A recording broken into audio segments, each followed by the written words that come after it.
everybody. Just give it to 'em raw. Yeah.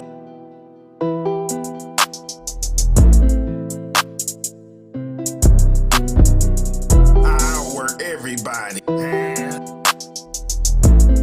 Straight up. Just give it to 'em raw. I'll work everybody. Straight up. I'll work everybody. Just give it to 'em raw.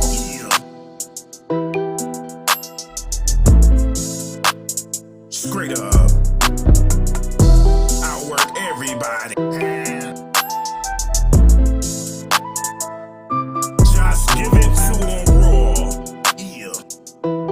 Straight up.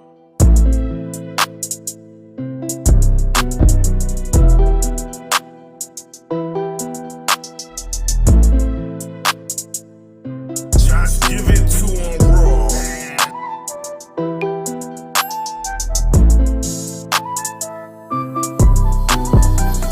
I'll work everybody.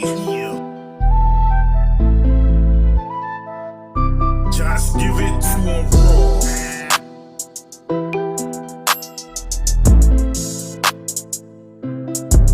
Straight up.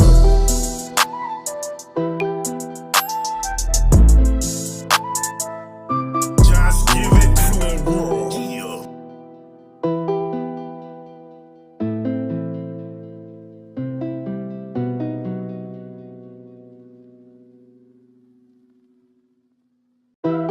Straight up. Scraightup Podcast. Yeah.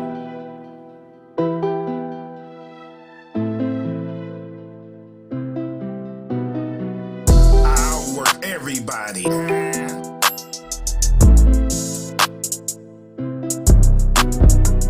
I'll work everybody. Just give it to 'em raw. Yeah.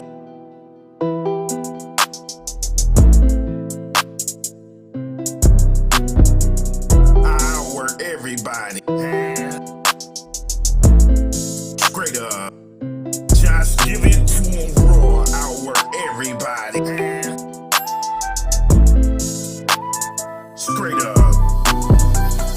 I'll work everybody. Just give it to 'em raw.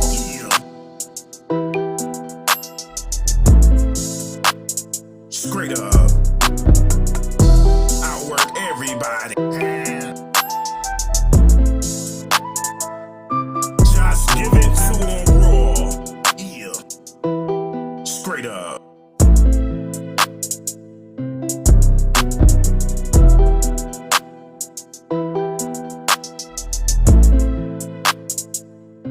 Just give it to 'em raw.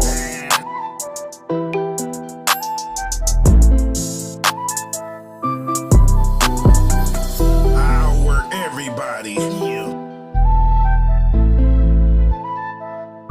Just give it to 'em raw.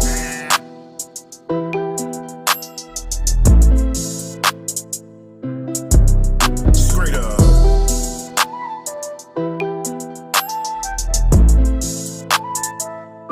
Just give it to 'em raw. Yeah.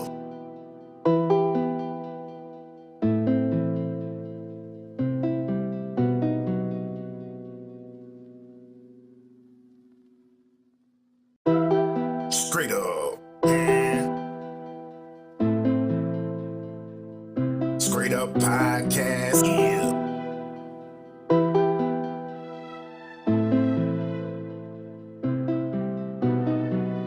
I'll work everybody.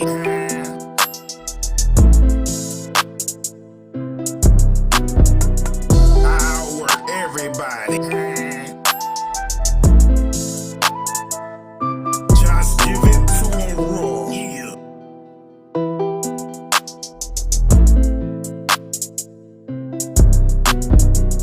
I'll work everybody. Straight up. Just give it to 'em raw. I'll work everybody.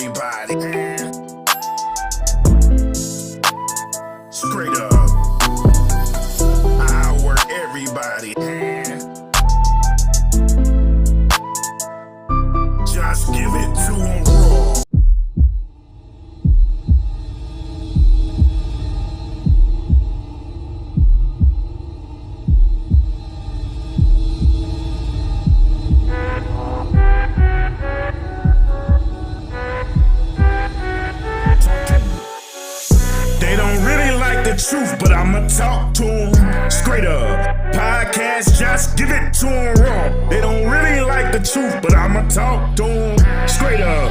Podcast, just give it to them raw. My hat tipped, I'm sipping steady with my pinky out. They say I got a slicky mouth, however, substantial information gets put out. So let's talk and pay attention, cause constructive criticism can add value to your life.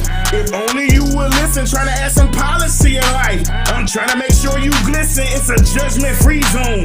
You gotta be open-minded, comprehension and understanding. I refuse to let y'all be blinded. They don't really like the truth, but I'ma talk to them. Podcast straight up. Podcast straight up. Just give it to them raw. They don't really like the truth, but I'ma talk to them straight up. Podcast straight up. Podcast straight up. Just give it to them raw. Is the hat tip straight? Is the beard? So many of you men out here don't understand. Y'all want a woman to submit to you, but unless a woman feels secure, she will never ever submit to you. Oh, read that boy, what acceptance. God. Straight up. Straight up.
Just give it to him raw. And real quick, Bong Warrior.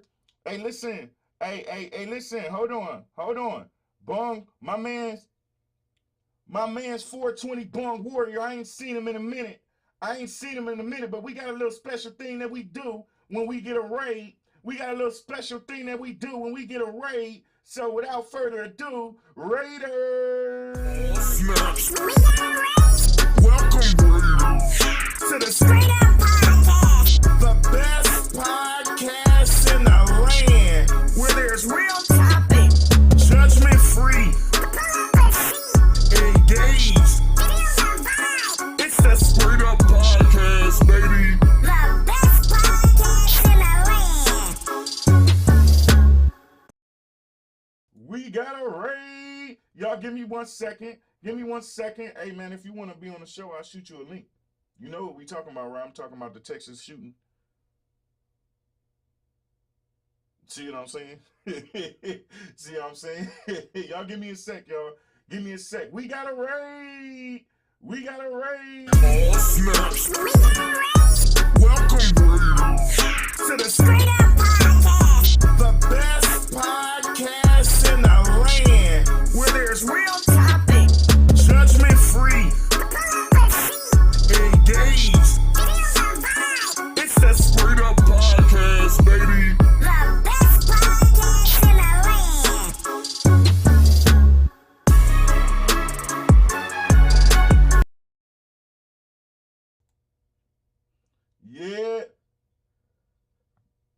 Yeah, I went by there. Hold on, y'all. I'm on the phone. Hold on. My dog ass friend done called me. He done called me right in the middle of the show with his little dog ass. Karen, I see you. 420 Bond Lady, Bond Warrior, I see you. I miss you. How you been? Boss Lady Keys, what's happening? Hey, Karen, what you doing? Hey, Neat, what's going on? I hit you as soon as the show over. All right, bet. How y'all feeling today? How y'all feeling today? Listen, I am not used to the show. Pammy Sue, what's happening? I am not used to the show coming on. I think, wait a minute. BMW in the building. Who else I seen in here? Who else I seen in here? I think I seen Kenosha. What's up, Kenosha? How you feeling, Kenosha? I don't know who watching on Facebook and YouTube because they just sit there and look. They just sit there and watch on Facebook and YouTube. They don't never say nothing. They don't never say nothing. It's whatever. It's whatever. But listen, let me tell y'all something, man. Hey, today gonna be rough.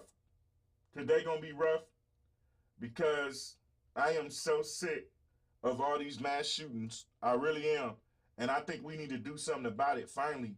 I am so sick of them. The House passed a bill, the HR 8 and the HR, I think it's 1446. And they've been sitting on it for 2 years. And listen, before I get into it, you know what I'm saying? Before I get into it, y'all know how we do. Every single show, we started off with positive affirmations. So let's go ahead and get these beautiful affirmations out the way. But what we're going to do is we're going to do some peace affirmations because we need some peace affirmations. Lord, we need some peace affirmations after, especially, hey, Amir, man, that shit's sad, man. It really is sad. It really is sad. And I'm going to make sure that we break down all levels of this because there's certain things that a lot of us don't know. Yeah, they were just babies, man. Like this is gonna be a deep show, but I need Joe Biden. I need that sorry Joker to show some. We gonna get into it. Let me get to these affirmations, baby. Y'all know how it go. Y'all know how it go. Every single show we spit these positive affirmations, and today will be no different. We need to speak these peaceful affirmations. All is well within my soul. I know deep inner peace. Eternal peace flows to and through me. I am calm, patient, and peaceful. Ooh, wee. I radiate calm, peace, and serenity. I am safe and supported. I am rooted in this present moment. In this moment, I have everything that I need. I feel calm, relaxed, and at peace. I embrace my ability to remain calm in any and all situations. I choose to be patient with myself and others. I choose peace over worry. I feel peaceful, grounded, and secure. Yeah. Y'all better spit these positive affirmations, baby. Y'all better spit these positive affirmations. Some of y'all don't never talk nothing positive, and that's why your life is all tore up, and you got nobody to blame but yourself. I inhale peace. I exhale worry. I am at peace with my past. I am in love with my present moment. I feel relaxed. I feel whole. I give myself the gift of unconditional love, compassion, and peace. Deep inner peace is my natural state. My inner world is filled with peace and serenity. Even when the world around me feels chaotic, I remain rooted firmly to the ground. When I'm feeling overwhelmed, I allow myself space to pause and breathe. I trust that everything is working out for the highest good. There is beauty to be found in slowing down. I release the need to control my life and surrender to this present moment. Ooh, wee. Ooh, wee.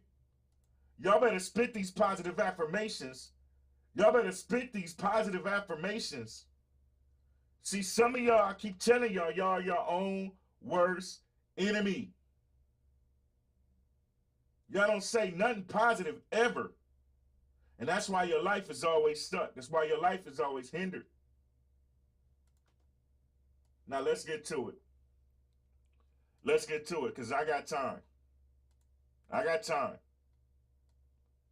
Today is going to be rough, people. It's going to be rough. It's going to be rough. It is going to be rough.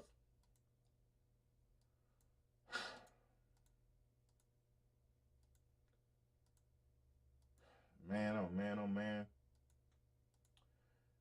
People need to watch their children and look for those signs of mental illness.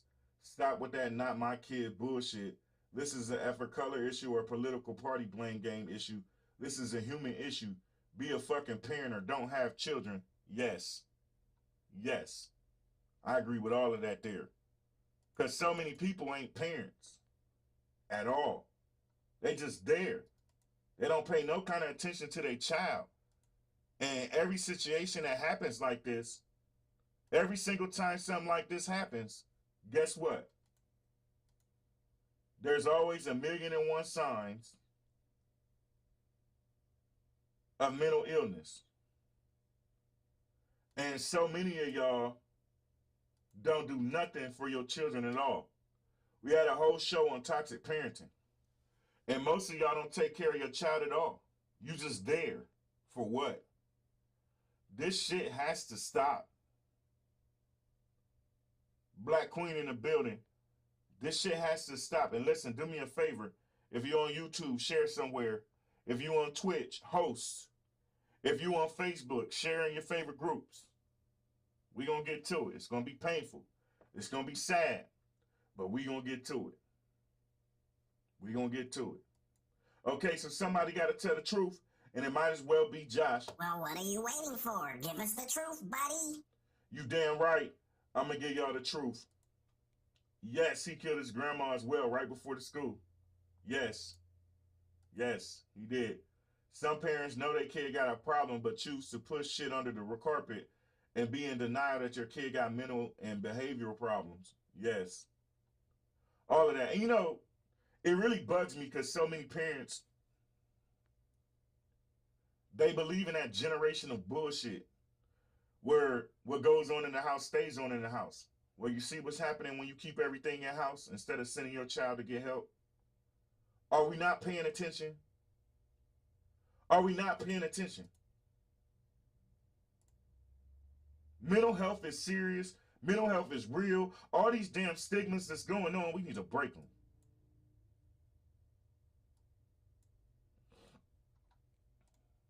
So, some of y'all aren't caught up. Some of y'all might not be caught up. So, we're going to catch you up. To all EMS units, stand by. Do not attempt to get closer. We got shots fired. The first emergency calls coming Tuesday morning, and they were horrific. An active shooter at Robb Elementary School in Uvalde, Texas, just west of San Antonio. The gunman made entry into the school and complete disregard for human life, just an evil person, started shooting kids, anybody that was in his way, teachers, had no regard for human life. Authorities say 21 people killed, including 19 young students, little boys and girls, along with 2 of their teachers. More than a dozen others transported to nearby hospitals. Police say the gunman, 18-year-old Salvador Ramos, unleashed his attack wearing some type of body armor and carrying a long gun. The first responding officers, including Border Patrol agents, were unable to stop him. Officials say they put themselves between the kids and the shooter to draw his fire away from them. 2 of the officers struck and injured by the gunman's bullets. When SWAT teams arrived at the school, a second firefight ensued. The suspect ultimately killed. At this point, the investigation is leading to tell us that the suspect did act alone during this heinous crime. Authorities say shortly before the attack, Ramos shot his grandmother at her home. She's now in critical condition. He then traveled to... So, yeah, she was in critical condition. But what Kenosha said is bars. People need to go back to old school, turn the TV on, and all sit at the dinner table together. We sit at the dinner table together all the time. Ask your kids about their day every day. Watch their body language and emotions during the conversations.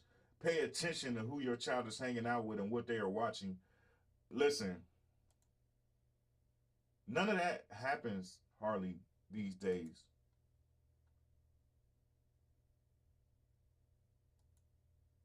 And it's sad. I'm sorry to say, but it's crazy how a whole city of cops can get to one of us on the street, but can't get to one of them before they shoot up an entire school. Hey, listen. So Boss Lady just started some shit. Boss Lady just started some shit. Talk your shit. It's crazy how a whole city of cops can get to one of us on the streets, but can't get to one of them before they shoot up an entire school. The world is ass backwards. We are looking for everything but what we should look for. This was a one-man show. And let me tell y'all what she means when she say,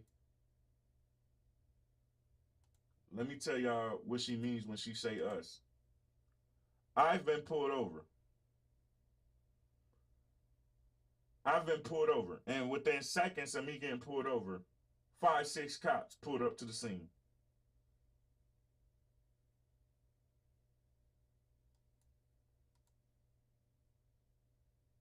And I wasn't doing nothing. Black Queen, that's what it is. The whole world is in a trauma phase. They're not even paying attention to themselves. Yes.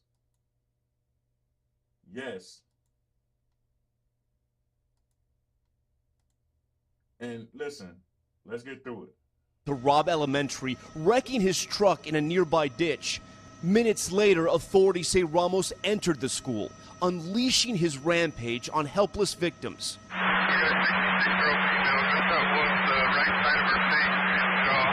Law enforcement came in.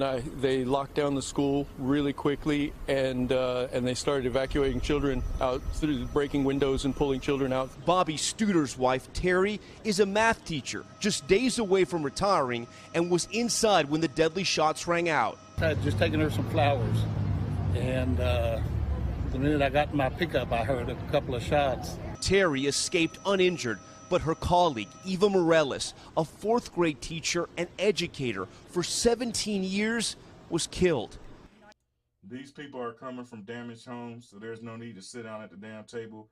This comes from deleting solutions from the beginning.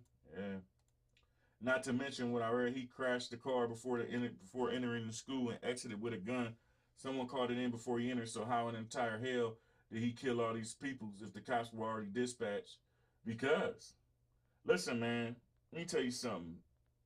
Listen, and I hate talking race shit sometimes because it stirs up a lot of shit. But as a black man, let me tell you something. I've had 10, 15 cops on me, all because I was a black man in a Cadillac, within seconds. And y'all mean to tell me the cops was dispatched before? Listen.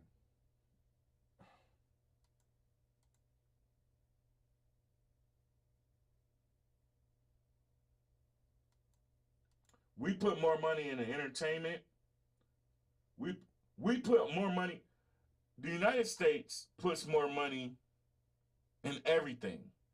They put money everywhere but where it should be, right? And even the gun laws, for damn near 2 whole years, the gun laws been sitting there.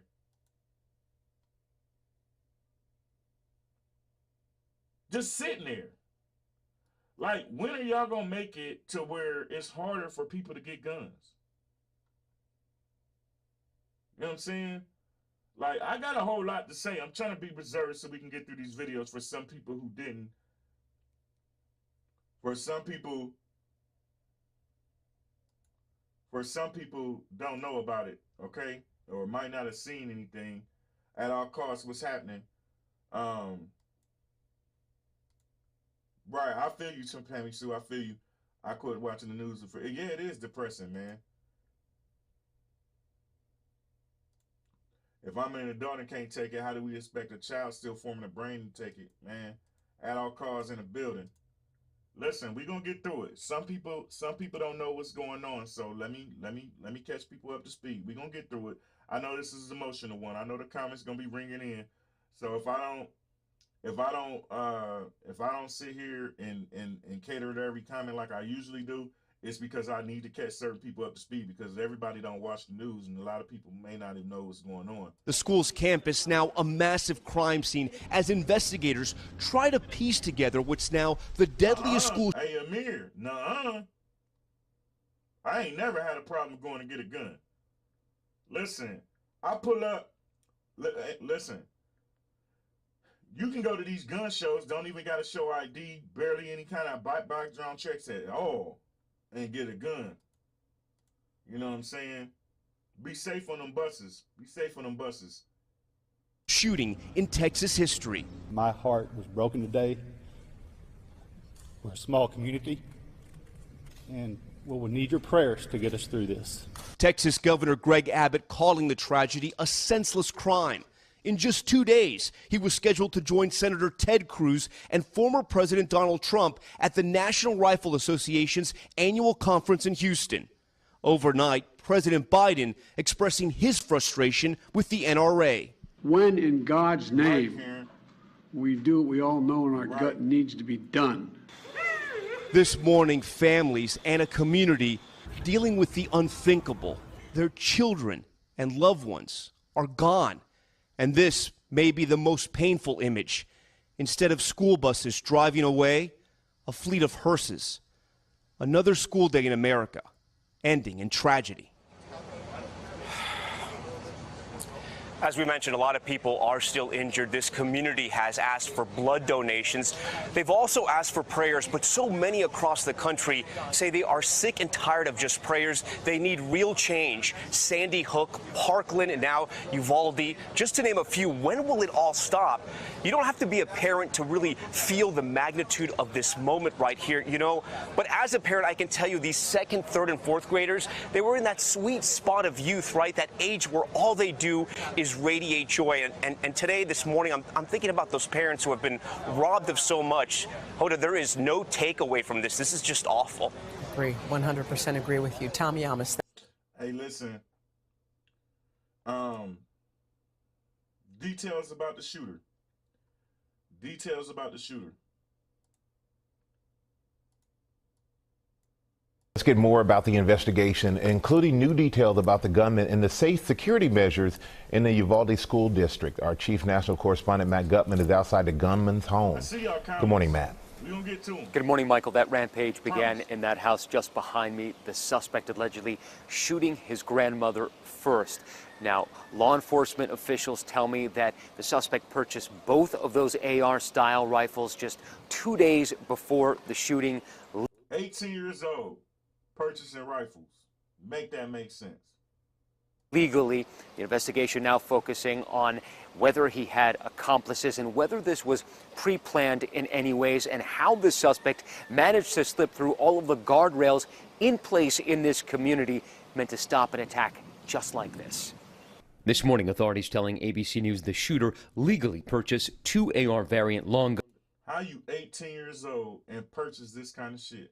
guns within a week of his 18th birthday. What happened in Uvalde is a horrific tragedy that cannot be tolerated in the state of Texas. His classmates at Uvalde High School telling ABC News the suspect was known for fighting and threatening classmates. Nathan Romo, who had witnessed part of the shooting, had once been friends with him. What did you do to prompt him to say, "I'll kill you"?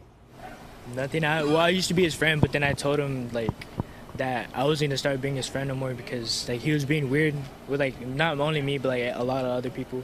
Several classmates telling us the suspect rarely went to school, and when he did, he sometimes frightened students like Ureli Vasquez. He had scars on his face, and I remember somebody asking him, what happened? Are you okay? Because he showed up to school with them, and he just straight out told them, with a smile, I did it myself because I like how it looks. Vasquez had also worked with him at a restaurant. Now, investigators working to determine how and when the gunman assembled his arsenal, which included AR-15s, body armor, and numerous magazines. So, look at this, man. Look at this. 18 years old. He purchased body armor, numerous magazines, AR-15. 18 years old, legally purchasing this shit. Armor and numerous magazines. So what we do know, when he did make entry into the school and he was shooting children and adults and teachers, we did have several police officers that made entry and actually were met with gunfire by the suspect. Authorities saying he shot his grandmother before he headed to Robb Elementary School and unleashed that deadly assault. That school, part of a district with robust security measures in place, including lockdown protocols, threat assessment teams, and a digital program to monitor social media threats. But the shooter allegedly leaving a trail of disturbing social media posts, hinting at an attack. Investigators now poring over Yeah, I believe he had it planned out too. Boss lady, well, what money? This dude was internet seduced by sick people who was already sick like him, and because of him socially and publicly voicing his anger, he had help. Let's see how deep this investigation goes. The gunman's accounts, where he reportedly sent videos and photos of guns to other users, even images of animal abuse. See? The signs be there. People don't be paying attention to their kids. Your child, listen, man, I hate to say this, but your child is, all they do is fight in school. Clearly. People in the school, angry. They say he angry all the time, fighting all the time. Social media. Stay posting pictures of videos and guns and images of animal abuse. And you don't think nothing's wrong as a parent? You don't think nothing's wrong as a parent?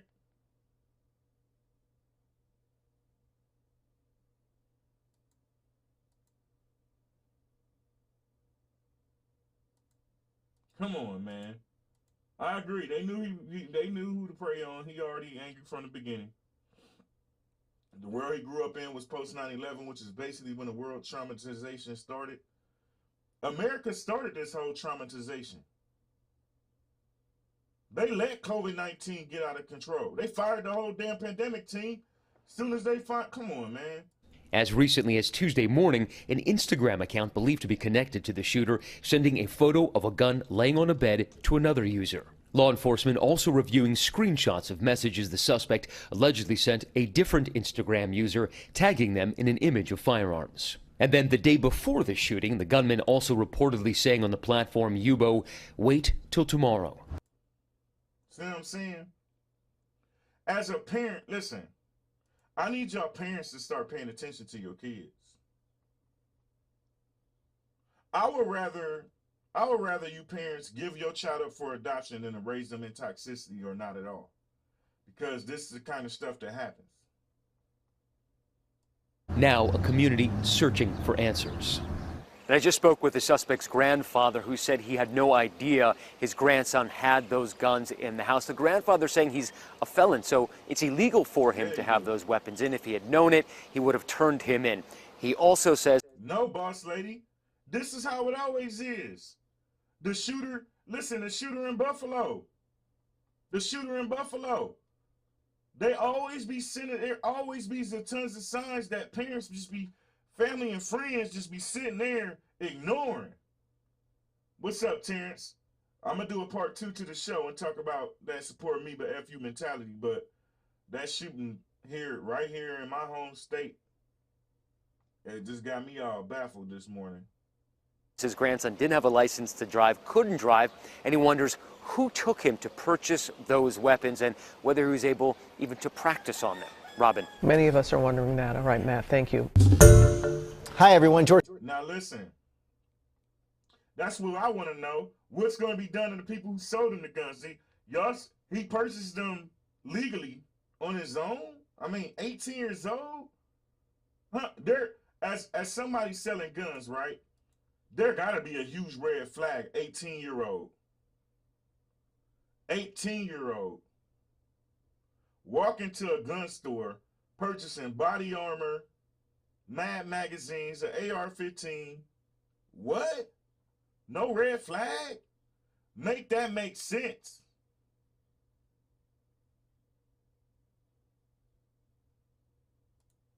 Oh, yeah, we straight. We nowhere near that. But I tell you one thing, the last state that's going to regulate some guns is Texas. And I looked at my old lady right after this happened, and I said, I can't guarantee you that I'm going to want to raise my kids in Texas. No questions asked at all.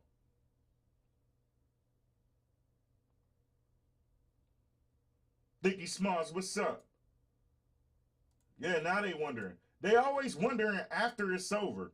Dickie Smalls said, again, another situation where the warning signs were present.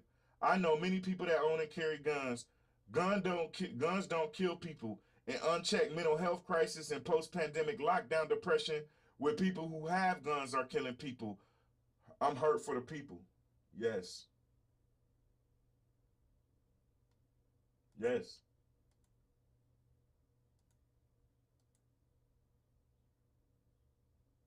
Yeah. At this point, you almost want to homeschool your child. That, boss lady, that is my biggest concern. Mental health sickness is a pandemic. You're right, Kim. I got to pay attention on Facebook sometimes. I be forgetting that I'm on Facebook. Kim said mental health sickness is a pandemic. Yes, it is. Vanessa said, protect your kids. Listen, you mean to tell me, you know, the parents take a hit, but you mean to tell me if I work in a gun store, an 18-year-old comes in buying body armor, AR-15, Mad magazines. My spider senses is tingling. I'm sitting there, hold up now. That's something you may want to report. And hell no, I ain't selling no 18-year-old that kind of shit. The hell? Make that make sense. But now, so what really makes me mad though, as we go deeper, because listen, trust me, I'm gonna go off. Y'all know how I do. I just want to catch people up to speed because a lot of people don't watch the news. Some people get their news from social media. You know what I'm saying? Some people get their news from social media. But I'm gonna bring you facts. That's my thing. You can't decide not to sell to them. Right, what the hell we doing here? Mental health needs to be priority number one for the United States. And since you said that, I'm going to show y'all the reaction of Sleepy Joe Biden. I'm going to show y'all the reaction of Sleepy Joe Biden. I don't know if some of y'all seen some of the things that he was talking about, but to catch people up to speed, we're going to get into it. We're going to break it down, y'all. We're going to trust y'all. Know how I do. I'm going to present it, and then we're going to talk about it. Sleepy Joe Biden, lawmakers, this is what they had to say. With emotion on his face. I had hoped when I became president, I would not have to do this again. And anger in his voice. President Biden. Man, with no damn anger in his voice. And what you mean again? So, see, this is the kind of shit that get me mad.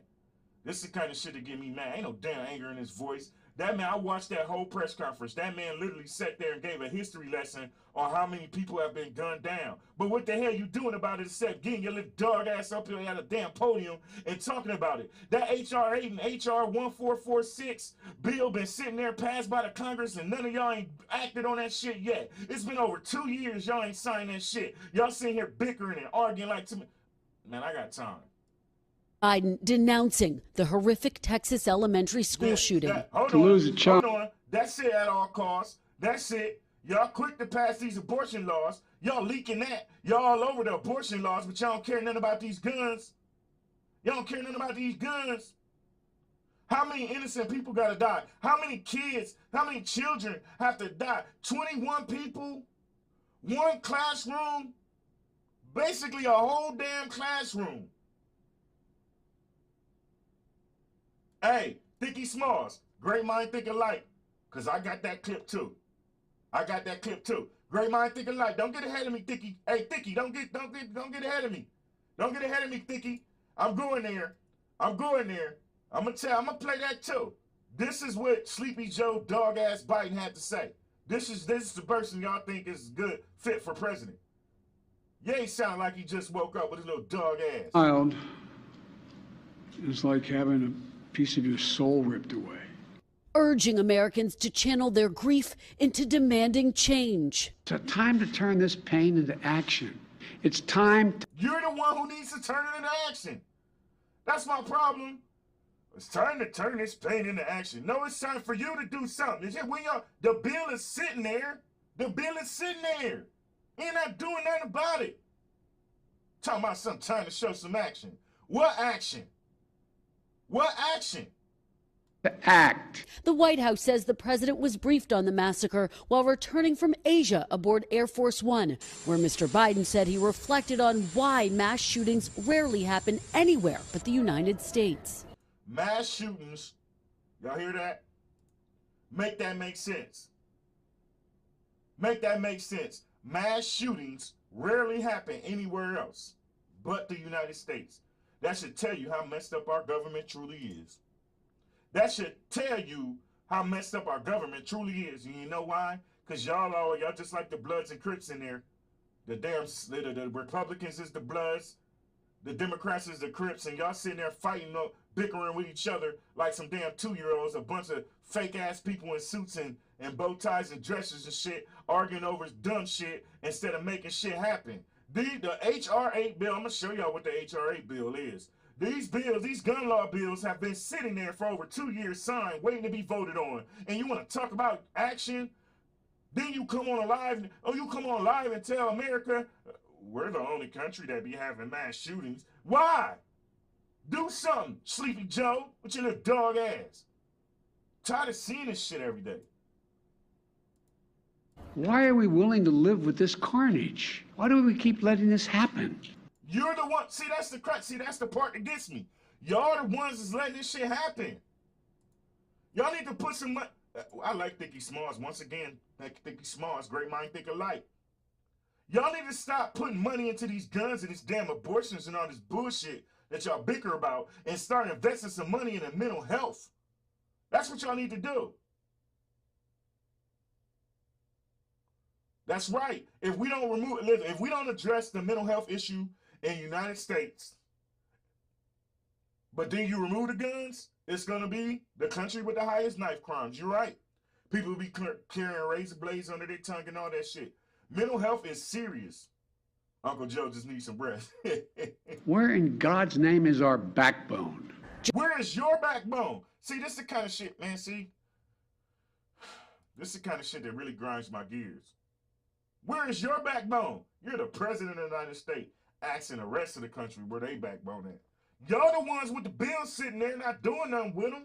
Just last week, he visited a grieving community in Buffalo after 10 people were killed in a supermarket shooting in a mostly black community.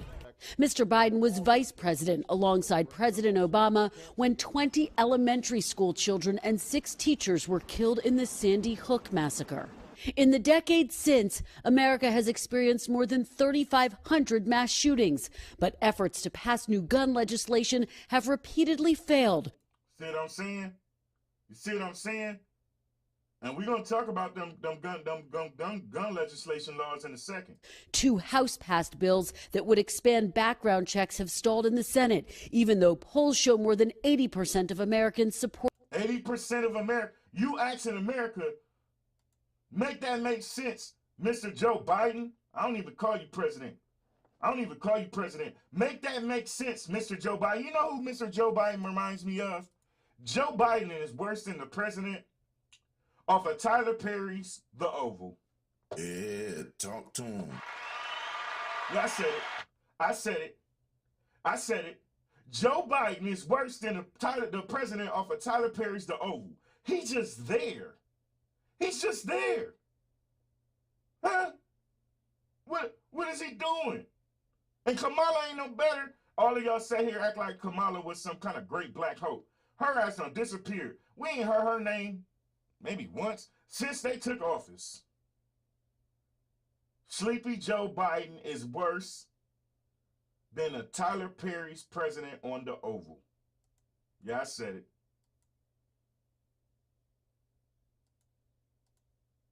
Y'all need to start. Devlin said, what's up, Devlin? Devlin said, our backbone, let us guard our shit. Make these crazies fight to get into the building and stop letting them just walk in. Yeah. Why don't y'all protect our schools like y'all protect these y'all protect the border? Y'all putting all this money into the border. Y'all putting all this money into the airports. Why ain't y'all protecting? Listen, when I was in school, we had cops in the school. What happened to that? Huh? Hire some security firm. Put some money in on top of that. Yeah, see, the teachers got to deal with all this craziness, right? And y'all pay the teachers crap. Y'all, America really makes me sick. Y'all sit here and pay LeBron James and Kyrie and Luka Doncic and all these ball players and all them millions and millions of damn dollars, right? But y'all won't take care of your teachers. Y'all won't take care of your vets. Y'all make me sick. Support them. Democratic Senator Chris Murphy. Thanks for the resub. He said I must have went to a public school. I did. But it was cops in almost every school. When I was going to school, I graduated in 98. It was cops in almost every school. Who represents the families of Sandy Hook victims, pleading with colleagues to find common ground. What's the alternative? What's the alternative at all costs? What's the alternative? You got to keep the kids safe at all costs. 3,500 mass shootings in America in a decade. 3,500. 35, not 35, not 5, not 3,500 mass shootings in America in a decade. What can you do? What can you do?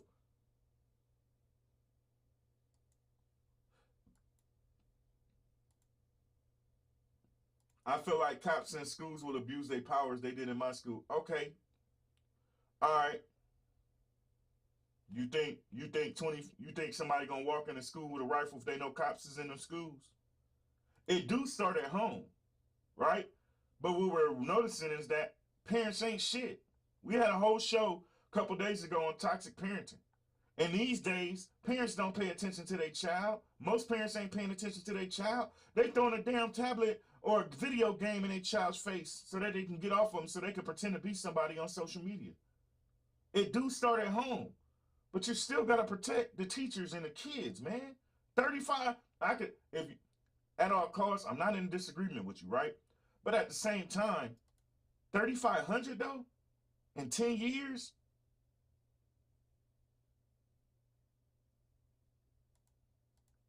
Yeah, but what's the number in all these other countries though? Hardly none. You don't hear about these school mass shootings in no other countries but ours. What are they doing that we aren't? What are they doing? Even if it's two, one child, one death is too much. Too much. Why is it that all these other countries don't have this problem, but we do? 3,500 shootings, 3,500 mass shootings, 2 or more. Devlin cleared that up for us. 2 or more. 3,500 shootings, mass shootings, 2 or more. One life is too much. One life is too much.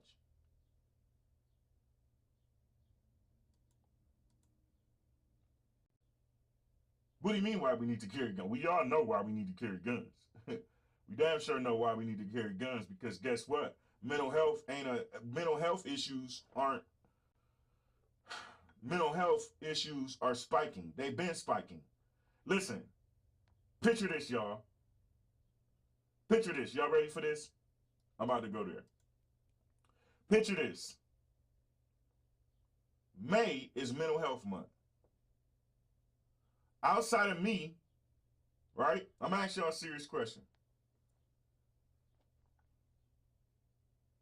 I'm with that, Vicky. I'm with that. I see y'all comments. I'm going to cue them. I'm going to cue y'all comments because I want to get to both of y'all comments. But I got a question. Y'all ready for this? Here's the thing.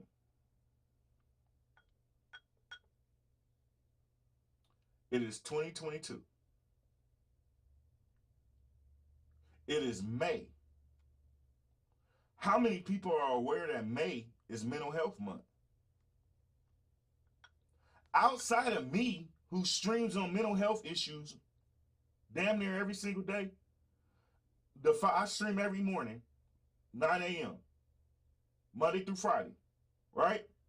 Out of them 5 days, 4 of the days I'm talking some mental health stuff, right? Raising awareness, all of that, right?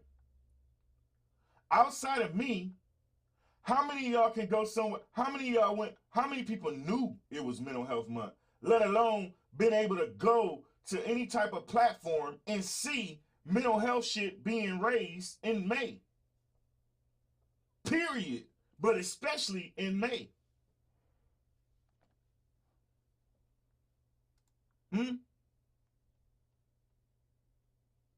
I'll wait. I wanted the answer to that question. How many people knew it was Mental Health Awareness Month? And how many people can go somewhere besides the Scraightup Podcast and get mental health awareness every single day? I'll wait. Why y'all think I always begin on all these streamers? Because they trash bag, they dumpster juice. All these people literally use their platforms for drama and bullshit. Huh? Thanks for the gifted sub. I appreciate you.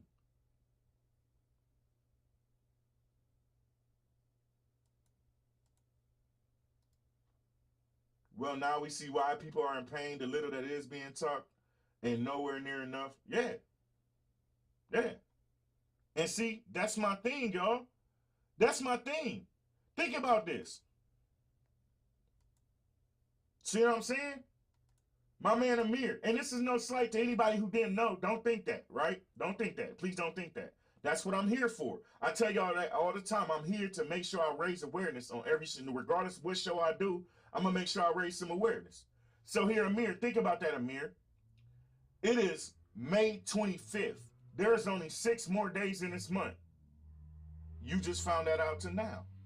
You just found that out now. Why do y'all think I get on all these other streamers and everybody on their platforms so much? Because I think it's bullshit that everybody in this world cares more about their image, about clout, about their numbers. Me, I'm here every day in the mental health fight. Every single day I'm here in the mental health fight. I get people who ask me, y'all know how many times somebody hit me up like, Josh, your platform's so dope. It's a full-blown production. It's so crisp, so clean. They like, why don't you talk about the stuff everybody else talking about? You'll be viral. Yes, I would. But somebody gotta be the change, man. It is May. May is Mental Health Awareness Month. And you can't go nowhere but the Scraightup, damn near nowhere but the Scraightup Podcast and get some mental health awareness. Yeah, mental health is the new cancer and AIDS combined. I'm with that.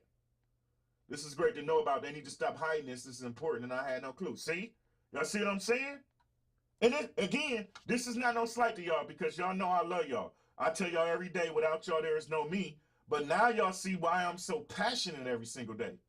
All these things that are going on, this is the reason why I'm so passionate every single day. I don't get up here whispering. I get up here with conviction, with passion, spitting bars, raising awareness. Why? Because of shit like this. Every time we look up, it's some fucked up shit happen. We just had a Buffalo. It's not even last week or the week before last, one of the two. We had the Buffalo on the same damn day. On the same damn day, we had a Buffalo massacre, a shooting in the Buffalo, right, in the store. And what was linked to that? A whole bunch of mental health shit. Then you had the shooting in California at the church. What was linked to that? A bunch of mental health shit. Now we got this. What's linked to this? A bunch of mental health shit. Hey, Jigs, you right. Jigs, you right. And so, and I'm going to say this. I'm glad you just said this, Jigs. And good morning, by the way. I'm glad you just said this. Double trouble, baby. Double trouble. Yeah, double trouble, because I got fucking time. I'm glad Jigs just said there's a stigma attached to mental health. Yes, it is. But that last part, especially in religious circles, let me tell y'all something. All these religious folks, these super religious, I'm Christian, I'm that, I'm this. You know why I don't rock with them? Because they be preaching bullshit. They be telling you to pray about your problems. They tell you to pray and hope God fix it. Understand something. Nothing is going to get fixed if you pray about it and then just sit back and wait for it to come. You got to act. You got to do something about it. Nothing is going to be laid on your lap. So, man, listen.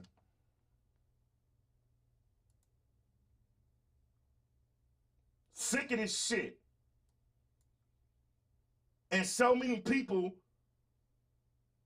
gets on my damn nerves. All these fake ass, whack ass people with all these damn platforms. Motherfuckers going live, got 200-300 people in their chat. And all they talking about is bullshit, celebrity gossip, drama, negativity, laughing, joking, bullshitting, playing games. None of them raising awareness to the most serious problem I've ever seen America face: mental health. Mental health. That's right. Faith without works is dead. That's right. All this fakery is what is causing the mental health crisis. Nothing is real anymore. Bars. Real and original is no longer appreciated. Bars. Meta, Facebook, is all about escapism and denial of real life. Bars. Every time someone has a mental health breakdown in the street, no one helps. They just record. Yeah, man, see? See what I'm saying? Now y'all know why I be so damn passionate every single day. I'm sick of this shit. Any given day, that could be one of our babies. People today, they don't help at all. They all trying to get clout. They see some crazy shit going on, the first thing they do, pull out their fucking phone. That's the first thing they do. That's what they do. They pull out their fucking phone. Oh, this is going to go viral. This is juicy. This is juicy. Faith without works is dead. Go pray, but then go find that doctor, that website, or the Scraightup Podcast. I'm going to throw that in there, Vicky. I'm going to throw that in there. I know that ain't what you said, but I'm going to throw that in there. Because really, I ain't seen nobody else talking the kind of shit I talk every day. So I'm really a unicorn for real. They traditionally teach this shit because they still stuck in slave mentality. God give us common sense, and he says he don't have his people to be ignorant. I feel that. We have turned so animalistic and inhumane towards each other. Savage is real these days. Man, listen, y'all. Listen. And these people sitting there acting like they want to do something about it. Acting like, let me get through this. Let me get through these videos because we're going to talk about it. I got time.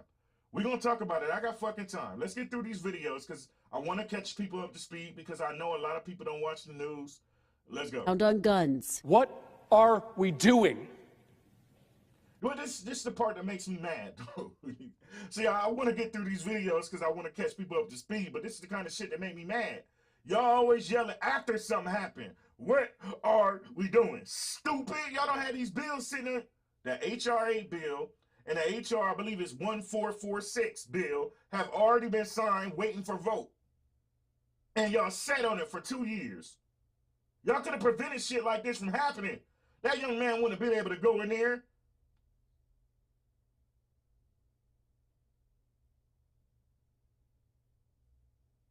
He wouldn't have been able to go in there at 18 years old, purchase body armor. Had y'all not sat on this shit, he wouldn't have been able to go into this building, into this gun shop at 18 years old with the history that he has and purchase body armor, magazines, and AR-15s and bullets. Make that make sense. People don't know how to be their self and trying to keep up with some kind of image and they just drive themselves crazy. Yeah. Trying to keep up with the Joneses. I tell people all the time, you jokers out here today, all you whack ass, old fake ass, old stupid ass, old stupid ass, old clown ass, old dog ass. Y'all sit here trying to get clout, trying to make people think you something, trying to see you ain't shit. You're just a phony ass, fake ass, wannabe ass social media influencer. You ain't doing nothing good for your community, nothing good for your people. You're the dumb leading the dumb. You're the dumb leading the blind. You are the dumb leading the blind. That's why I get on so many people. So many people be like, Josh, what up, not your average guy? So many people always ask me, Josh, why? So y'all know how many people hit me up and ask me to talk about juicy, spicy shit instead of this awareness? I stop their ass in their tracks every single trip. And I tell them, I'm not doing that. We gonna talk. You gonna get some substance, some awareness. This shit, I'm going to keep pushing shit to help improve people's lives, to get them to see that they having some of these issues, to get them to see that some of the things they are doing is wrong so they can self-reflect. Every show is designed to hit you in the gut and make you stop. What the fuck is America doing besides arguing about it? Why are you here? But many Republicans, including Texas Senator Ted Cruz, say more support for law enforcement is needed, not new gun laws. You see, yeah, that's because y'all making money off of that. The two of the biggest things they make money off of in America, and this is the reason why they won't pass shit like this. The two of the biggest things they make money off of in America, oil and guns. Democrats and a lot of folks in the media whose immediate solution is to try to restrict the constitutional rights of law.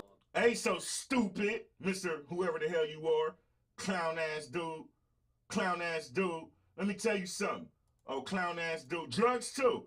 Guns, oil, and drugs is what... Don't y'all be fooled to think that America ain't making money off drugs. It's not a coincidence that all these damn shows... It's not a coincidence that all these pharmaceutical drugs and a dope on the streets. It's not a coincidence. It's not a coincidence that you got all these damn shows showing the CIA selling damn drugs. Anybody ever seen Snowflake? Y'all think they just made that shit up? Nah, this shit real. And that ain't the first show. That ain't the first show that done said that shit. Yeah, it should have been done decades ago. And they just now doing it. Every time this shit happens, they do the same shit. And guess what? They'll talk about this shit for a couple of days and then disappear right back into them stupid ass offices and they stupid ass suits arguing about the same stupid ass shit. Abiding citizens. That doesn't work. In a sign of how politicized the debate has become, last night at a victory party for Republican Senate candidate Herschel Walker, supporters booing during the president's call for stricter reforms. Gut needs to be done. As the nation hopes the two sides will find some way to come together. Now, when the president visited Buffalo last week, he called on Congress to pass an assault weapons ban, a ban that was passed in 1994 but expired in 2004. Now, an outright ban on assault weapons has almost no chance of passing through Congress now. Senate Majority Leader Chuck Schumer is aiming to revive efforts to pass those two bills that would... Yeah, enough of they dumbasses. Devlin said, tell me how so many years after the Columbine, the best they can come up with is lock the door and duck and cover. Good question. They don't want to cure the illness. If they did, they would have released the cancer curing meds years ago. Yeah. The same way all the rest of them get in, we don't vote. We don't vote. Only time we vote is for the president. Cancer, drugs, money makers in America, yeah. Just like they did COVID, them jokers blew that shit up so bad, they ain't even talking about it no more. No, they made all their money off of it. Everything in America is driven off money. It's a capitalist nation. That capitalism shit is real. And I keep telling y'all, as long as we keep it like we got it, until we start pushing independence up there, it's a serious class issue in America. Greed is our downfall. Yeah. All about money. Sad but true. Now, see, here's the crazy part. Here's the crazy part. I don't know if some of y'all seen it, but I got it for y'all. See, this is what, this is how, y'all ready? I got time. I got time. I got time. Listen, let me tell y'all something. Hey, Waste Bees, let me tell y'all something. This is what we should have seen from our president yesterday. This right here is what we should have seen from our damn president, his old soft ass. With our team, less 6 hours. We're going to start the same way tonight. Any basketball questions don't matter. Since we left shoot around, 14 children were killed 400 miles from here. And a teacher. And in the last 10 days, we've had elderly Black people killed in a supermarket in Buffalo. We've had Asian churchgoers killed in Southern California. And now we have children murdered at school. When are we going to do something? I'm tired. I'm so tired of getting up here. This is how our president should have. This is history. Sleepy Joe Biden got his little dog ass up there and barely did anything, barely showed any kind of compassion, trying to give a history lesson. When you gonna comfort? When you gonna do something? This is how you should have reacted, sir. And offering condolences to the devastated families that are out there. I'm so tired of I'm sorry. I'm tired of the moments of silence. Enough. There's 50 senators right now who refuse to vote on H.R. 8, which is a background check rule that the House passed a couple of years ago. It's been sitting there for 2 years. And this is what I've been talking about, y'all. They've been sitting on that H.R. 8. It's two of them. H.R. 8 and I believe it's H.R. 1446. They've been sitting on it. And there's a reason they won't vote on it, to hold on to power. That's right. Talk to him, Kurt. Talk to him. So I ask you, Mitch McConnell, I ask all of you senators who refuse to do anything about the violence in school shootings and supermarket shootings, I ask you, are you going to put your own desire for power ahead of the lives of our children and our elderly and our churchgoers? Because that's what it looks like. It's what we do every week. What's up, Nisha? So I'm fed up. I've had enough. We're going to play the game tonight, but I want every person here, every person listening to this to think about your own child or grandchild or mother or father or sister, brother. How would you feel if this happened to you today? We can't get numb to this. We can't sit here and just read about it and go, well, let's have a moment of silence. Yeah, go Dubs, Come on, Mavs, let's go. That's what we're going to do. We're going to go play a basketball game. And 50 senators in Washington are going to hold us hostage. You realize that 90% of Americans, regardless of political party, want background check, universal background check. 90% of us, we are being held hostage by 50 senators in Washington who refuse to even put it to a vote, despite what we, the American people, want. They won't vote on it because they want to hold on to their own power. It's pathetic. I've had enough. Not only is it pathetic, make it make sense. Y'all literally sit here, y'all come across and all these damn Sleepy Joe Biden bring his little dog ass out here. I told y'all, I mean this when I say this. I mean this when I say this. I said it a little while ago. I'm going to say it again. Joe Biden is no different than the fake president that's on Tyler Perry's The Oval. He's just there. Like, what are you doing? What are any of y'all doing? Huh?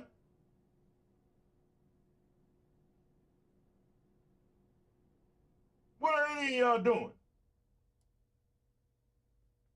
You ask questions like that, you hear this.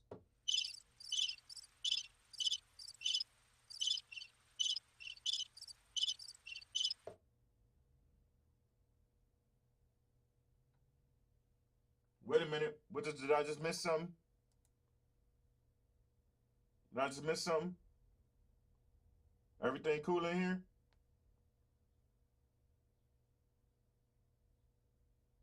I missed something?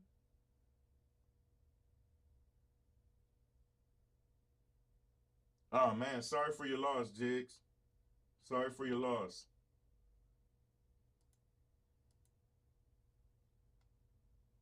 Some of y'all are wondering what the HR 8 is. So y'all know I ain't gonna leave y'all out here. Right, hey, Relove. Here she goes, sitting on Facebook instead of Twitch. Sitting on Facebook instead of Twitch. Okay, Black Queen, appreciate it. Beauty for you, what's happening? Beauty for you try to pump me. They try to pump me, give me the give me the shot. I told them I was going to sleep today. Hey, just so y'all know, today will be the last show until next week.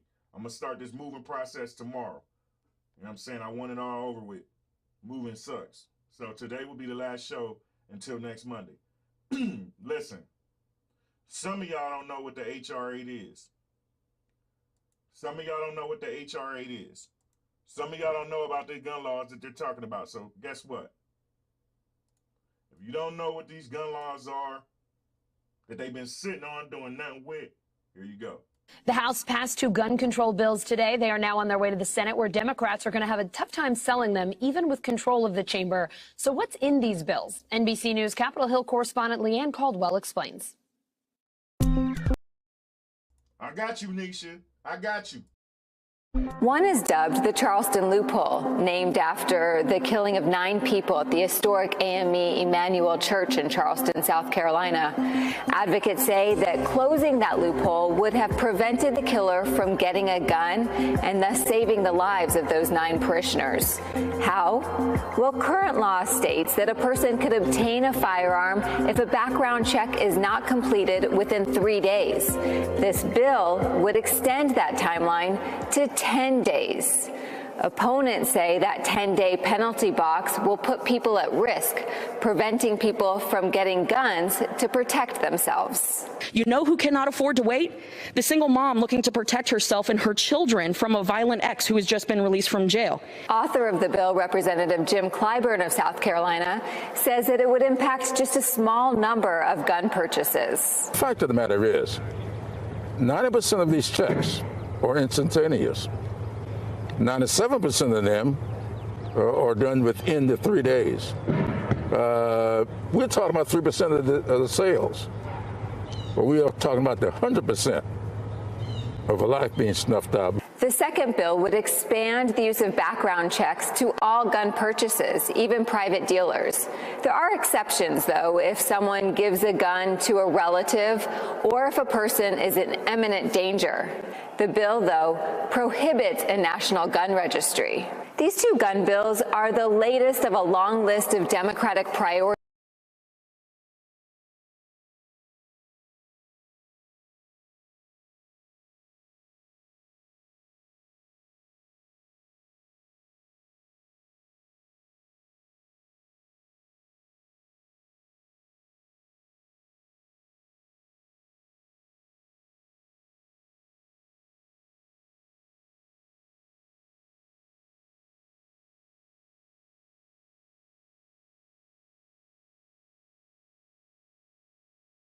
My bad. Sorry, y'all. My bad. Appreciate it. Good looking. If you send us up there, Dickie Smalls, we'll get that shit done quick. But they sitting here arguing about this shit. Watch your damn tone, Charlie Cassell. Listen, y'all. If you didn't know what these gun bills is, it's just sitting there doing nothing. Here they are. Being passed by the House.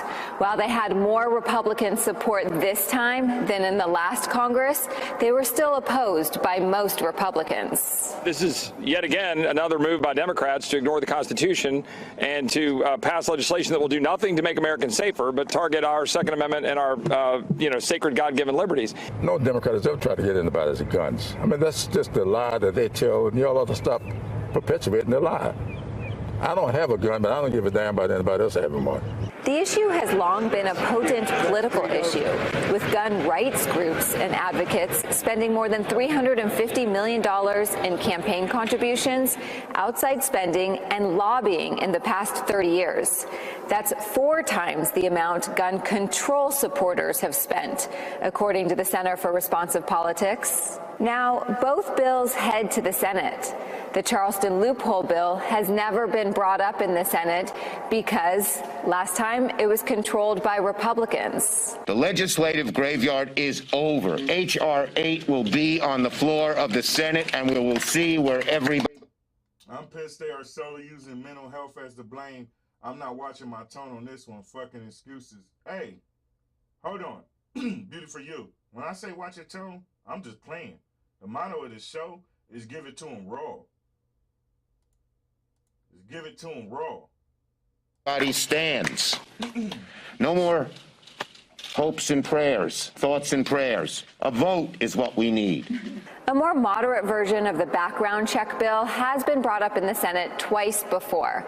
It's a bill by Republican Senator Pat Toomey and Democratic Senator Joe Manchin. Oh, man. Amir, yeah, we ain't even going to get into that. We already know what would have happened. But neither time could it get the support of 60 senators. The difference this time, though, is that Democrats control the Senate. I just think that you can't compare 2013 to 2021. I think there are a lot of Republican senators that are thinking about voting for a proposal to allow. That's what it is. That finger pointing. Finger pointing, arguing, grown-ass people with so-called education in these damn Congress, all these damn Republicans and Democrats with law degrees and whatever else they got and no damn common sense. Huh? Need me on what one? Need me on what one, beauty for you? Hey, Sky, how you feeling? Stupid-ass people just sitting up in there arguing all the damn time and never finding a solution. I wonder, do they understand with all these fancy-ass degrees? I wonder, do they understand with all these fancy-ass degrees, right? I wonder, do they understand that the point of having a conversation is for everybody to come to a conclusion? They in there arguing and shit. Do they not know that there's 3 parts to communication? And you know what? Sky Art, the school that my kids go to, actually got private security in there. It's like a college campus. You can't even get into school without, they got, look, shout out to Coppers Cove, Texas. They be doing their thing.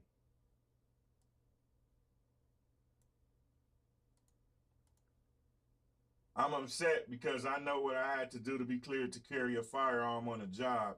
If I had to get upgraded to that level, I had to take a mental health evaluation and education evaluation. So why aren't we asking people if we're okay before handing them a firearm? Yeah, but listen, it goes beyond that, y'all. And I don't want to talk about these stupid ass lawmakers. These gun bills just been sitting there on their desk. Here's the thing. Here, hold on, what just happened? Hold on, this thing is putting the wrong face up there. Hold on, let me make sure it's putting the right face up there. There you go. Okay, here's the thing.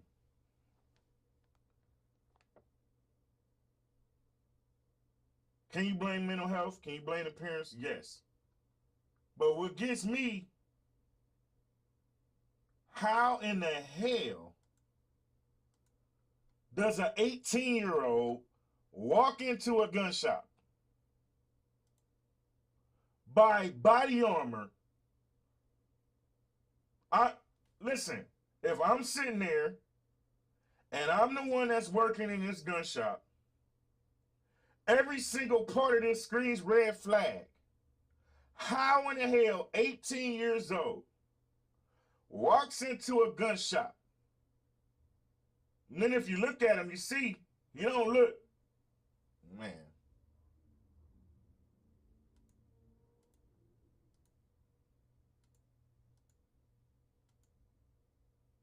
Yeah, it interferes with their money. That is the first red flag. 18 years old, and I hate to judge anyone. I hate to judge anyone, but I'm going to say this. I don't want to sound judging, but this is in my mind. This is what where my mindset at, so I'm going to say it, right? 18 years old. He doesn't exactly look like a pleasant young man. He looks suspicious anyway. I'm just saying. 18 years old, walks in, he looks suspicious to me, right? Buys bullets, infinite magazines, an AR-15, and body armor. What?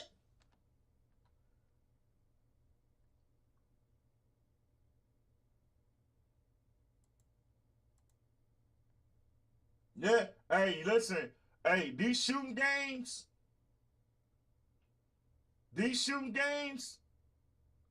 kids, all they want to do is play these shooting games.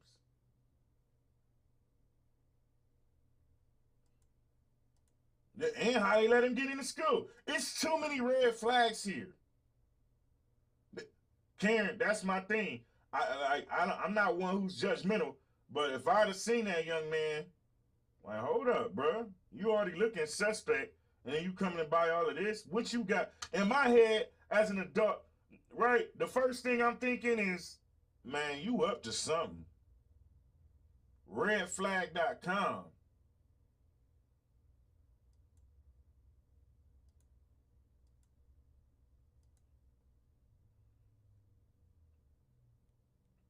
Well, Sky, the first thing we need to do, I've been saying this, listen, I've been saying this for ages. I really have. The first thing we need to do is start voting from the ground up. I've been saying this for a while.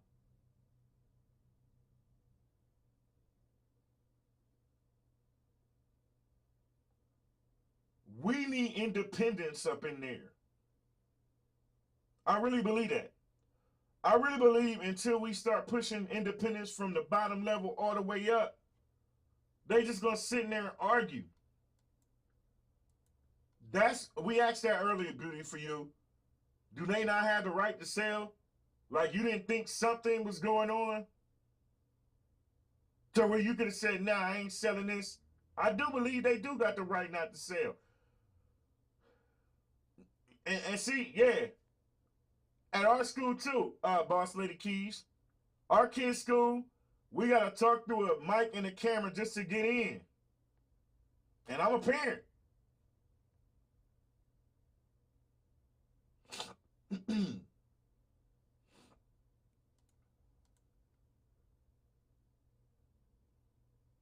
That's what I'm saying, Thicky Smalls. Like, we need to not just investigate the parents, the home. We need to be investigating everything. Because how in the hell did that happen? You picking all that kind of shit up all in one trip? What do you need this for, sir? And you only 18? Come on, man. I'm 33. I went to get a handgun, and they tried to hit me with a Fed case with no criminal background at all. And the ATF was on my ass. Young black man, no record, get the round around with a handgun, but an 18-year-old can get body armor. Come on. America's horrible, man. Like, what are we doing? Hold on. What do you mean he was already being chased by the police? I didn't see that. He was already being chased by the police?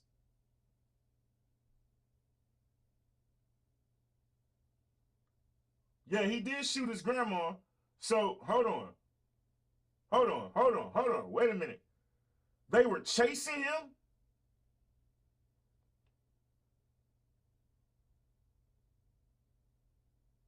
They were actually chasing him? Waist beads?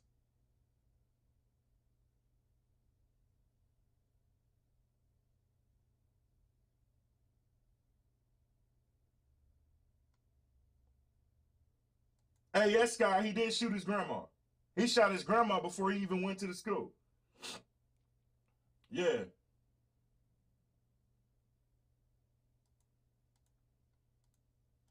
Oh, they got it serious where you at.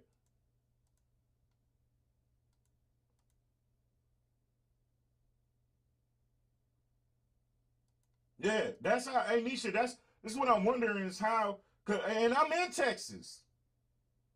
And it's like Fort Knox should get in there to get my kids out of school.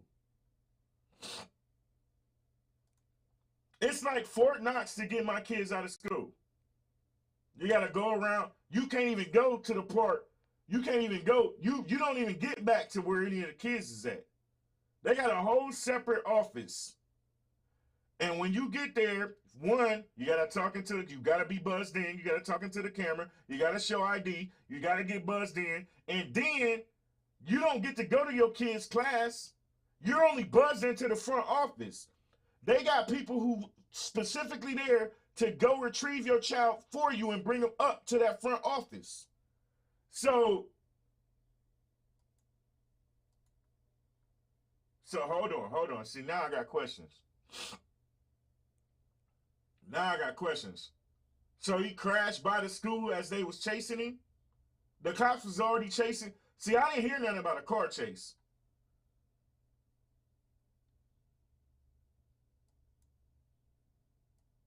I didn't hear nothing about a car chase.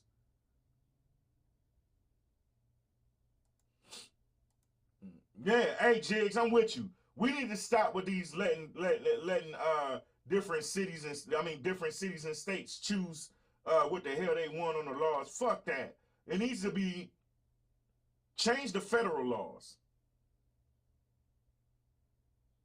Change the federal laws. This is the law. Period. Yeah, see, Sharita, hey, see, I didn't know that. See, now I'm tripping. You mean to tell me that he was pursued by the cops, chased by the cops, crashed by the school, ran into the school? How did they not shoot that young man before he got into the school?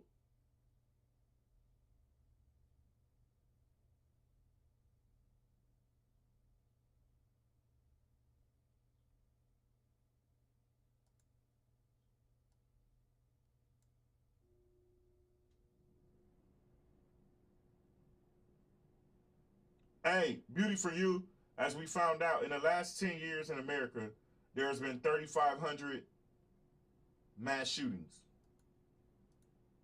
So I'm pretty sure it could have been one. 3,500 mass shootings. America leads the world in mass shooting. By a landslide. By a landslide, y'all. America leads... listen. America leads the world in mass shootings by a landslide.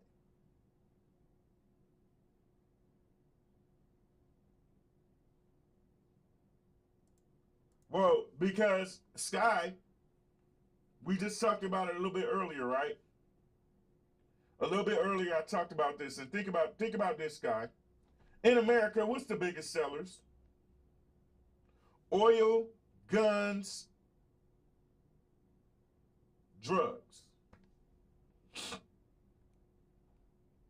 And they too invested and they greedy. They don't want to change this. They don't want to change gun laws and make it stricter or none of that because...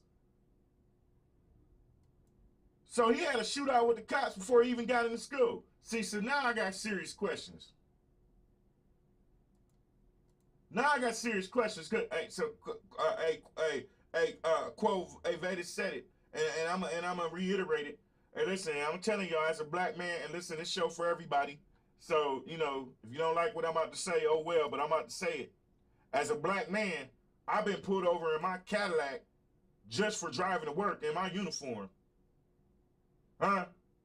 And within a half a minute, 10 cops on me. Like, y'all ain't got nothing better to do. And, hold on, I'm about to go deeper. Not only that, have y'all ever noticed, I'm going to say it, I don't care, I'm going to say it. Have y'all ever noticed that these mass shooters always get taken in custody unharmed? Hell, the one young man that shot up the damn, what was it, the church? They took that dude to Burger King. Yeah, pharmaceuticals kill way more than street drugs.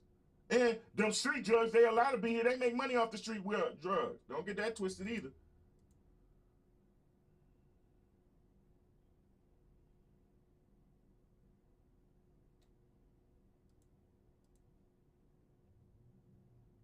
I'm telling you, man, I can't make this up. I'm in my work uniform. Those of y'all who in Ohio know. I work for COTA, Central Ohio Transit Authority. One of the most premier jobs you can have in Ohio. I was working there. Right? I would be in the morning. You know, you got to be there early to start driving the buses. In the morning, driving to work at like 3:30, 3:45 to get to work. Just minding my own business in full-blown uniform.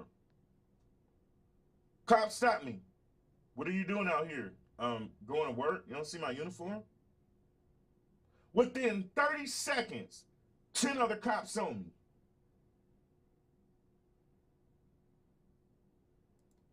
You know how many times? And so I would say A lot of these places, they can't react. They don't got enough reaction time because they too busy trying to pull people over and do over the dumbest shit.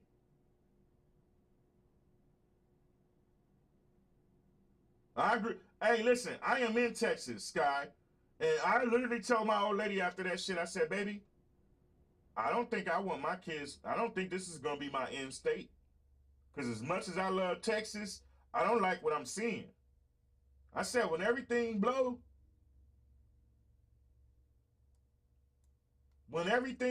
hey, listen, y'all, hey, just so real quick, if some of y'all want to join the show live, you're more than welcome to.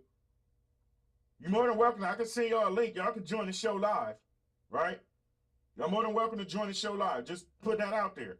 You're more than welcome to join the show live. Let's get that clear real quick. But, that's right, Thicky Smalls. That's right. That's right. That's right. They let the church shooter have it his way. They took that joker to Burger King. Make that shit make sense. Appreciate the alert.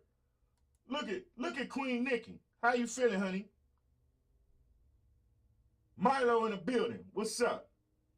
Hey, Jizz, me and my old lady had a serious conversation yesterday. I said, baby, I love Texas, but if there's any state that's going to fight any kind of helping with the gun laws or making shit better, it's not going to be Texas. Literally. And I said, baby, once everything hits, we might have to start taking some trips to some different states and cities and states and decide where we want to move. Because that shit shook me to the core. I literally just today, some of y'all, if y'all follow me on Facebook, y'all see me post pictures of my baby's award shows. Went to the award shows today. And again, salute to the school they go to, because it was like Fort Knox for real in there. Cops and security guards everywhere. Literally everywhere. But it's like, when will it stop? And when are y'all parents going to start paying attention to your child? Huh? Listen, if my daughter roll her eyes,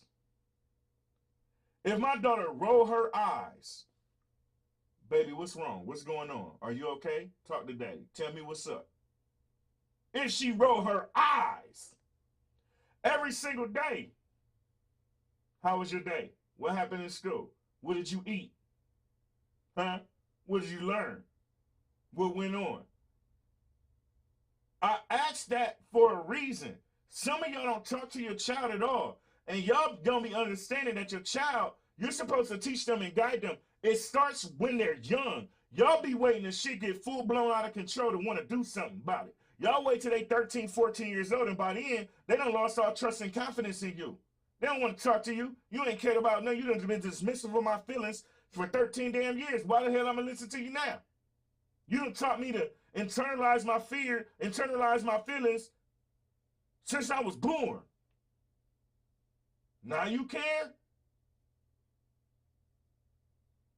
Children be going through the same emotional things that adults do. The difference is children don't know how to process it. And it is your job as the parent to help them process their feelings and teaching. Man.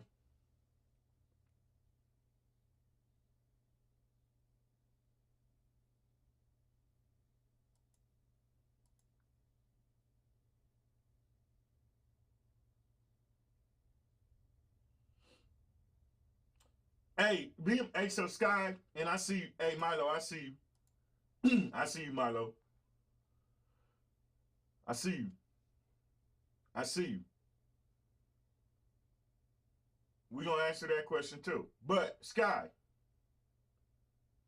here's the difference. It's so tricky, right? Because if you homeschool them, now it's almost like they don't fully get to experience life for real. You know what I'm saying? It's so tricky, man. Like, it's so tricky. It's so tricky when it comes to kids, man. Because so they got to have social interaction. They got to learn, you know what I'm saying? He said, no judgment, but as a Canadian, ain't no judgment in here at all, y'all. We talk, hey, listen, y'all know I got every different ethnicity you could think of in this chat. And y'all know how I do. If I send some judgment and shit going on, they up out of here. I ain't playing that. Ain't no judgment in here. We gonna talk about this deep shit. We gonna get through it. As a Canadian, I wonder if I should worry with all these people next door losing their shit literally day after day. Yes, you should fucking worry. Yeah, absolutely.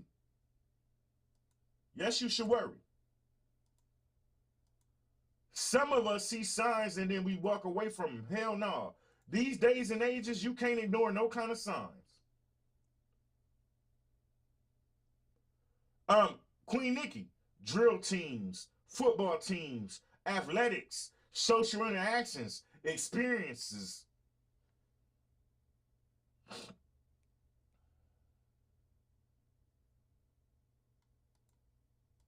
After school programs can provide the same things at school. Yeah, I'm with that. You right, I'm with that. Right, I'm with you when you right. Okay, I feel that, Sky. Because them social skills, BMW said, them social skills is important, people. Kids got to get them social skills. You know what I'm saying? But what Sky said is bars. Okay, I'm with you on that. If you tutor them at home and you put them in after school programs and different things and stuff like that, so they are still getting them same social skills, I'm with that. But they need them social skills in order to learn and grow. They need to experience things. I also blame the changing work environment as well. Some folks get tired of being there. Hey, this the one. I also blame the changing work environment as well. Some folks don't get time to be with their kids in their kids' lives. Like that, working over 40 hours a week, working weekends like the Great American Dinner at the Table, which we call check-in time in my house, isn't there anymore. Yes, and I'm going to go deeper. I tell people all the time, listen, but matter of fact, I'm going to read this to y'all because I posted this today when I posted the caption for y'all know I stopped the reason why the show is on at 12 on Monday and today is because they had award shows. And I posted this today. And the caption, for some of y'all follow me on Facebook, y'all seen the pictures of me and the kids, the old lady. But my caption was one of the biggest reasons I became an entrepreneur is so I never miss anything that my kids ever have. These days especially, you have to cherish every moment with your children and your loved ones. Right? The rest of it is about me relocating and shit. But to Dickie Small's point, I'm gonna go deeper. We are living to work. And I keep telling people all the time to invest in yourself. Because in America, right? The good old great America, right? In America, most of us don't matter what our color is, we are slaves. Yeah. They tell you you're gonna work for me 25, 30 years. I'm going to tell you when you can take time off. Inflation is out of control. So you end up working, a lot of people are working 2-3 jobs, so they don't get to spend no kind of time with their family. Because by the time they get home, they too tired to recognize a lot of these signs. And until they fix the inflation and make it make sense that gas. Listen, I went and filled my Cadillac up today. $78 goddamn dollars. $78. That's a whole damn bill. That's a gas bill. That's a phone. You know what I'm saying? That's a whole damn bill. $78. Now, fortunately for me, I made good money without disabled combat vets, so I made good money. But think about how many people don't even make enough money, so they working 2-3 damn jobs, so they so damn tired just trying to provide for their house. Man, listen. $78 to fill my Cadillac is cheap, Sky. When for the last couple of years, it only took me $40. That's $38 extra dollars. You know what I'm saying? That's $38 extra dollars. Well, you in Chicago. You know what I'm saying? You in Chicago. Gas is still a little bit cheaper in Texas because guess what? A lot of oil in Texas. But still, $78 damn dollars. You know what I'm saying? But that's what it is, reggae lover. It's enslavement. It's enslavement. That's what it is in America. We are slaves. Don't matter what your color is, we slaves. And it's a big ass lie. Because they tell you, they slave you so much that most of us don't even get to that retirement point and enjoy that money. Ooh, wee. Ooh, wee. Ooh, wee. Most of us, we just live in the work. I encourage so many people. I tell people all the time, invest in yourself. Because in America, you're not really making no money unless you're working for something. And here's the thing.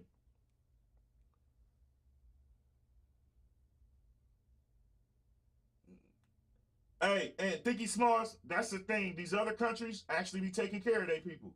We're the only ones who don't. That's right. That's right. Over here, we can't get the 2 days of, we're supposed to get a week without working at least 60 hours. Yeah.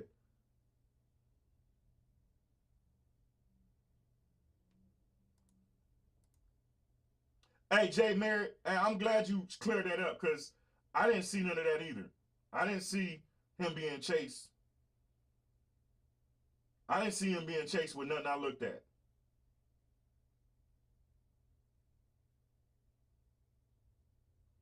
No. Hey, Sky, he shot his grandma. Not the cop.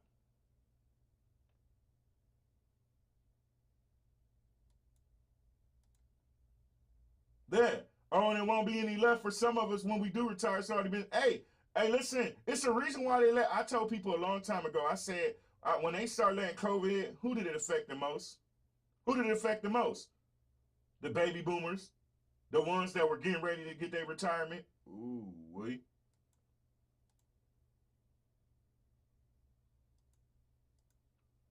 Ooh, wait. So a lot of us, our mentals are messed up. Now, this don't give nobody no excuse. Don't get it fucked up. But I'm saying a lot. This is how messed up America is. We need to fix multiple layers, and inflation is one of them. If you can't address the mental health issue if you don't address inflation, because so many of us parents out here are living to work, and by the time we get home, we so damn drained. So, one, they need to pay more attention to mental health, right? Because that shit is very real. And two, if they don't address the inflation at the same time in the gun law, it's multiple things. So that's what pisses me off about America. You got all these different things that needs to be addressed. Mental health issues, inflation, right? Gun laws, right? Capitalism. We got all these different things that need to be addressed, but they more worried about women and Roe versus Wade. They more worried about taking away women's rights to have abortions.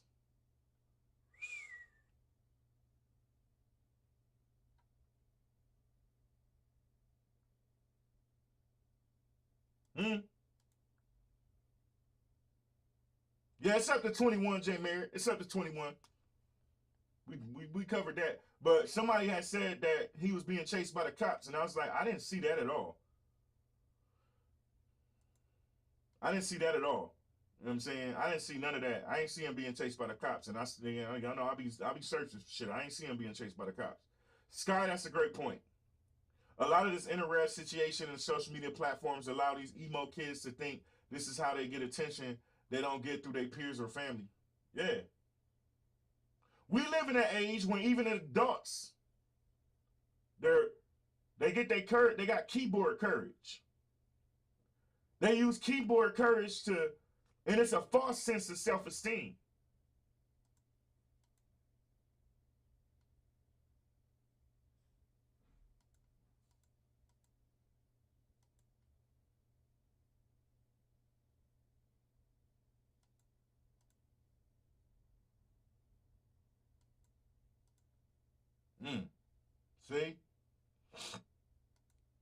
See? Fiji in the building. What's up? What's up, Kendall? Listen. It's too much shit that be going on, man, that I just don't understand. It's way too much shit that goes on, y'all, that I just don't understand. With this situation, with not any of the situations. I don't understand it. I'm good, my brother. I'm on one because I'm sick of seeing children get killed. People get killed, period. I'm sick of it. And it's starting to grind my gears. Because we don't do shit about America don't do shit about it. Now, listen, y'all heard me say this twice. I'm going to keep saying it. Joe Biden is worse than the president on Tyler Perry's show, The Oval. He's just there.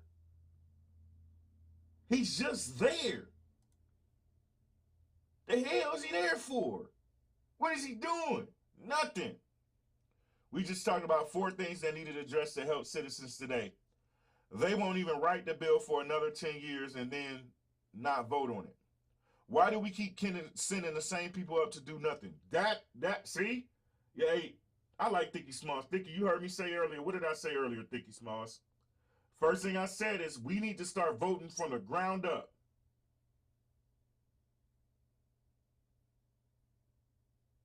We keep letting it get to most of us, the only thing we ever do is vote for the president.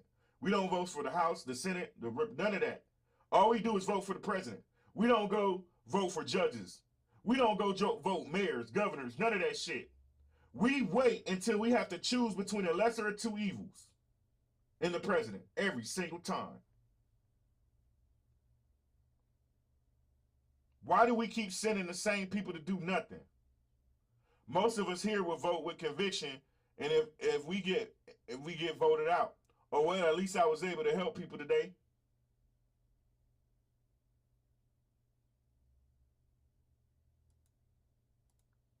Yeah, the real devils is behind me. What's up, AL2 Fresh? Yeah, that's what it's about. America is set up, it's a capitalist nation. And it's set up to do exactly what AL2 Fresh just said. It's to keep us bickering and fighting for the crumbs while they profit. Yeah, Jay Mary, we covered a lot of that. He was 18. He legally bought the guns. He didn't just buy the guns. He walked in there. He bought an AR-15, multiple magazines, bullets, and body armor. Right. That the biggest problem is us because we never vote at the local level. We never vote at the local level. We always listen, I'm going to say this. Every single trip, every time there's a presidency, guess what we voting on? The lesser of 2 evils. And most times, who are the 2 candidates that we voting for? Majority of the time, it's 2 middle to late age white men, right? Whose mom and dad own slaves. That's usually who we voting on. Usually, every time, that's who we voting on. We be voting on 2%ers, and the 2%ers be backing them.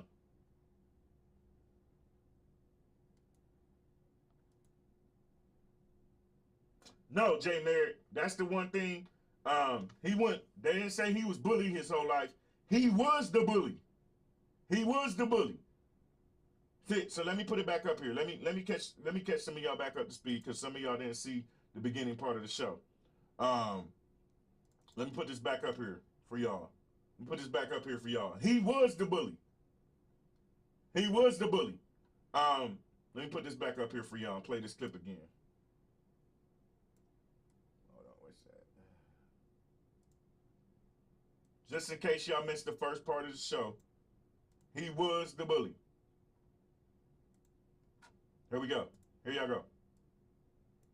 Let's get more about the investigation, including new details about the gunman and the safe security measures in the Uvalde School District. Our chief national correspondent, Matt Gutman, is outside the gunman's home. Good morning, Matt. Good morning, Michael. Hey, yes, Karen. And me and my old lady had a serious heart-to-heart because you know I'm in Texas. And I told her, I said, I don't think Texas is going to be my end state. I said I think we're gonna make a bigger move once everything from the show and all this VA shit finally finished and all that. We probably gonna have us a house built somewhere else. I said, baby, I'm gonna need you to pick 3 or 4 places that you wanna go visit, in different cities and state, because Texas ain't gonna be it.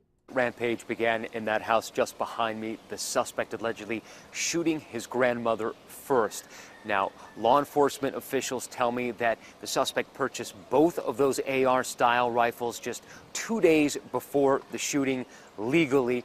The investigation now focusing on whether he had accomplices and whether this was pre-planned in any ways and how the suspect managed to slip through all of the guardrails in place in this community meant to stop an attack just like this. This morning, authorities telling ABC News the shooter legally purchased 2 AR variant long guns within a week of his 18th birthday. What happened in Uvalde? So more information coming out then. Abbott is live. Abbott gets on my fucking nerves. I can't stand Abbott. I really can't. I really can't stand Abbott. Okay. Say less. We'll update us then. I'm going to still play this clip, but I'm going to find the clip of Abbott too. I'm going to find a clip of Abbott too. I'm going to finish playing this clip so some people didn't, because he was the bully. Is a horrific tragedy that cannot be tolerated in the state of Texas. His classmates at Uvalde High School telling ABC News the suspect was known for fighting and threatening classmates. See what I'm saying? So I don't know how, Jay Mary, I don't know how accurate his, I don't know how accurate his information is, but here they told us that all of his friends, they're about to interview his friends. They said he's the one that was bullying and fighting and threatening all the time. Hey, Dr. Daddy, how you feeling? Okay, Jay Merritt, I'm gonna look it up. Nathan Romo, who had witnessed part of the shooting, had once been friends with him. What did you do to prompt him to say, "I'll kill you"? Nothing. I used to be his friend, but then I told him that I wasn't gonna start being his friend no more because he was being weird with not only me but a lot of other people. Several classmates telling us the suspect rarely went to school, and when he did, he sometimes frightened students like Ureli Vasquez. He had scars on his face, and I remember somebody asking him what happened, are you okay? Because he showed up to school with them, and he just I don't really like Fox News. Straight out told them, with a smile, I did it myself because I like how it looks. Vasquez had also worked with him at a restaurant. Now investigators working to determine how and when the gunman assembled his arsenal, which included AR-15s, body armor, and numerous Look at this, man. This is the part that puzzled me so much. It puzzles me so much. Okay. Maybe he got aggressive after being bullied. Maybe. But this is the part that puzzles me so much. 18 years old, I'm in a damn gun shop selling guns. I work there, and an 18-year-old comes in buying body armor, numerous magazines, AR-15s. What? Redflag.com. Magazines. So what we do know, when he did make entry into the school and he was shooting children and adults and teachers, we did have several police officers that made entry and actually were met with gunfire by the suspect. Authorities saying he shot his grandmother before he headed to Robb Elementary School and unleashed that deadly assault. That school, part of a district with robust security measures in place, including lockdown protocols, threat assessment teams, and a digital program to monitor social media threats. But the shooter allegedly leaving a trail of disturbing social media posts, hinting at an attack. Investigators now poring over the gunman's accounts, where he reportedly sent videos and photos of guns to other users, even images of animal abuse. As recently as Tuesday morning, an Instagram account believed to be connected to the shooter sending a photo of a gun laying on a bed to another user. Law enforcement also reviewing screenshots of messages the suspect allegedly sent a different Instagram user, tagging them in an image of firearms. And then the day before the shooting, the gunman also reportedly saying on the platform Yubo, "Wait till tomorrow." Now a community searching for answers. And I just spoke with the suspect's grandfather, who said he had no idea his grandson had those guns in the house. The grandfather saying he's a felon, so it's illegal for him to have those weapons in. If he had known it, So they even say he was a felon already. So he would have turned him in. He also said we was asking that earlier, Dr. Dady. As his grandson didn't have a license to drive, couldn't drive. Yeah, I can get what's live, but hey, Jay Merritt, I ain't real big on Fox. But NBC is playing it, so here. Do you want to grow your YouTube channel? Do you want to earn more?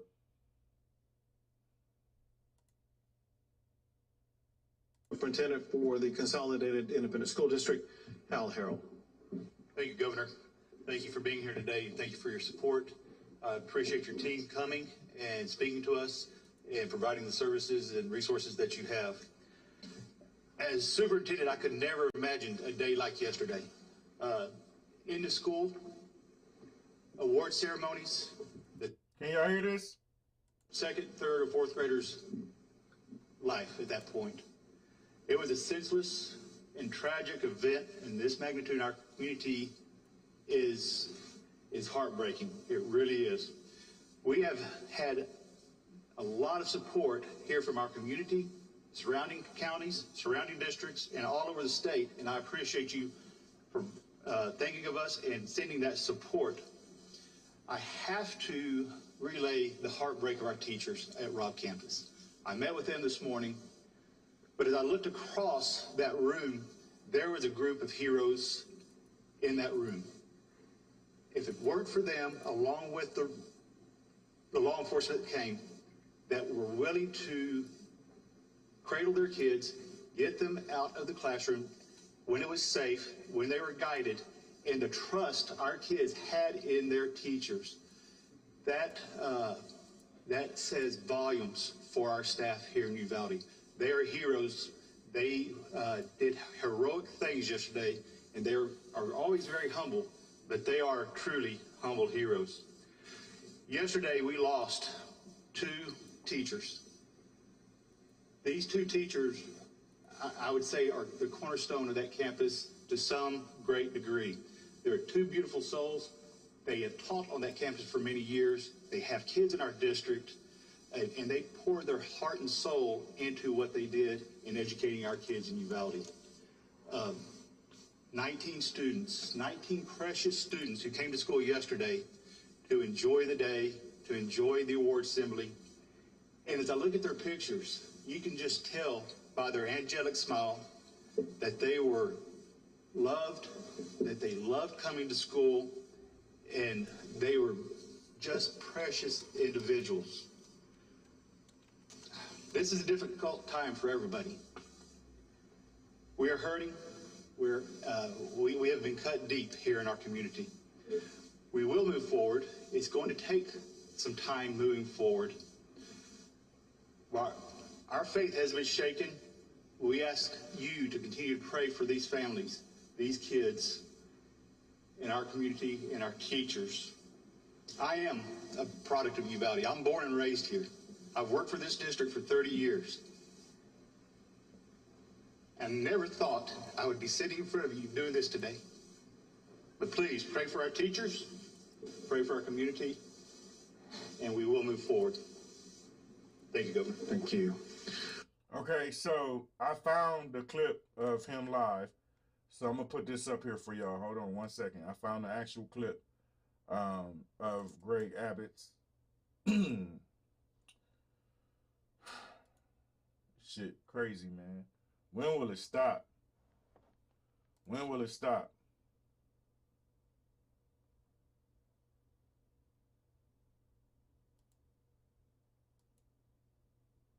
So I'm gonna throw this clip up here for y'all, and here in a second. So Dr. Dady, you know the crazy part is I'm in Texas, and I went to 2 award shows, and on both of them, Monday and Wednesday. Okay, he talking again, but I don't want to have to implement a whole new scene in my production to air his live stuff. So the first time he talked, I'm gonna play that. I'm gonna play the first time he talked. But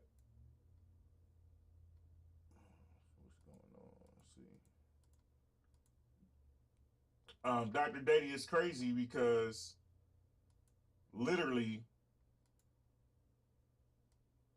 I went to 2 award shows, one of them today, and Monday even, they were not lax in their protocols at all. They were not laxed at all. Man, when I say all, I mean at all. They were not laxed. They were not playing at all.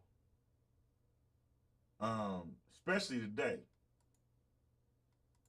Especially today.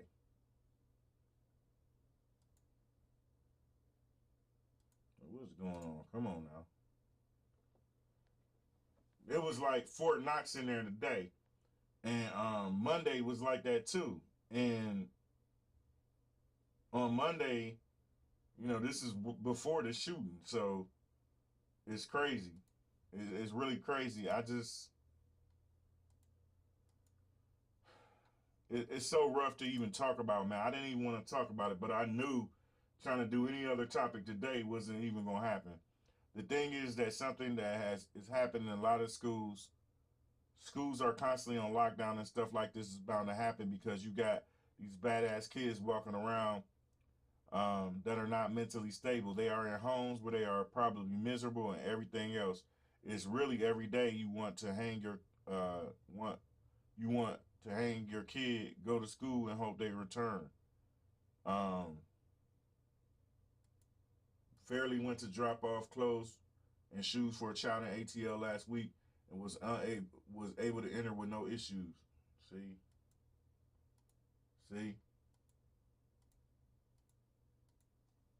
You too, J. Merritt. Listen, man. Mental health is real. Like, so earlier today, I asked a question. I asked people, hey, how many of y'all know that May is Mental Health Awareness Month? And majority of people didn't know. And that's sad.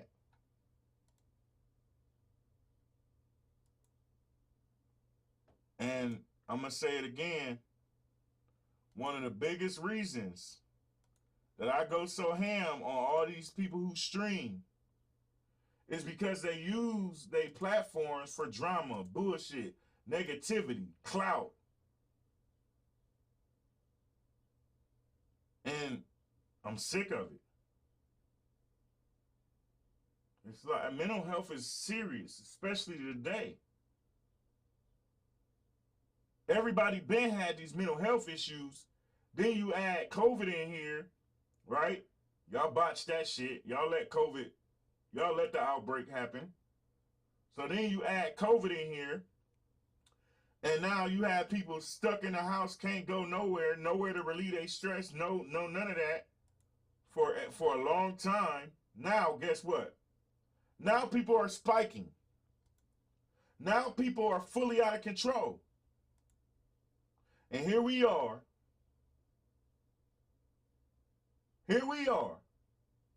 I think all of this, I'm no conspiracy theorist, but I think all of this is aimed at population control. They want people to snap.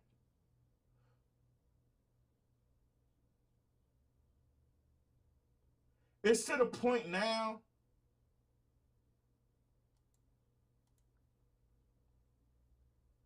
Yes, yeah, I agree, L2 Fresh. It's a right, Clean Nikki. It's a couple of us that do it. But my thing is, so I get so mad. I do it every day. It ain't a day you can come here and not be getting awareness on some kind of mental health issue. You know what I'm saying? It's too few of us talking about these things. Most of us have platforms and we talking about bullshit and drama all the damn time. Mental health issues don't get attention until certain things happen. Bars. They wait until something crazy happen and they pretend. They pretend like they gonna do some shit about it. That's what they do. They pretend. If y'all want to know why I go so ham every day, that's why. What are you doing to make a difference? Y'all people be having 30, 40, 50, 60, 70, hundreds of people in your damn chat. And teaching nothing. You care more about your image than you care. Come on, man. When are people going to start using their platforms for something positive? When are people going to exercise selfless service? I tell people all the time, listen, I get asked so many times, and the sad part is, here's the sad part. With this platform here, every last one of y'all here done seen this full blown projection that I put together every single day. Every last one of y'all have, at least once. If anybody else had this platform, and I could be viral already if I would start talking about celebrity gossip and bullshit and drama and all that other attention seeking shit that most of these fake ass, so stupid ass, Koofy Cake, Kotex ass, oh stupid ass, oh clown ass, oh dog ass. If I was talking about the shit that they talk about, I'd have been viral. But I don't. Why? Because somebody got to make a difference. How many of y'all, Dr. Daddy, you still here?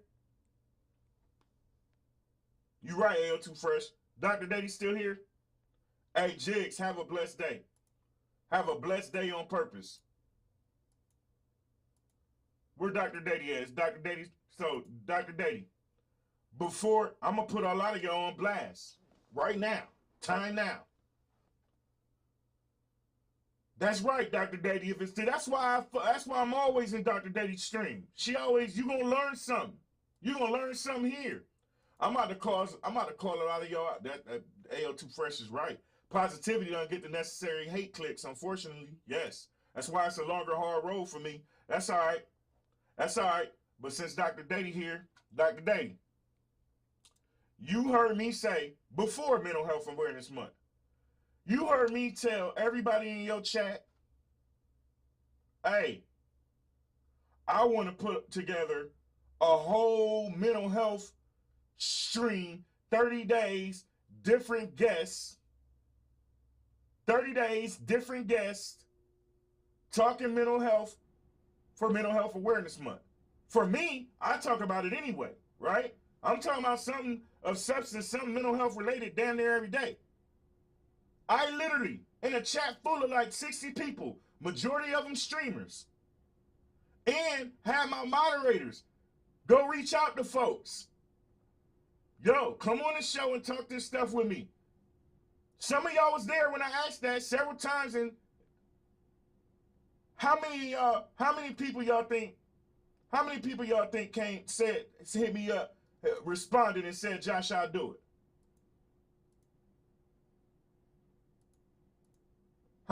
How many people, y'all? How many people? All these streamers on Twitch, y'all been in Dr. Daddy room before. Y'all know it ain't nothing but streamers in there. Huh? One person responded, Dr. Daddy. One person, Dr. Daddy. That's it. And I wouldn't even let her do it because you know why, Dr. Daddy. You know why. I ain't got to say that. That's between me and her. Right? Not one person. But y'all get on Twitch every day. Huh? Y'all get on Twitch every day, playing games, playing music, talking shit, being extra as fuck for some attention, and ain't raising no awareness at all. Fake ass, damn wannabe ass social media and fucking influencers. Get on my damn nerves. That's why I don't like people. Y'all want to know why I don't like people? Because they phony, worried about their numbers. What can I do to be extra today to get more people in my chat?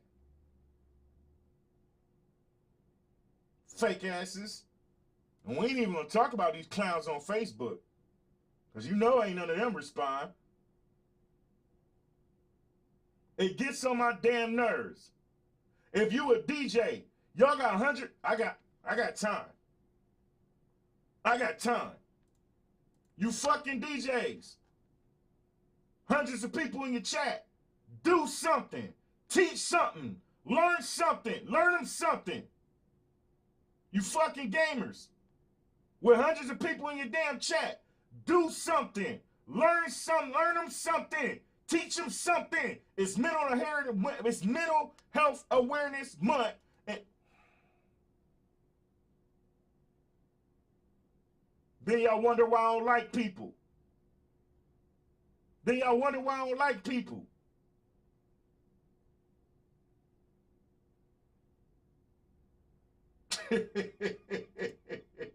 Talk about the barbecue. Don't be trying to make me laugh when I'm on one, Dr. Dady.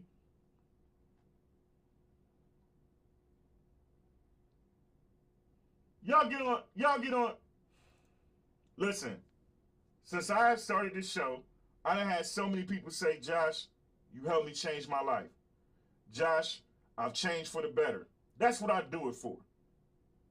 I ain't worried about me. I know I'm going to have a longer... Look, I was just talking to a couple folks, right? Matter of fact, I was talking to Black Queen the other day.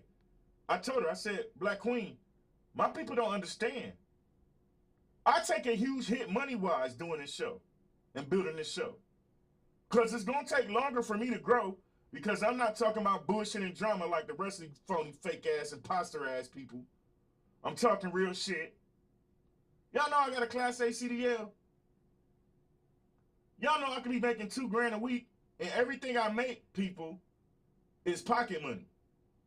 Instead, I'm making crumbs from my show. Why?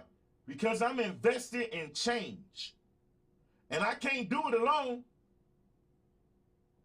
I can't do it alone. Mental Health Awareness Month. And it's only a couple streams you can go to that was talking some mental health shit. Make that make sense. But y'all, the whole month, you know what they was worried about the whole month? I'm going to say it. You know what? Mental Health Awareness Month. And you can only go to a few streams on Twitch that's talking about mental health. You know what they was worried about? Them fake ass awards. Yeah, I said it. Them fake ass awards. Everybody campaigning, posting all over Instagram, sending people whispers. Vote for me. Fuck you. Voting for shit. Them fake ass awards. When you gonna be the change? Huh? Sitting here worried about some fake ass awards. It ain't like Twitch made them awards and said, hey, your stream is this. These some fake ass awards that somebody else made up. Y'all sitting here worried about some fucking awards. That's all you seen all month. No, hardly no mental health streams. Just people advocating for some fake ass awards. Stupid asses. Yeah, I said it. Mental Health Awareness Month, and all I done seen all over Twitch the whole entire month. Now, granted, it's been a couple people if it doesn't the shoe. Hey, listen, if the shoe fit, wear it. If the shoe fit, wear it. I done have people blowing up my whispers all month. The same ones blowing me up, telling me to vote for them for some fake ass awards, decline to come on the show and talk about mental health during Mental Health Awareness Month. Y'all some fake asses on Twitch. Some soft batch, softer than soggy, fruity pebbles. Worrying about numbers, worrying about stats, looking at me as competition. Newsflash just in, mathematically you can't compete with me. Over time, my following is going to surpass everybody else's. Why? Because I work for myself. You work for somebody else. Ooh, wait. Mathematically, it's not possible for you to even beat. I'm here 5 days a week, spitting real shit. I'ma grow and grow and grow and grow and grow. Mathematically, it's impossible. You're looking at me as competition, and I ain't even thinking about you. Why? Why are you not thinking about them, Josh? Because they fakes, phonies. Your whack-ass DJs playing all the same damn songs. It's Mental Health Awareness Month. And you're playing, all of y'all, playing all you whack-ass DJs playing the same whack-ass songs. Instead of talking to the people and trying to bring some awareness. We the problem. We the problem. Instead of trying to be leaders. Instead of trying to do something positive. Y'all worried about your numbers. Worried about your image. Okay, so you got numbers and you got an image, but you lack substance, stupid. Fuck you talking about? Fake ass goddamn DJs. Huh? You fake ass damn gamers. When y'all gonna do something to make some change? And don't get me talking about Facebook. Don't get me talking, Lord, don't get me talking about Facebook. Facebook is the most crab in the barrel shit I ever seen in my life. A bunch of damn nobodies pretending like they somebodies. Oh, I'm on this trip. Yeah, but you just spent your whole damn rent on that damn trip. Some bills ain't getting paid. The kids ain't getting fed. Oh, I got this new car. But your car payment is $890 damn dollars. The insurance is $500. You paying a whole house note on a damn car. You can't even afford to put gas in the bitch. But you pretending like you somebody on Facebook. Man bashing, woman bashing, not supporting shit. That's right, kids ain't been nowhere, but you want a trip. Your kids got natty-headed ass little kids. But mama in Jordans, daddy in Jordans, make that make sense. Don't get me talking about Facebook. Sick of this shit. Every time you look up, every fucking time you look up, it's something. And we are to blame. Because we don't care about our kids. We don't care about mental health. All we care about is our damn numbers. All we care about is our image. When you gonna do, and then y'all same ones that be sitting there whining and shit. Oh my God, I can't believe that this happened. Oh, wait a minute, let me go stream 10 hours of fucking music. The same whack music that I played the other day. Make that make sense. Get on my damn nerves. Oh, clout chasing whack ass DJs and gamers. All y'all crap, all y'all sitting here ain't doing nothing at all for your communities. Ain't doing nothing at all to help raise awareness for mental health. Fake asses. Get on my damn nerves. Screaming free Young Thug. Fuck Young Thug. Keep his ass in there. Huh? Keep his ass in there. He tearing up the whole community. Keep his little dog ass in there. Get on my damn nerves. I'm so sick of all y'all fake ass people on social media, man. All these fake ass people on Twitch, fake ass people on YouTube, fake ass people on Instagram and Facebook. Oh, fake ass people. I'm sick of that shit. Y'all ain't shit. Yeah, I said it. He's a rapper. He's a popular rapper.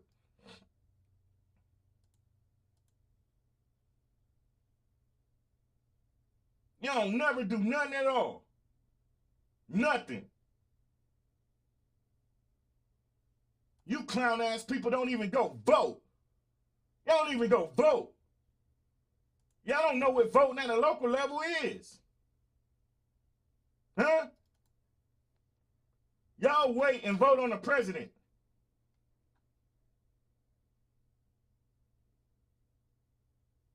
By the end, it's the lesser of two evils. And I done said this 1,000,001 times. I'm going to say it again. I don't know why the black community, this show for everybody, but I got to say this. I don't know why the black community keep voting Democratic. Them jokers been lying to us since the beginning of the time. Y'all so stupid that y'all don't even, I ain't using ignorant today. Y'all so damn stupid that y'all don't know that the Democrats was the ones that started the KKK. Y'all don't know that the Democrats been lying to us since the beginning of the time. Promising us that they're gonna do something, and then as soon as we believe that shit, put them in office, and then as soon as they get into office,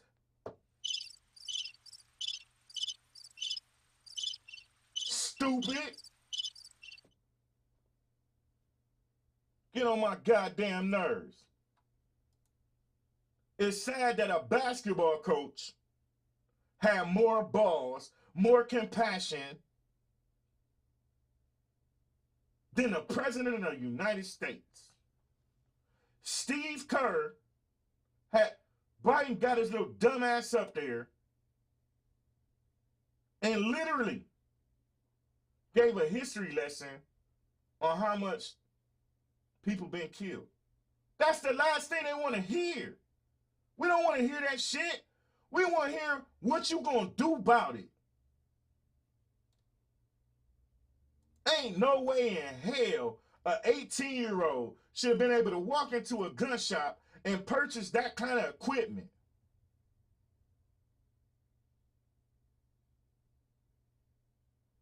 Nobody in there raised the red flag.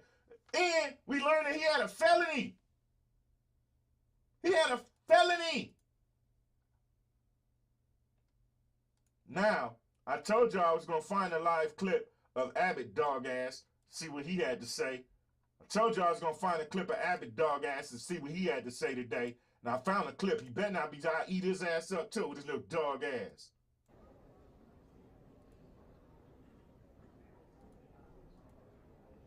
Fucking Abbott. Yeah, if you don't like cuss words, you shouldn't be in here today. Because usually I'm spitting bars, but today I'm on some real shit. I'm sick of these people, man. I really am. They don't never do nothing. Fast forward this shit. Get his ass out here. Get his little dog ass out here. What do you have to say? That parents get to begin. See what his dog ass had to say.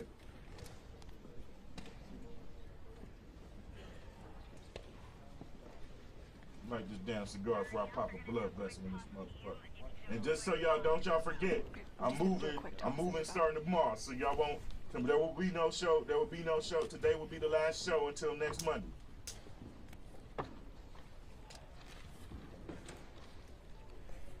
I want to thank everybody who is joining with us here today, especially those who are behind me that I'll be talking more about here shortly. To begin with, let me point out the obvious. Evil swept across Uvalde yesterday. Anyone who shoots his grandmother in the face has to have evil in his heart. But it is far more evil for someone to gun down little kids. It is intolerable and it is unacceptable for us to have in the state anybody who would kill little kids in our schools. I'm sorry, honey. Children are a blessing. God teaches us that. They're filled with laughter, innocence, and joy. Their love is a gift that parents get to unwrap every single day. Parents in Uvalde had that gift taken away from them, stolen by a demented person. Days before. I see I'm going to have to eat his little dog ass up too. Days before yesterday, when these children were at school, some were receiving awards for perfect attendance. These kids will never attend school again. To say the least, Uvalde has been shaken to its core. Families are broken apart. I see him have to eat his ass up. Are forever shattered. All Texans are grieving with the people of Uvalde. And people are rightfully angry about what has happened. Events like this, they tear at the fabric of a community. Our job is to ensure that the community is not going to be ripped apart. All Texans must come together and support the families who have been affected by this horrific tragedy. What they need now more than ever is our love. What they need is uplifting. See? Hold on, let me rewind that. Let me rewind that. See, let me hydrate. I see I'm gonna have to eat his ass up. I see. Listen to this joker. By a demented person. Days before yesterday, when these children were at school, some were receiving awards for perfect attendance. These kids will never attend school again. To say the least, Uvalde has been shaken to its core. Families are broken apart. Hearts are forever shattered. All Texans are grieving with the people of Uvalde, and people are rightfully angry about what has happened. Events like this, they tear at the fabric of a community. Our job is to ensure that the community is not going to be ripped apart. All Texans must come together and support the families who have been affected by this horrific tragedy. What they need now more than ever is our love. What they need is uplifting from all of our fellow Texans and all of our fellow Americans. No, Governor Abbott, what they need is to understand how in Texas, where I live, right, an 18-year-old, see, y'all get on my damn nerves. Y'all some stupid-ass people, man. Y'all some really stupid-ass people.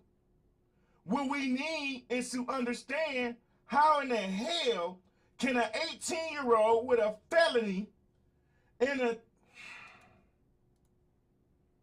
How in the hell can an 18-year-old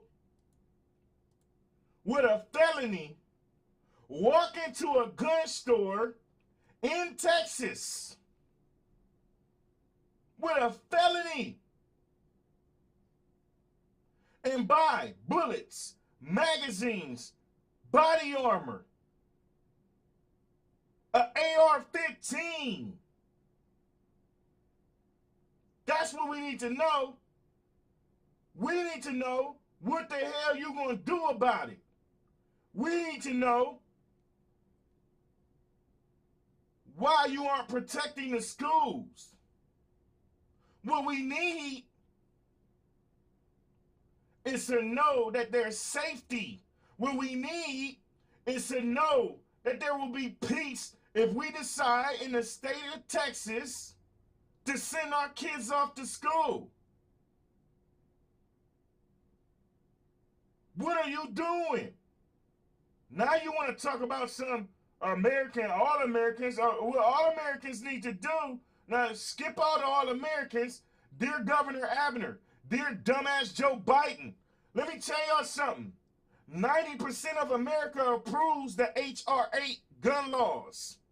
It's been sitting on the Congress desk for over 2 years. What we need is for y'all to stop bickering like some fucking teenagers, like some 2-year-olds. Y'all grown as hell in powerful position with children's mentalities. What we need is for something to happen. For y'all to be, not only talk this talk, so y'all good at getting in front of the camera and talking the talk. When y'all gonna do something?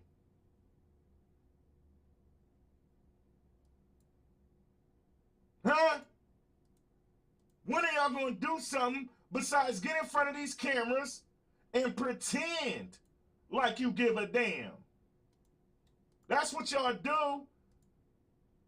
I said it once, I'm going to say it again. First, I'm going to start with Biden.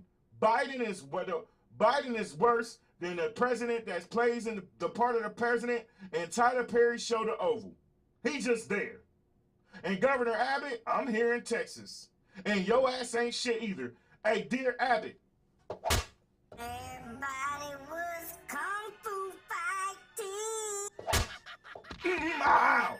Ow, yeah, it hurts. Somebody need to slap some sense into your dog ass.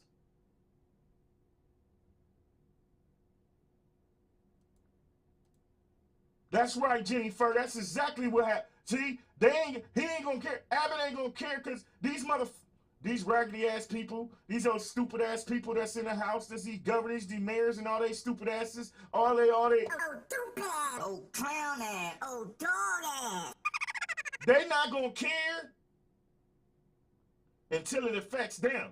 That's when they gonna want to do something. That's the only time they're gonna do something is if it affects them. Listen, I've been saying for ages, America don't care about the damn people. They care about themselves. They care about their pockets. The reason why they sit on these gun laws is because it makes them too much money. Meanwhile, while you making money that you can't even spend, 18-year-olds with felonies are walking inside of gun shops and buying AR-15s with body armors, magazines, and bullets. Why, Abbott? Why? How is this possible? See, when you ask these little dog-ass questions like this, you hear this.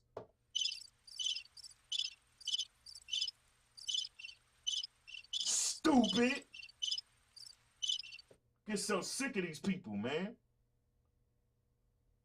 I'm sick of the people that sit in these seats. I'm so sick of these people. Man, listen, yeah, it's greed. So sick of all these fake-ass twitchers and all that. Let's see what the hell else this dog-ass dude got to say. And let me emphasize something that I know you all know. But the reality is, as horrible as what happened, it could have been worse. See, who said some shit like that? Who said some shit like that? Who? Hold on. Did y'all hear this? Did y'all hear what this joker just said? Did y'all just hear this? Listen to what this joker just said. From all of our fellow Texans and all of our fellow Americans. I can't believe he just said this. And let me emphasize something that... Listen to this joker. Listen to what this little dog-ass dude says.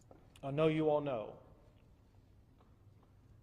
But the reality is, as horrible as what happened, it could have been worse.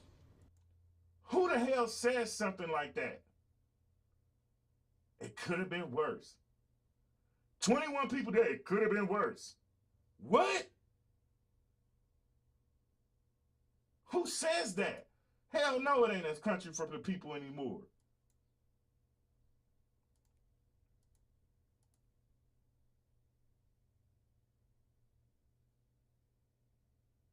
Shit crazy. Who the hell says something like that? Who the hell says something like that? 21 people died. It could have been worse. Stupid ass dude. The reason it was not worse is because law enforcement officials did what they do.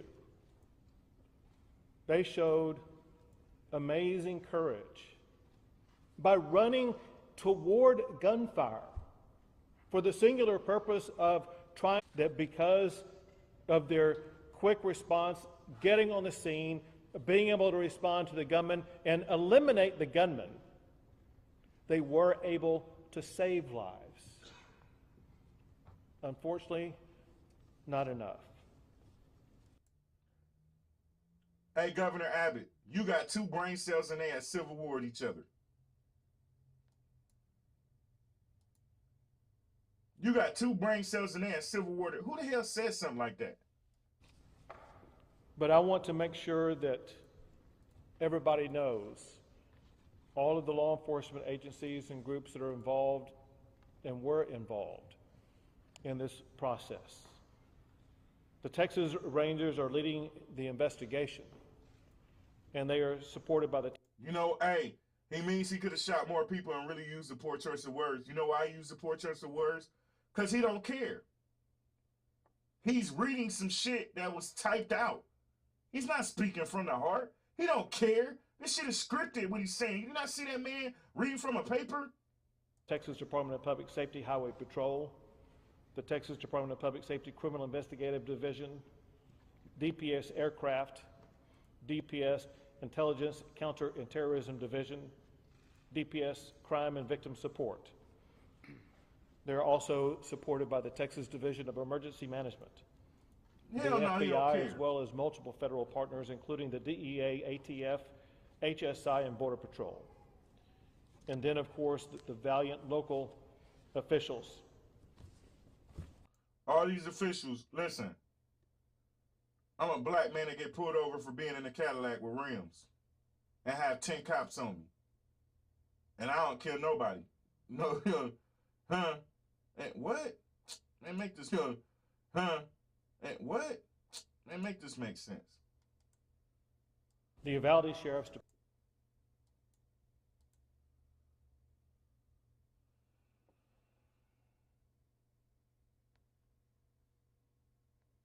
Hey, you know what? That's a good question. Hold my beer. Hold my beer. That's a good question. That's a very, very good question.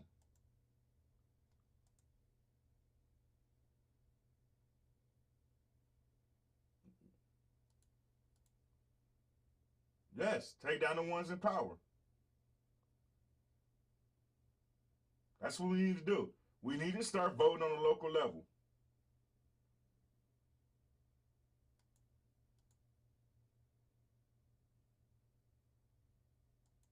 Right, because they all got security and stuff. Yeah. Yeah.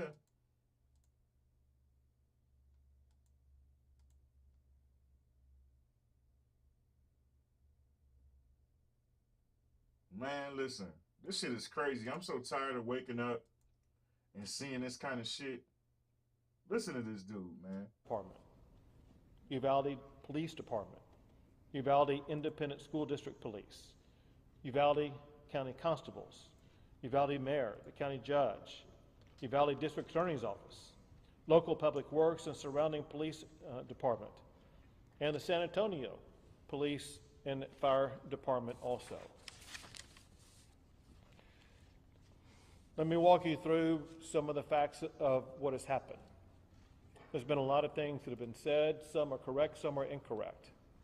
Let me tell you the best information that we have at this time, understanding, very importantly, that this is an ongoing investigation, and ongoing investigations often reveal new information as those investigations progress. The first thing that happened was Listen, let me tell y'all that something. Hey, wait, the gunman shot his grandmother in the face. She then contacted police. The gunman fled, and as he was fleeing, he had an accident just outside of the elementary school, and he ran into the school. Officers with the Consolidated Independent School District, they approached the gunman and engaged with the gunman at that time. The gunman then entered a back door and went down 2 short hallways and then into a classroom on the left-hand side. The gunman entered into that classroom, and the classroom was connected internally to another classroom. Border Patrol, Consolidated ISD officers, police, sheriffs, and DPS officers converged on that classroom. And a Border Patrol officer killed the gunman. As I said, Texas Rangers are leading the investigation, joined by federal, state, and local law enforcement officials. At this time, we know that 19 children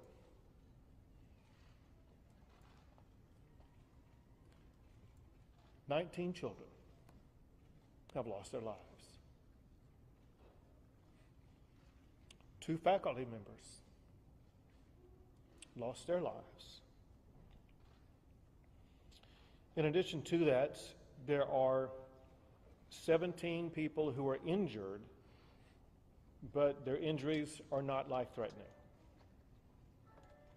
All family members of all of these students and faculty members have been contacted and informed about the circumstances. Hold on one second. Officials are working with parents to ensure that their parents are going to be able to see their children. Parents should contact victim services at the county fairplex. We know that there are parents still striving to make a connection. All parents are welcome and urged to contact victim services at the county fairplex. The gunman was 18 years old and reportedly a high school dropout. Reportedly, there has been no criminal history identified yet. He may have had a juvenile record, but that is yet to be determined. There was no known mental health history of the gunman. He used one weapon, which was an AR-15, using 223 rounds. There was no meaningful forewarning of this crime other than what I'm about to tell you. As of this time, the only information that was known in advance was posted by the gunman on Facebook approximately 30 minutes before reaching the school. The first post was to the point of, he said, "I'm going to shoot my grandmother." The second post was, "I shot my grandmother." The third post, maybe less than 15 minutes before arriving at the school, was, "I'm going to shoot an elementary school."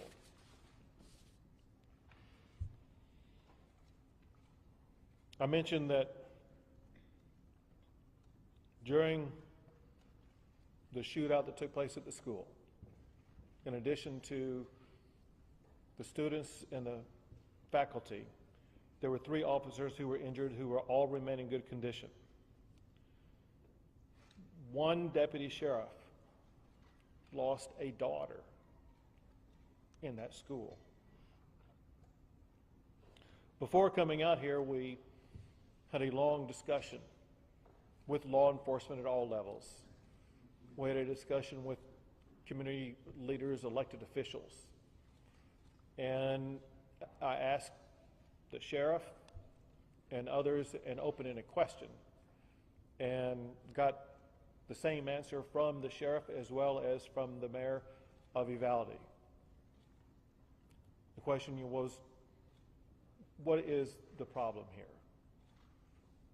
And they were straightforward and emphatic.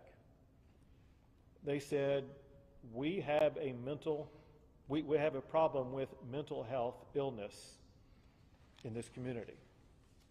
And then they elaborated on the magnitude of the mental health challenges that they are facing in the community and the need for more mental health support in this region. I want to make sure everybody understands the mental health services that are available at this time, with me making one clarifying point in advance that I'm going to redouble down in the aftermath. Whenever anything as shocking and extraordinary and disturbing as this event occurs, there is an urgent need for everybody affected to access mental health. I cannot be more emphatic than saying with great urgency, everybody in this community, I mean everybody, the victims, the families, family members, friends, the law enforcement involved, but the entire community is in utter shock about this. Some physical wounds that were sustained by the officers, they're going to heal in the coming days. The mental and emotional wounds are far harder to see and last far longer. The state of Texas, working with federal and local officials and agencies, we're going to be here for a long, long time. And one key point that we will focus on is making sure that everybody in this community has the access they need for as long as they need it to address with the mental and emotional health care needs that they have. We'll enlist various agencies and make sure these are made available to the public. The mental health services currently available are from victim services from across the area, from federal, state, and local levels, including the Family Resource Center at the Uvalde County Fairplex.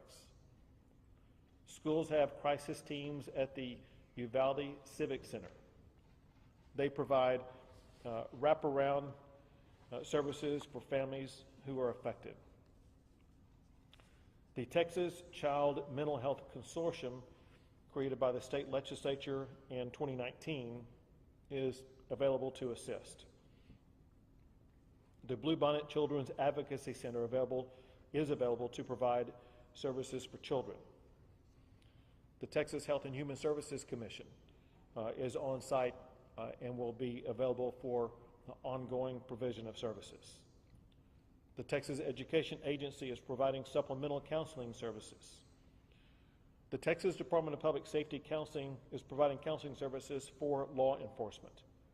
And the FBI is also bringing in mental health services for law enforcement. It cannot be overemphasized the importance of law enforcement officers, all of them, seeking out and obtaining this mental health counseling.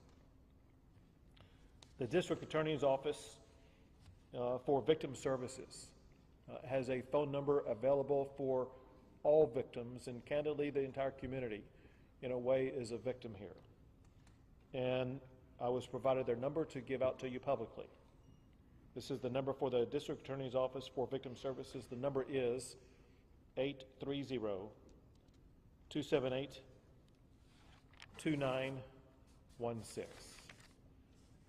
And at this time, I will pass the mic to Lieutenant Governor Dan Patrick. Governor, I have to say something. Excuse me. The time Excuse me. to stop this Excuse me. was after Santa Fe High School. Sit down. You're Don't pull us stuff. Was after El Paso. Sit down and don't play this Stop stuff. the next shooting is right now, and you are doing nothing. No, you're offering you us need to get nothing. his ass out of here. You This said isn't this the is place not to talk this predictable. over. This is totally predictable when you choose Sir, you're not out of to line. do anything. to Sir, save the you are kids. out of line. I'm standing Sir, up for the you kids are of out of the line. state Please to leave stop this this from auditorium. happening So you again. can exit. Get out of You here. can exit. Get out of here. I can't believe you're a sick son of a bitch that would come to a deal like this to make a political issue. This is not the place to do that.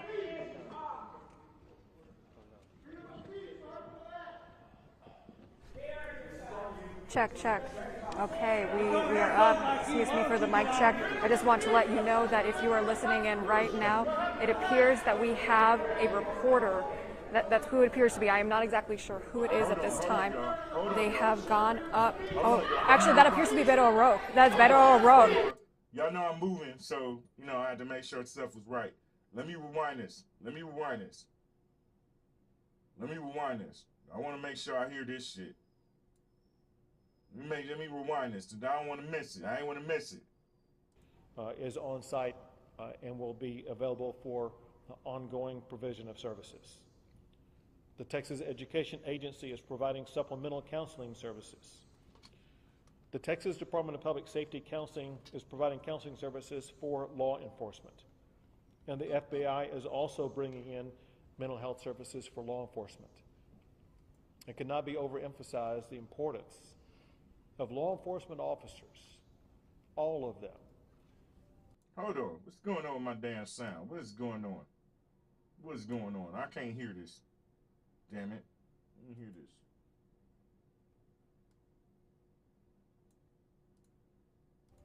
Seeking out and obtaining this mental health counseling. The District Attorney's Office for Victim Services has a phone number available for all victims, and candidly, the entire community, in a way, is a victim here. And I was provided their number to give out to you publicly. This is the number for the District Attorney's Office for Victim Services. The number is 830-278-2916.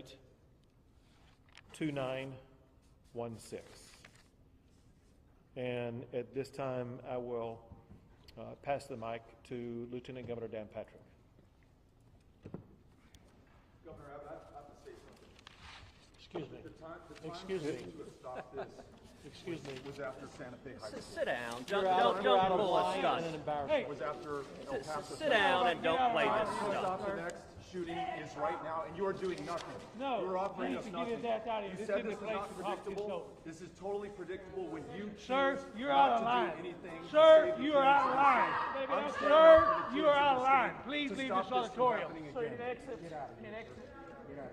of here. Please. I can't believe you're a sick son of a bitch that would come to a deal like this to make a political issue. This is not the place to do that.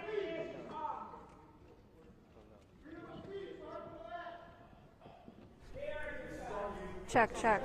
Okay, we are up. Excuse me for the mic check. I just want to let you know that if you are listening in right now, it appears that we have a reporter.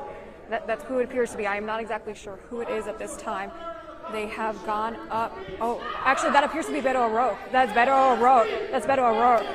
That is Beto O'Rourke. Hang on one second. Beto O'Rourke went up to the stage and actually asked Governor Greg Abbott how many more times we were going to see this. We are going to try to see if we can get a better shot of him. Excuse me. At first we thought that was a reporter, but I am now trying to get out of the auditorium. I'm trying to see if I can catch up with Beto O'Rourke, who we thought was originally a reporter. I'm going to see if my photojournalist can also... I think he's going to stay there for now. I'm going to see if I can get Beto. If you guys cannot hear me, please let me know. But again, Beto O'Rourke just going up to the stage. We were unaware that he was actually in attendance. I'm going to see if I can catch up with him. There's no words that anybody's shouting from here. They ain't defensive. They know they ain't doing shit. He went to Santa Fe High School after kids were killed in their classrooms. Told the parents he would do something. Nothing. American He came to my hometown of El Paso. responsibility. After 23 people Where were slaughtered, we need to he focus said he was going not to do on something. ourselves and He our did nothing. In agendas. fact, the only This is crazy. We need to he focus did on was make it healing easier to and hope he did was that make we it can easier provide to to carry a those gun in who public. have suffered And he unconscionable damage to no their training, lives and loss of no life. vetting whatsoever. You know, We need he all talked the about that this was in this evil. one moment in time. The only thing evil is what he continues to do aside to the people personal agendas. of this state. He Think of says somebody this other was than predictable. ourselves. It was totally Think about the people who are hurt. This will continue to and happen. help those When who you have been continue to hurt. have a governor who will not stand up for the people of Texas. His only interest is the gun lobby. He's scheduled to speak at the NRA convention this Friday in Houston, Texas, just days after these kids were slaughtered here in Uvalde. They were slaughtered at Santa Fe High School, at Sutherland Springs, in Midland, Odessa, in El Paso, Texas. First mass shooting in U.S. history here in the last 5 years. I don't think it was staged. I don't think it was staged, personally. A lot of people, as someone who's here in Texas, yeah, he is. Beto's the guy that wants to change the gun laws.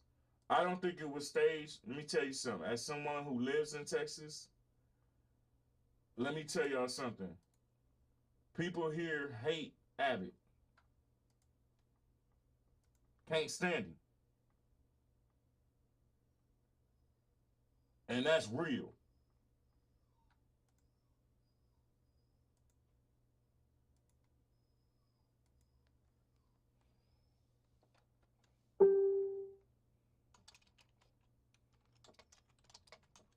They can't stand him.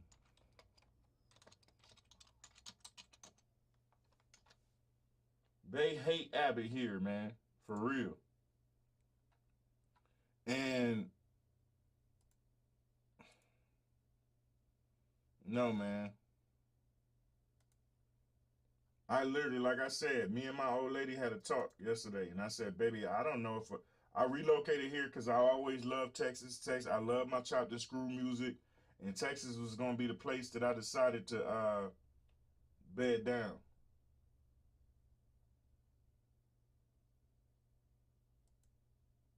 But some of the stuff I've been seeing in Texas, man, makes me think. Like I said, I told her once all this stuff hit like it's supposed to hit, we might build a house somewhere else. I told her you might have to pick 3 or 4 places that you're interested in living, right? And we're going to start taking some trips so that we can check out the scene and decide where we want to stay at, because,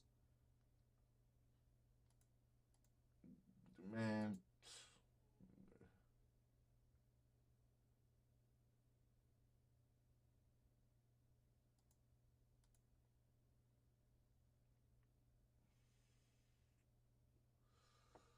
Queen Nikki, hey Jenny, I don't go there.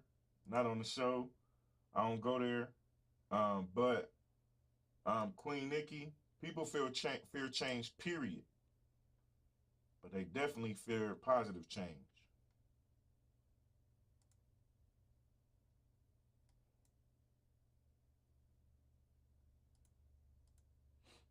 They definitely fear positive change. And I just think this is despicable. I am tired of waking up. It seems like every time I wake up, it's something else. Yes, fear is evolution. I mean, change is evolution. And they don't understand that. And man, let me tell y'all something, man. Like, we all gotta do better in this world. I'm with you there. We gotta be removed from this office.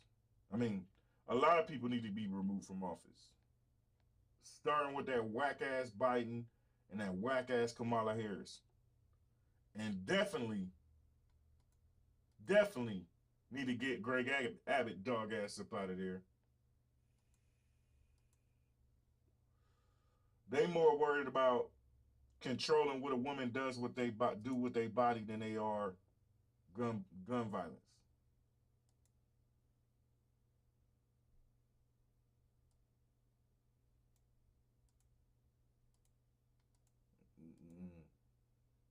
Yeah, because see, these politicians aren't for the people at all. The reason why, and we're the only country, people be land of the free shit. You better off moving to another country these days. You better off moving to another country.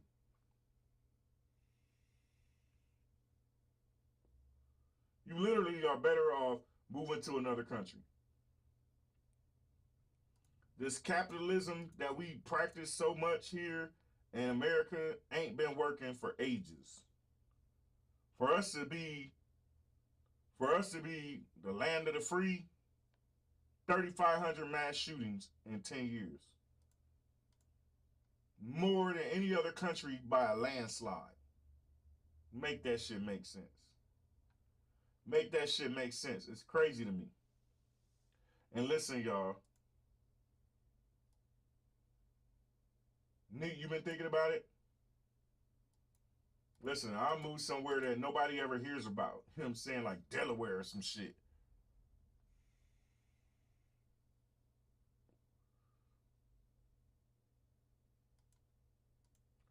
So, you know how, so hold my beer.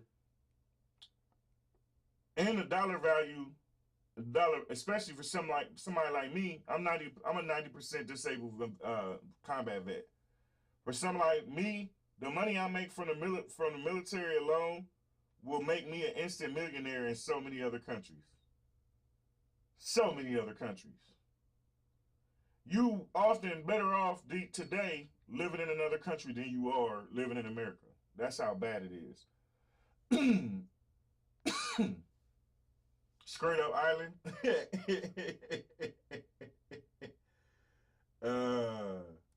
Mexico, Devlin. Hey, Mexico is beautiful.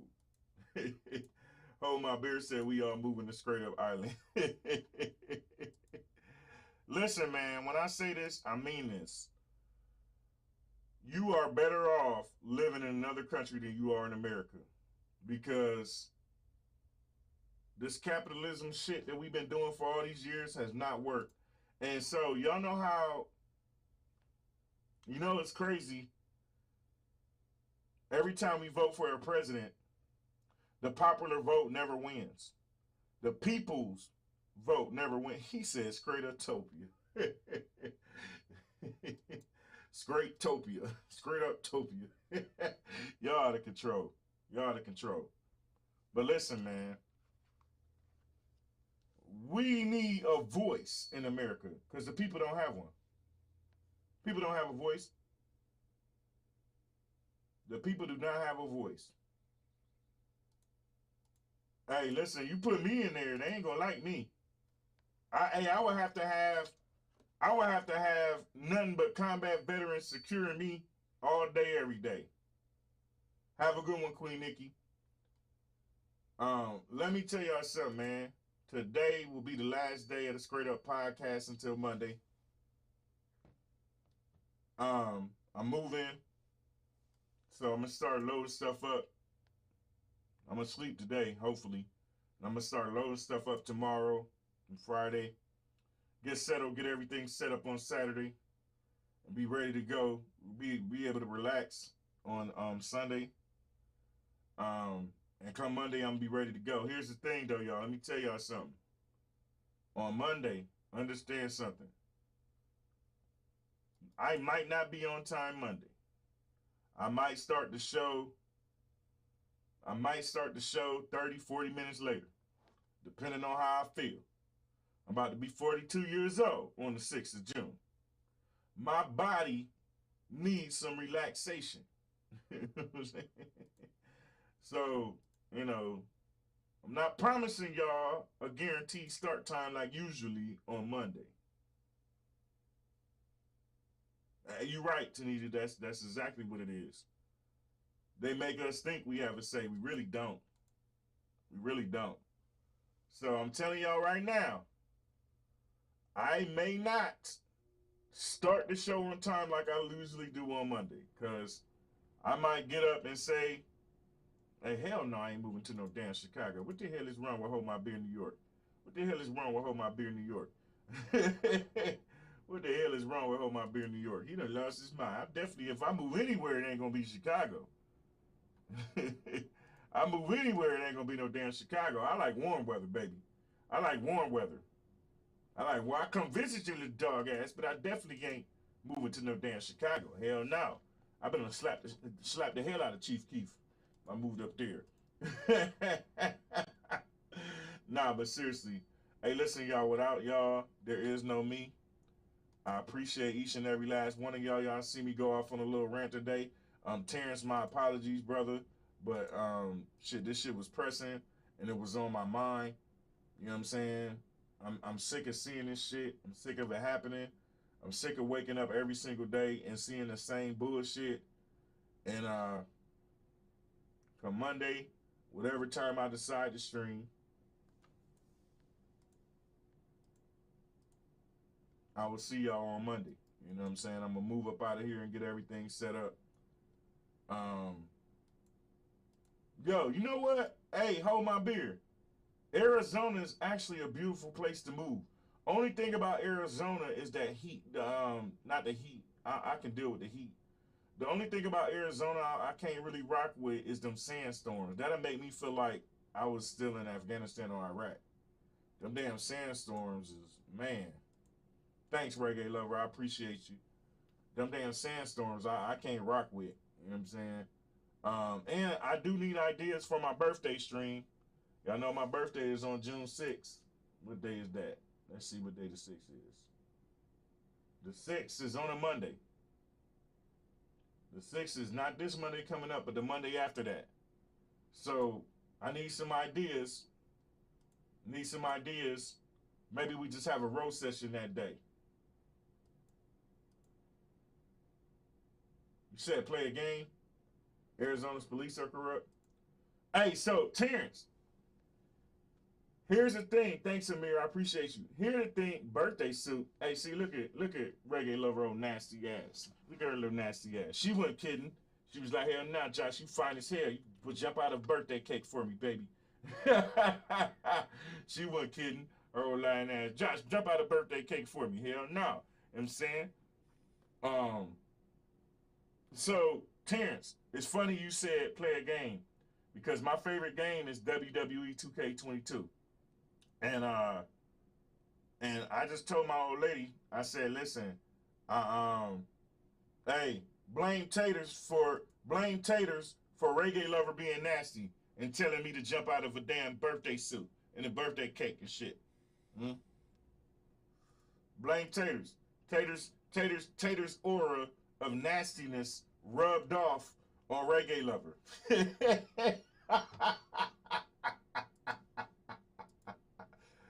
Hey, so hold my beer. So I'm getting ready to start working on playing WWE 2K22. That's my favorite game. You know what I'm saying? I told my old lady I got 26-inch monitors for the show and everything. I told her I want me like a 40 or 50-inch gaming monitor. You know what I'm saying? And that Elgato stream, that Elgato deck.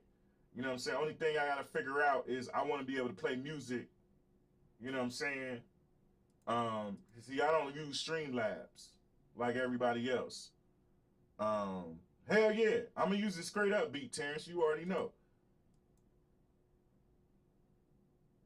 I'm going to use that Scraightup beat, Terrence. But it don't got you saying Terrence Mitchell beats in it, so I'm going to just do a little soundbite in before I start doing all the shit that I do with it. I'm going to have it say, man, my man Terrence rocked that. Terrence Mitchell rocked this beat, some shit like that. You know what I'm saying? And because I want people to know that it's yours. You know what I'm saying? So the Scraightup beat don't got you saying Terrence Mitchell beats in it. So I'm going to make sure I shout your name out in the damn thing I do. No, it don't. It don't. But I got you. What up, Kobe Hustle? I got you. Hey, watch your fucking tongue, Kobe. Watch your fucking tongue, Kobe. You little dog ass sneaking here talking about how big is that cake. Look, man, I'm 6'2", 332, baby. You know what I'm saying? Watch your damn tongue. Okay, Terrence, bet. Watch your damn tongue, Kobe. You little dog ass. Okay, bet. I appreciate you. But, so, I am going to start gaming. The only thing I want to do, because I don't want to, listen, I keep telling people all the time, all these streamers, especially these DJs and the gamers, when you playing music, you can't keep your stream there because you can get flagged for a copyright hit. So that's the one thing I'm trying to figure out before I start gaming on certain days is because it's going to be like a game and roast and game thing. Like I'm going to be talking shit and playing and talking real shit and playing my game and all that. I want music, but I don't want music that's, I don't want to have copyright hits.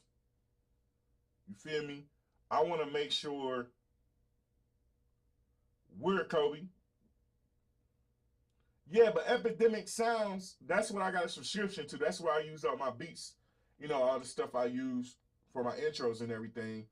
But, you know, they got a lot of whack-ass artists on there. The beats be fired. A lot of their beats be fired, but the artists that be rapping on them shits be whack. I can't be playing on goddamn games. Kobe, what music can I use?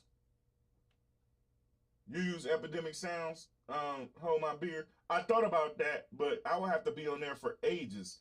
And the other thing, Kobe, is this. I don't use Streamlabs and I don't use OBS or none of that shit either. You know what I'm saying?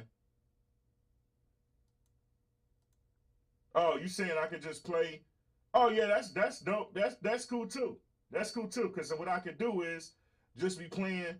Just put your music on rotation. You know what I'm saying? I can put your shit in there on rotation and have your 100 beats playing while I'm playing the game. Okay, that'll work. So that's my only thing is, because I keep telling DJs, you know, you doing yourself a disservice by streaming all that music because you don't have rights to that shit. So as soon as they stream over, they got to delete it. So now you're costing yourself views and exposure. You get what I'm saying? Hey, watch your damn tone, Taters. I don't know what you're talking about, but watch your damn tone, Taters. Taters and reggae lover being nasty asses. That's what they do. That's what they do. You know what I'm saying? So that's my local artist. But they can't be whack, though. See, that's my thing. I like to be amped. You know what I'm saying? They can't be whack. If they whack, I'm be like, You know what I'm saying? You know what I'm saying? Terrence got some fire-ass beats. I could rock with that shit. You know what I'm saying? But local artists be whack for real. You know what I'm saying? And I ain't got that. And then, are they going to report the Twitch for me? You feel me? You know what I'm saying? Are they going to report the Twitch for me? Kobe, what do you use, Kobe? Because if it's royalty-free, cool. But is it whack? You know what I'm saying? Is it whack? That's my thing. Is it whack? You feel me? Like, I don't want to be gaming, beating people's asses. Oh, do we? Okay. Well, I'm going to figure that out because I already figured out the scheme that I'm going to use for it. You know what I'm saying? I already figured out the background that I'm going to make because y'all know I make all my backgrounds and all that shit. But I told my old lady it don't make no sense for me to just, you know, in the afternoons when I ain't doing nothing, I just go live and start, you know, gaming. You know what I'm saying? And talking shit. You feel me? And having fun. But I need some beats. You know, Terrence got some beats. You know what I'm saying? I need some music. Terrence, you let me use them 100. I have them shits playing while I'm using my while I'm playing my games. You know what I'm saying? That way I don't get no hits. Cause the whole point of gaming, right?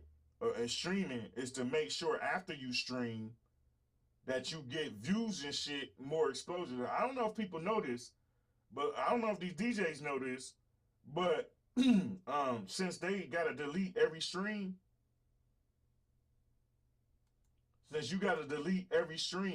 right?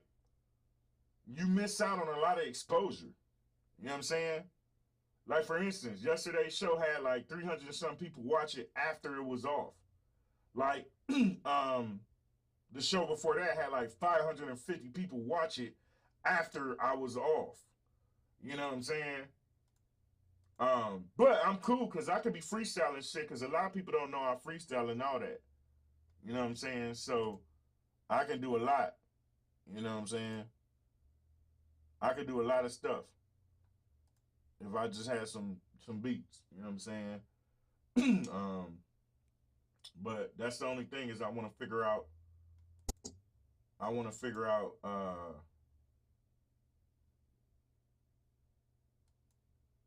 the cityscape you got behind you should match the Chicago city. Listen, I'm gonna do a whole new. I'm telling y'all, when I start gaming, it's gonna be something different. You know what I'm saying? The same way this show pops out at y'all. Yeah, drop that link. Drop that link. The same way this show pop out at y'all. When I play games, it's gonna pop out at y'all.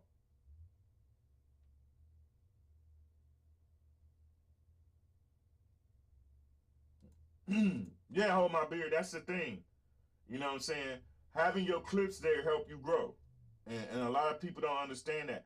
So these DJs, they got to stream down there every day because if not, nobody going to see. That's the only way they can get seen.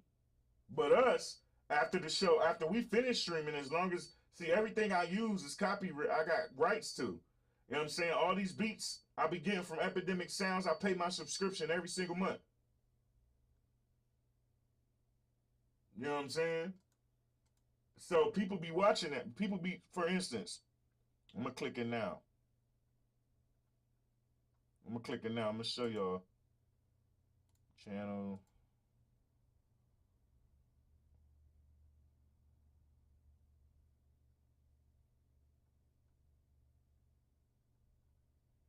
It won't let me do it. It won't let me do it from here. So, let me see. I might have to do it from my phone because,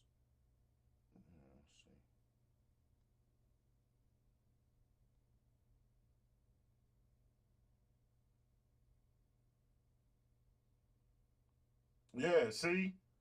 251 people watched, 454, 394, 187, 250, 219, 267. Like, people are watching. People are watching, you know what I'm saying? Watching me after I stream. And that's how you grow. Okay. Pizzle pack. Let me see. How many beats is it though? Oh. Let me hear what they sound like though. Let me see. Let me see.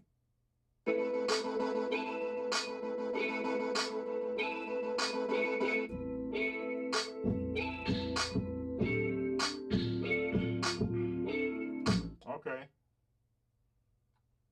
Okay.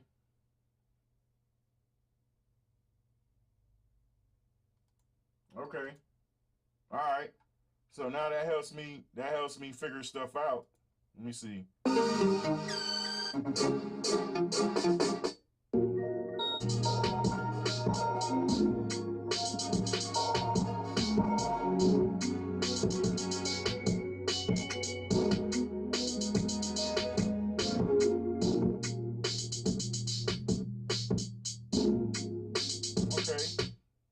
Okay.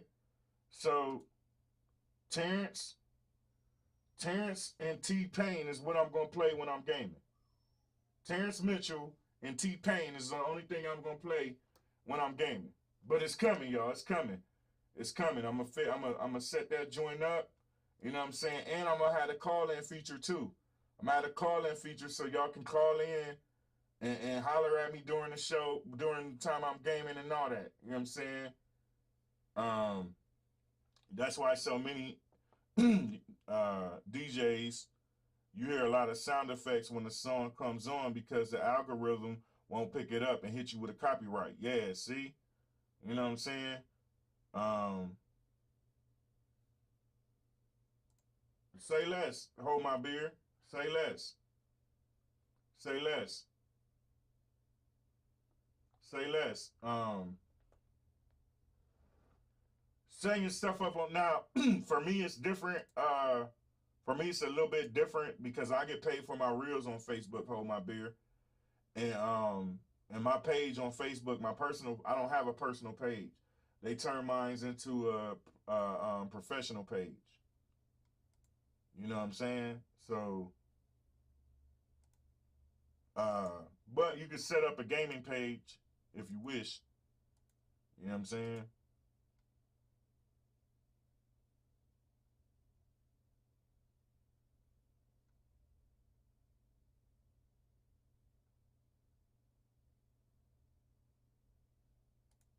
But I got you. Okay, thanks, taters. I love me some taters. I pick on taters, but I love me some taters.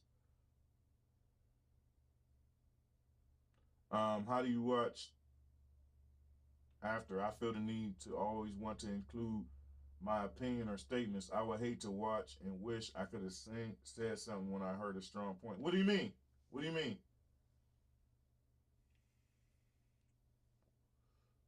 What do you mean? And Terrence, hey, that's a great way for promotion, Terrence. That's a great way for promotion is to holler at, what do you mean, Milo? Can you break it down a little bit for me so I can understand what you're saying?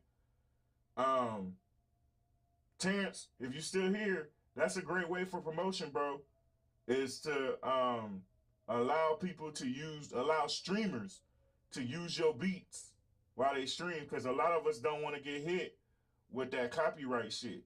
You know what I'm saying? You know, set it up to where, hey,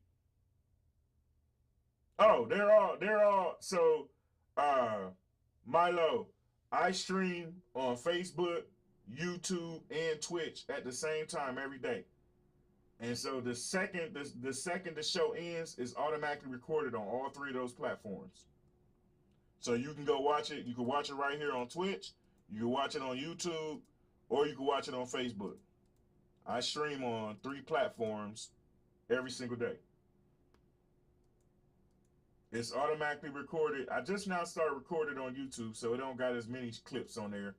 But Facebook got a lot of clips on there, and you can watch them here. Here. But my Facebook is that if you want interaction with me, Facebook is the place to go, because I be posting. I get paid for Facebook, so I'll be posting on Facebook all day. You know what I'm saying? Literally, and interacting with people on Facebook all day. You know what I'm saying? So if you want interaction or want, you know what I'm saying?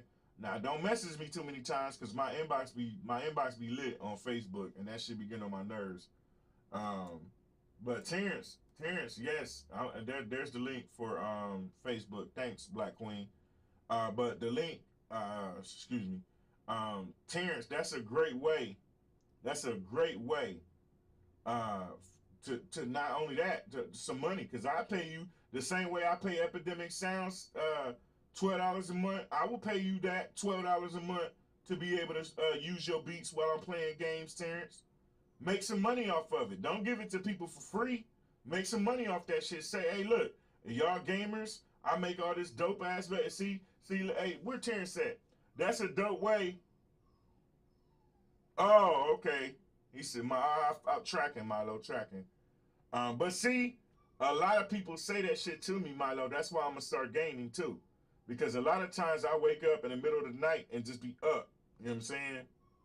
So I'm going to start gaming. You can call in. You're right, Milo. A lot of people love my show live. A lot of people love my show live. You know what I'm saying? So it's really a double-edged sword for me.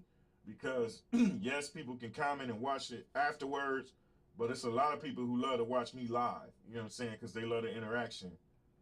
So, I don't know. Maybe when I game, because see, when I game, you'll get to talk about whatever you want. Because I'm going to have a call-in feature, so y'all can actually call in and holler at me while I'm gaming. But Terrence, that's a great way, Terrence. Yeah, if you missed the live stream, that's it.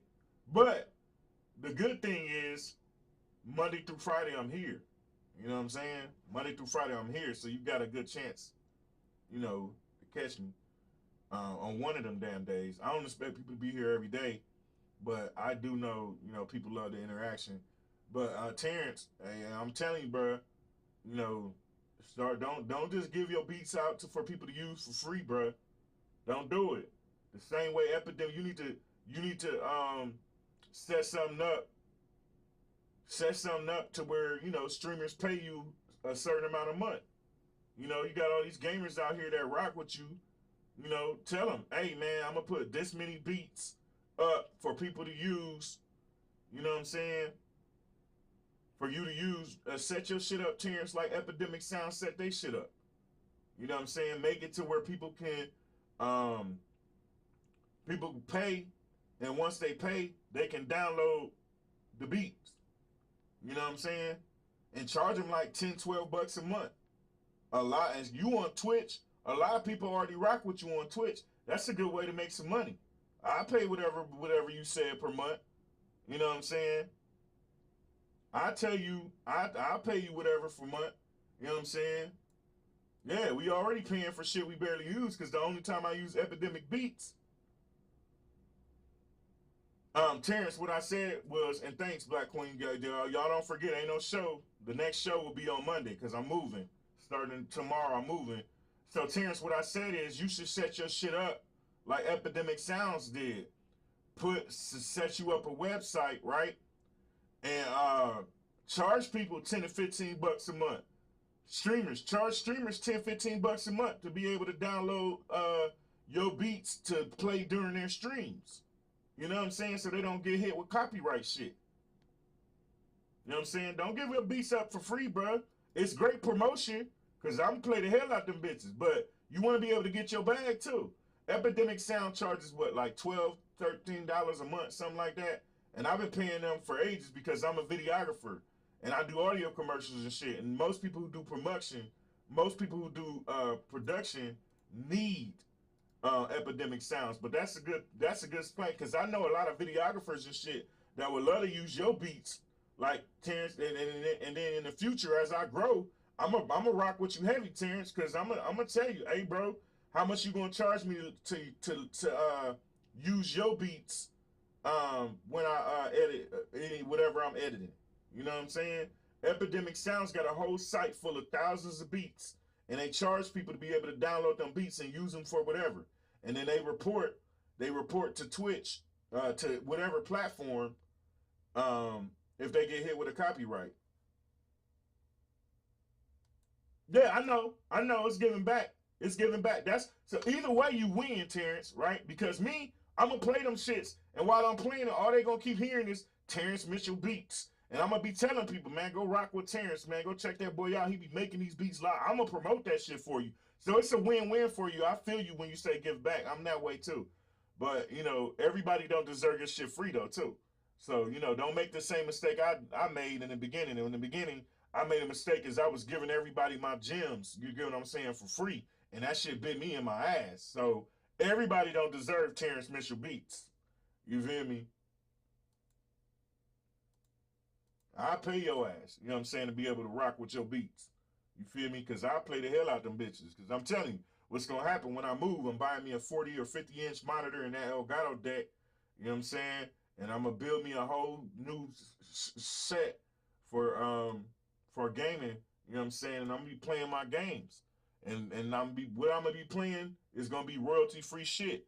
You know what I'm saying? It's going to be this. It's going to be this T-Pain shit. That's royalty-free. You know what I'm saying? This is what I'll be rocking to, playing them beats and talking shit, right? It's going to be that. But see, his, you just got to play. You know what I'm saying? So how good can y'all hear that music? That's the question. So can y'all hear the music and me okay? Hold on. Let me play it again. Hold on, y'all. Let me play it. Can y'all hear me and the music right? Can y'all hear me good while that music is playing? How good do y'all hear it? Can y'all hear both of us? Y'all can hear me and the music? Y'all can hear me and the music, y'all? Hold on. Freestyle session. Some of y'all don't know I got bars. Some of y'all don't know I got bars. Huh? I maneuvers like Alexis. Vroom, vroom. But these knuckles just like mortars. Boom. You can never get rid of me. I carve your chest up like human calligraphy. Heart rate increase and do it instantly. Become a distant memory, infect you mentally. Straight jacket and isolation, push you out your misery. Contaminate these mics, nuclear, biological, and chemically. Why you shaking, buddy? You paranoid? I got you, buddy. You an android? Yeah. You said turn the beat down a tad? Okay, say less. How about now? You know what I'm saying? Hey, Terrence, you ain't know I had that in me, Terrence. Hey, Terrence, say, hey, Terrence. Hey, Terrence, you ain't know I had that in me, Terrence. See what I'm saying? How's that, y'all? Y'all can hear it and me at the same time? Y'all can hear it and me? See, this is why I love y'all. You know what I'm saying? This is why I love y'all. A little bit more, a little bit down more, or up more, Terrence.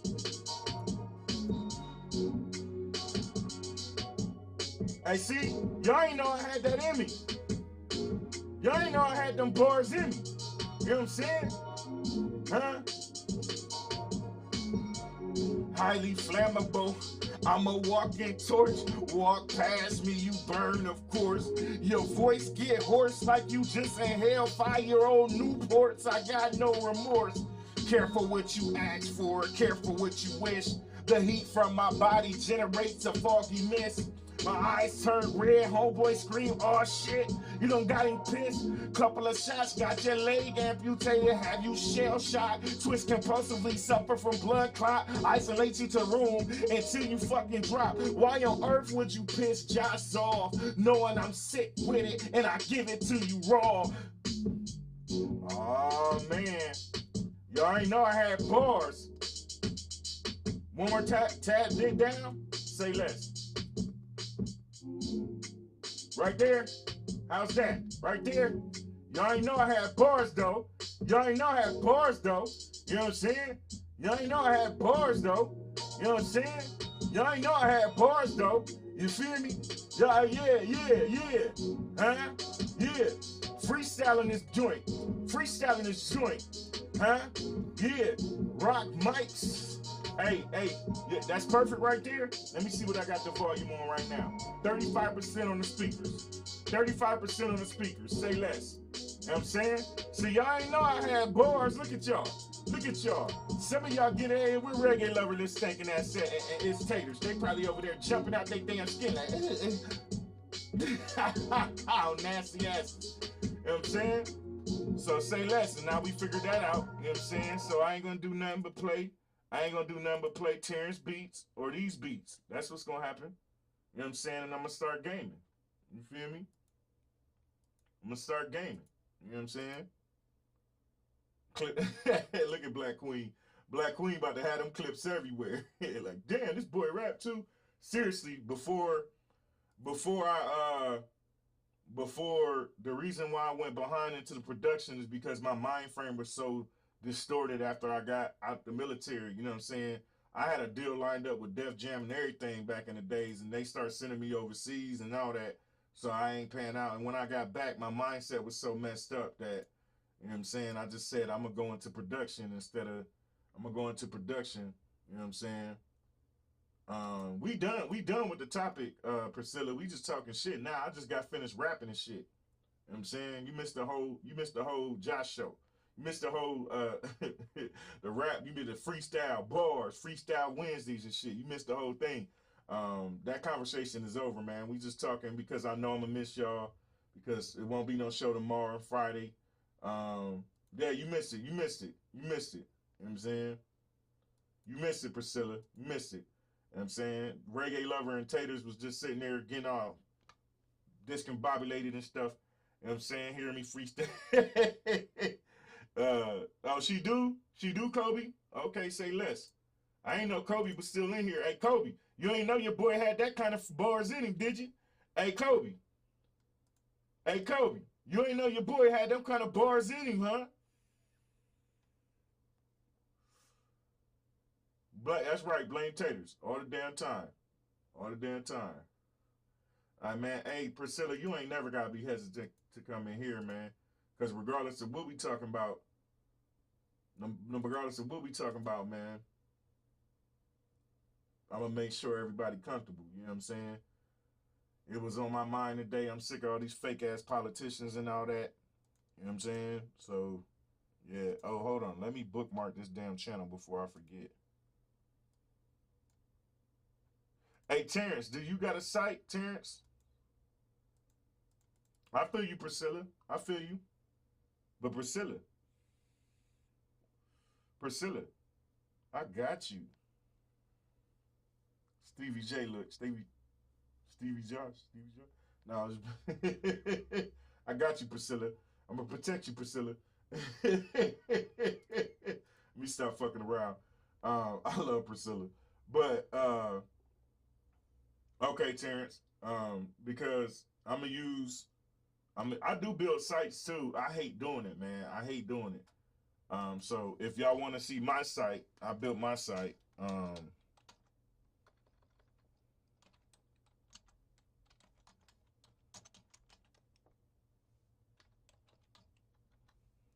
There's my site. I built my site, but I can build them and I'm sweet at them, but I hate building them.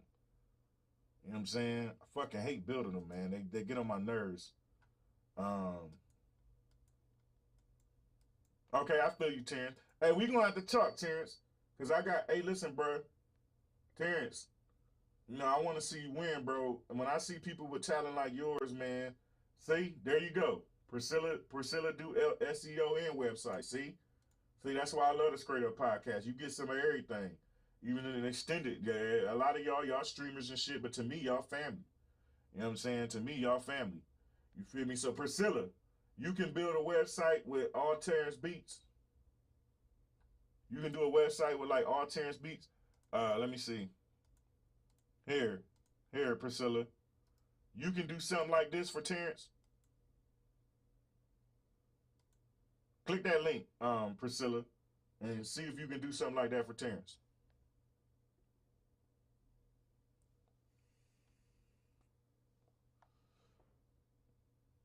And how much would you charge? Because I might just bless that young man and pay for it for him.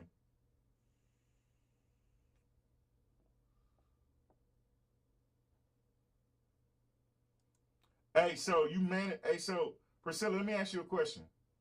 Priscilla, how good are you with writing the descriptions and shit to get your stuff seen on YouTube? See, I was gonna stop the show, but here come Lady Ish. Here come Lady Ish with the raid. See, I was gonna stop, but here come Lady Ish with the raid. Black Blaze, what's up? Phoenix Flame Z, what's up? How you feeling? How y'all feeling? And to all y'all Raiders, how y'all feeling today? First of all, how y'all feeling today? Zayla, what's happening? Lady Ray, okay. Hey, what's up? How you feeling, honey? Hey, listen, for all of y'all Raiders, we got a special message for y'all. Welcome, Raiders, to the Scraightup Podcast, the best podcast in the land, where there's real topic, judgment free, engaged. It's the Scraightup Podcast, baby. The best podcast in the land. Raiders, Black Blaze, Raiders.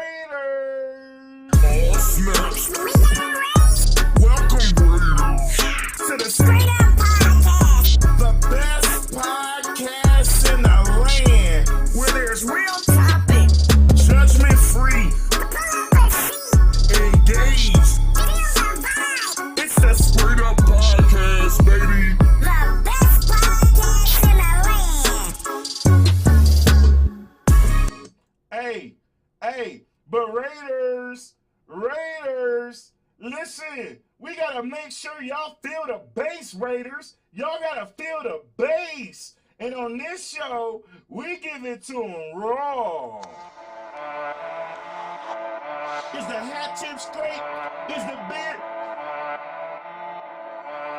So many of you men out here don't understand why we want a woman to submit to you, but unless a woman feels secure, she will never ever submit to you.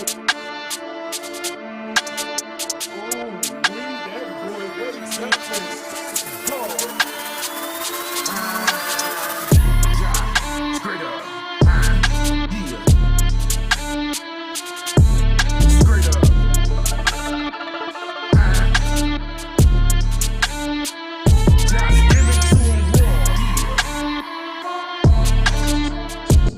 Hey, Phoenix, as you shaking booty, hey, listen, you better make sure the man knees is intact after you finish shaking booty, honey. Yeah. Straight up. Just give it to him, boy. Give it to him, yeah. Give it to him, yeah.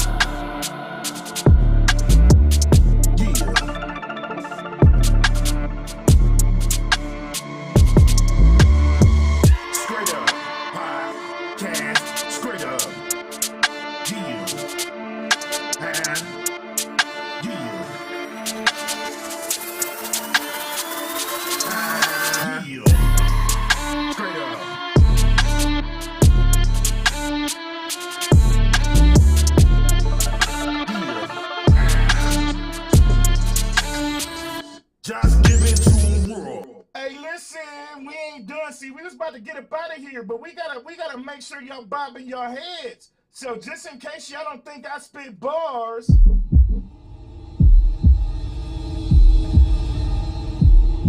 Black Blaze, thanks for the follow.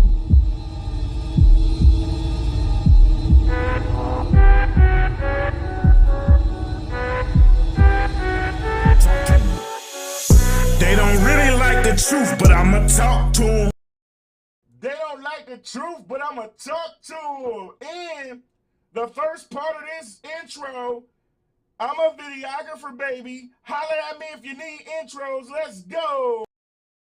Scraightup Podcast, just give it to them raw. They don't really like the truth, but I'ma talk to them. Scraightup Podcast, just give it to them raw. My hat tipped, I'm sipping steady with my pinky out. They say I got a slicky mouth, however, substantial information gets put out. So let's talk and pay attention, cause constructive criticism can add value to your life. If only you would listen, trying to add some policy in life. I'm trying to make sure you glisten, it's a judgment-free zone. You gotta be open-minded, comprehension and understanding. I refuse to let y'all be blinded. They don't really like the truth, but I'ma talk to them. Podcast Scraightup. Podcast Scraightup. Just give it to them raw. They don't really like the truth, but I'ma talk to them. Scraightup. Podcast Scraightup. Podcast Scraightup. Just give it to them raw. That's right, we give it to them raw. Miss Lady Ish, your beautiful, wonderful soul. Thank you so much for the raid. Listen, the topic is over. We just shooting the shit right now, y'all. We just shooting the shit right now, y'all. Black Blaze in the building. Hey, where Flames at? Hey, Flames was like this. Flames was like this. He was looking back at it and everything. Flames, hey, you ain't late, sister to sister. We can always run it back. We can always run it back, sister to sister. Hey, we can always run it back. Hey, listen, Flames was sitting there twerking in the seat. Hey, Flames was sitting there. Them Magnies was like, hey, girl, you better stop it. You better stop it. Phoenix Flames, watch the Magnies, honey. Watch the Magnies. Hey, we ain't no spring chickens no more around here, right? We ain't no spring chickens no more around here. Hey, Hype Wolf. Hey, so see, some of y'all Raiders ain't see it. So let me, I got kind of excited watching Phoenix Flames twerking the seats versus some of y'all Raiders who just got here. Welcome, Raiders, to the Scraightup Podcast, the best podcast in the land, where there's real topic, judgment-free, engaged. It's the Scraightup Podcast, baby. The best podcast in the land. Yeah. She said, I'm 40, but I still got it. Period, Pooh. Period, Pooh. Don't be rolling your little neck at me, Phoenix. Phoenix Flames. Don't be rolling your little neck at me. Ain't nobody scared of you, Phoenix Flames. Phoenix Flames sitting there rolling her neck. I know. I'm 40, but I still got a Phoenix Flames. You know what? Everybody was kung fu fighting. My kung fu is excellent. Ow. Ow, it hurts. Finish her ass. Hey, listen, Miss Lady Ish. Thank you so much, honey. I appreciate you so much. Hey, y'all, usually we talking real shit every day. It's a lot of mental health. Give it to them raw. We talked about the Texas shooting today, but right now we just shooting the shit. I was getting ready to, I was actually about to close up shop. But Miss Lady Ish, her little cute self, had to come up in here with the raid. She came in here with the raid, baby. Hyper Wolf, thanks for the follow. Welcome to the Scraightup family. Listen, for y'all who just followed, I'm moving. Starting today. Today will be the last show. I usually stream Monday through Friday, 9 a.m. Eastern Standard Time. But I'm moving. I'm moving this weekend. So starting tomorrow, I'm going to be getting all this stuff ready to move so I can have everything set up. So the next stream will be Monday, 9 a.m. 9 a.m. Eastern Standard Time. You know what I'm saying? She said teachers need to have guns. I'm with that. I'm with that. Hell yeah. People be less likely to come up into school knowing that all the teachers are scrapped. I'm with that. I'm with that. But listen, y'all, I appreciate each and every last one of y'all. Thanks, Phoenix Flames. I appreciate each and every last one of y'all, man. Like, seriously. Miss Lady Ish coming here dropping bars all the damn time. Thanks, Black Blaze. I appreciate you. Miss Lady, I've been trying to get Miss Lady Ish to be a guest on the show. You know what I'm saying? Trying to get her to be a guest on the show. You feel me? But you know, she when I'm on, she got stuff to do. You know what I'm saying? She got stuff to do. So it's cool. It's cool. I'm gonna get her one day. One day I'm gonna say, hey, Miss Lady Ish, we gotta do a special show on a Sunday, on a weekend or something. I'm gonna get her ass. Hey, Terrence, have a blessed weekend, my brother. Hit me up, man. Hit me up. Hit me up. Hit me up. I got plans. I got plans for Terrence. Terrence, that man. If y'all listen, if y'all just came in here, y'all want to follow that man Terrence, go follow that man. Go follow that man. That man be doing some shit. You feel me? That man be making fire-ass beats that anybody in the industry can use right now type shit in seconds. You know what I'm saying? Go follow that man. That man is dope. You down? Okay, Miss Lady Ish, we gonna have to talk. We gonna have to talk, all right? Because I'm sick of you running from the show. I'm sick of you. You know what, Miss Lady Ish? I'm sick of your shit. Everybody was kung fu fighting. Ow, ow, it hurts. Finish her ass too. I'm sick of her ass. She always trying to run. You gonna stop running from the show, goddammit. You know what I'm saying? You gonna stop running from the show. You gonna stop running. I'm sick of your shit, Miss Lady Ish. You know what I'm saying? Huh? She always trying to run from the show, run from the topics and everything. You know what I'm saying? I ain't letting you get away with that shit. You gonna have to come show your pretty face to the world, damn it, and talk. Be sitting here typing bars. No, you gonna come on here and spit some bars, Miss Lady Ish. Nobody's scared of you, Lady Ish. You know what I'm saying? Miss Lady Ish, nobody's scared of you. You know what I'm saying? She always thinks somebody's scared of her. You feel me? Watch your tone, Black Queen. Watch your tone. Watch your tone, Black Queen. Watch your tone now. Watch your tone. She be trying to get out of pocket sometimes. She don't be thinking I be seeing her. Watch your damn tone, Black Queen. I seen you. I seen you. Listen, y'all, I'm truly gonna miss y'all.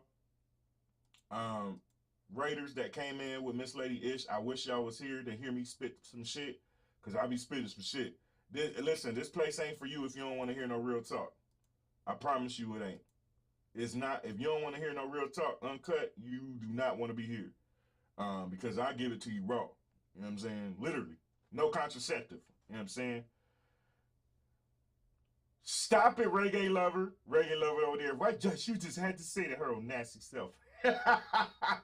We got a bunch of little nasties in here too, y'all. See, look at her. She Miss Black Queen nasty. We got a bunch of little nasties in here. Kobe, little dog ass, where he at? He nasty. Look at her, clipped it. See what I'm saying? Y'all get on my damn nerves. I'm sick of y'all shit. Y'all always trying to clip some shit. You know what I'm saying? Y'all always trying to clip some shit. Nobody's scared of y'all. Okay, I said what I said, damn it. You know what I'm saying? The hell? Y'all act like somebody's scared of y'all. Anybody damn scared of y'all. XX Kenny, see, soon as I said little nasties, here come XX Kenny out the fucking bunch. See? You know what I'm saying? Hey, watch your damn tone, Kobe. Watch your damn tone, sir. I know Priscilla ain't calling nobody nasty.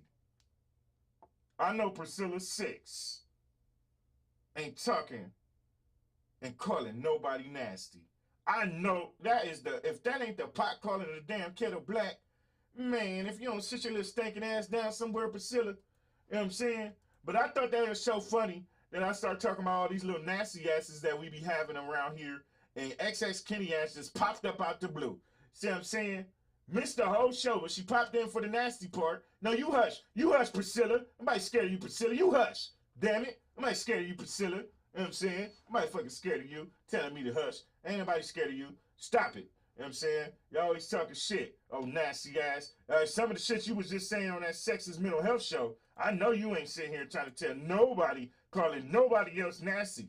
Calling nobody else nasty. I know you ain't. Hell yeah, I take you. Hell yeah, you heard the song. I take you for what? The hell you mean? Hell yeah. You got Priscilla about to be my work wife. Yeah, talk to him. Priscilla about to be my damn work wife. I don't give a damn what she talking about. You know what I'm saying? Give a damn what she talking about. She about to be my damn work wife. You know what I'm saying? Insane, what's up? What's up? See? Here come Insane with a break. Y'all just not gonna let me y'all not gonna let me stop today. Y'all like, damn that, Josh. Y'all like, damn that, Josh.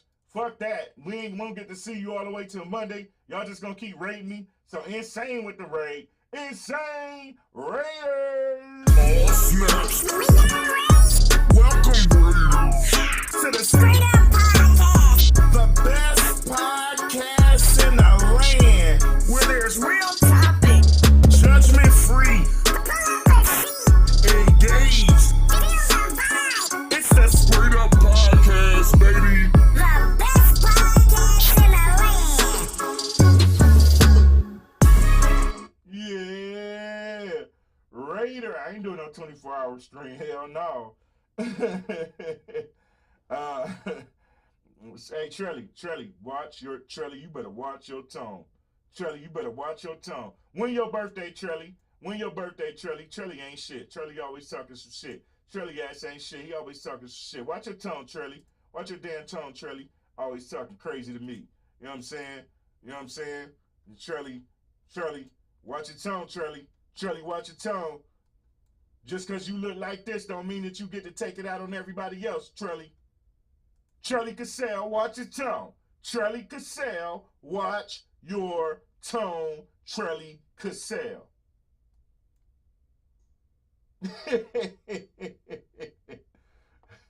June 13th? Okay, bet. June. When you gonna stream again, man? When you gonna stream again? Y'all make sure y'all gonna follow Trelly. I keep telling y'all wanna see me? Listen, boom, what up, boom? What up, boom? How you feeling? Y'all get on my nerves. Y'all trying to make me stay on today. Y'all like, damn that. Y'all like, damn that. Damn that. We don't get to see you till Monday, so shit, you gonna stay on this motherfucking talk today. You know what I'm saying? Y'all get on my damn nerves. Y'all get on that. Matter of fact, hold on. 1 second. Let me call the old lady and see if she'll pick the kids up. If she pick the kids up, I'll stay and I'll change it to real talk and we get to talking some shit. If my old lady pick up the phone and say that she'll go get the kids, then guess what? Then I stay on it and I'll change the topic to real talk and we'll start talking some shit. So hold on 1 second. Let me see.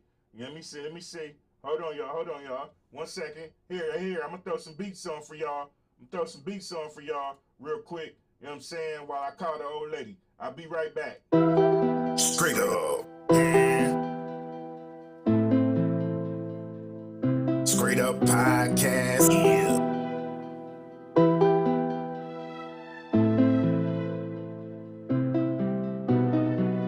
I'll work everybody.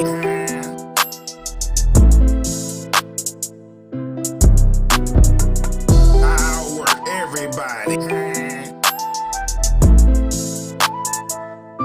Just give it to 'em raw. Yeah.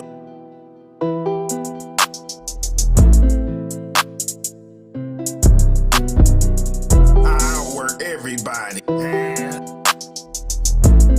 Straight up. Just give it to 'em raw. I'll work everybody. Straight up. I'll work everybody.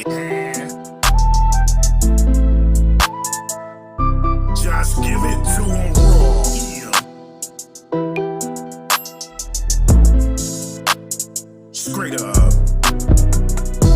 I'll work everybody. Just give it to 'em raw. Yeah. Straight up.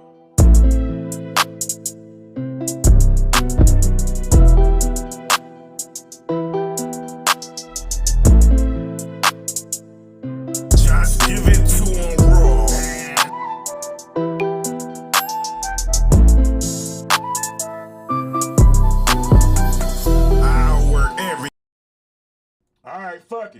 lady said, hey, babe, they gonna miss you. Stay on then. So what we about to do, let me get this lights back right. What we about to do, we gonna change it to some real talk. And we gonna talk some shit then. That's what's about to happen. That's what's about to happen. Yeah. Yeah, that's what we about to do. Let me see. Let's change this up a little bit. Let's change this up a little bit to some real talk then. Huh? That's what we about to do. That's what we about to do. Because y'all don't want to let me go. You know what I'm saying? Because y'all don't want to let me go. Damn it. Fuck it. We going to talk some shit then.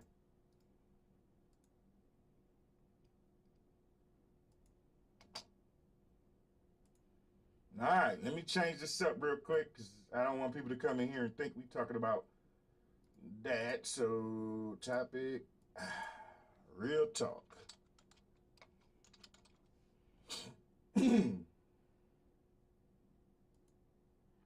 There we go. Real talk. All right, bet. What y'all want to talk about?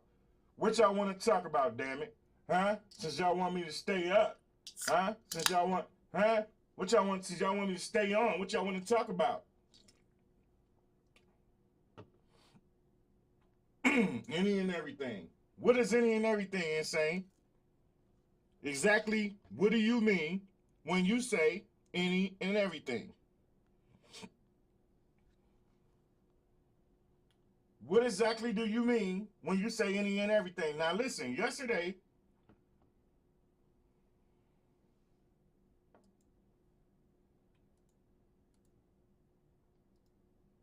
you want me to talk about the male perspective of what women need to know about men?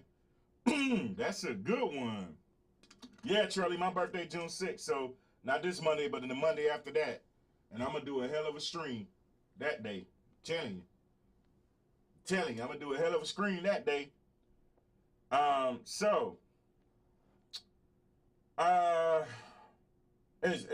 Priscilla, are you saying you want me to come on your show and talk about that? Or is that something you want to talk about now?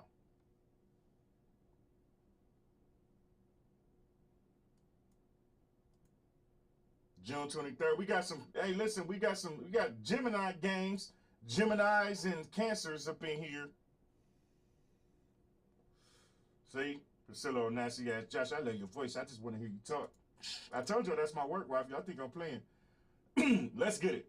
Okay, so you're right. A lot of women get upset at their man and don't understand where he's coming from. But here's the thing. A lot of women see what I'm talking about? See what I'm talking about? Let me put the other comment up here. So ladies, let me tell y'all something. A lot of y'all women don't understand where men is coming from because say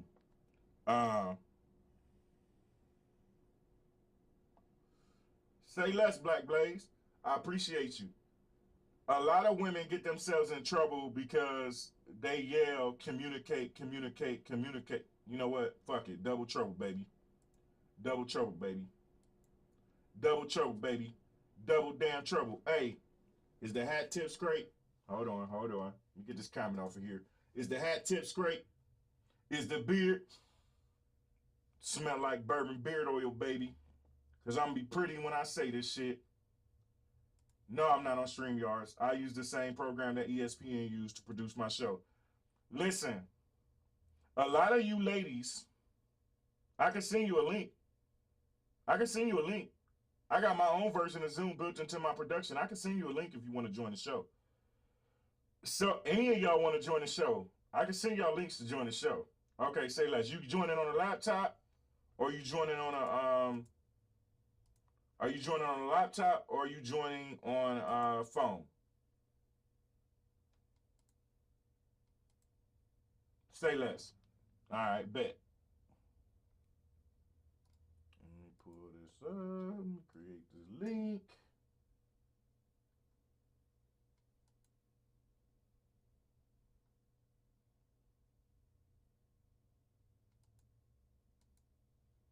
I'm gonna send it in your whispers.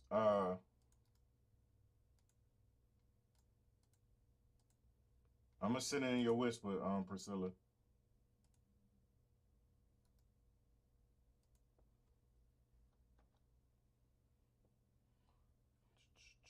So you're going to click that link, and then you're going to type this password in.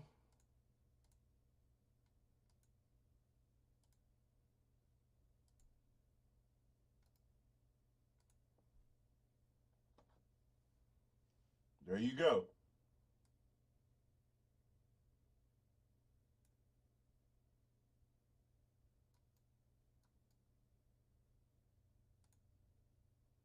All right, let me set this scene up, y'all. Let me set this scene up. Look, she jumped in quick. She jumped in quick. Let me type your name in here the proper way. I don't like bringing people on and their name ain't. I'll be trying, man, if you don't put your boobies back in, what's wrong with her? Get your boobies out the camera, girl. She's trying to show the whole world the boobies already. Priscilla. Mr. Luke, what's happening? How you doing? In the 6. Oh, IX. All right, bet. All right, what's up? Hold on, let me put Real Talk up there. Can you hear me? Yeah, can you hear me? Yeah, I can hear you. Hold on. All right, cool. We good? I'm gonna crop you too. Let's see, Real Talk.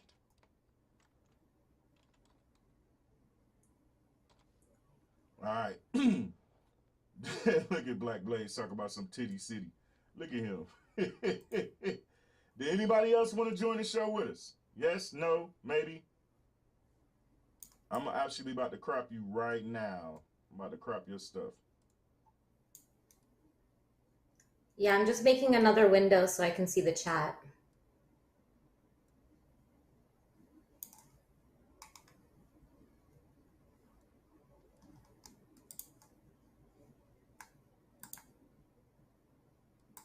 Some of y'all don't get to see some of the stuff I do behind the scenes. Y'all get to see it right now. Okay. Hey, deny. Hey, Black Blaze. Deny. Thanks. I appreciate you. Appreciate you, Mr. Luke. Deny, Black Blaze. Okay, so Priscilla, we gonna get to it, right? First of all, tell the people all about you, when you stream, all that stuff. I'm Priscilla in the fucking 6. That's how I introduce myself. I do Boss the Fuck Up, so we talk all the real things, everything. We don't hold back on anything. Boss the Fuck Up is Monday to Wednesday from 8 to 10, and Thursdays we have our Spicy Talk, which is after dark at 10 p.m. And that's it. Okay. Say less. Then she do so she does a lot of dating shows too. I caught one of her dating shows. We talk a lot about relationships, for sure.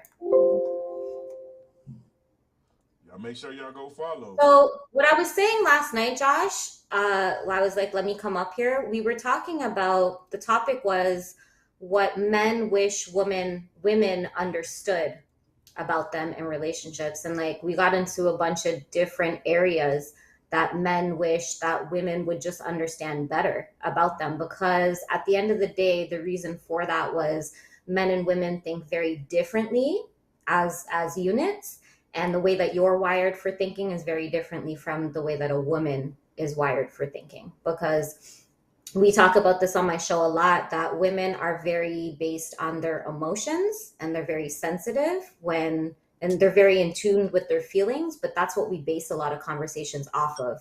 Whereas most men will be very logical and factual with their decisions and the things that they say.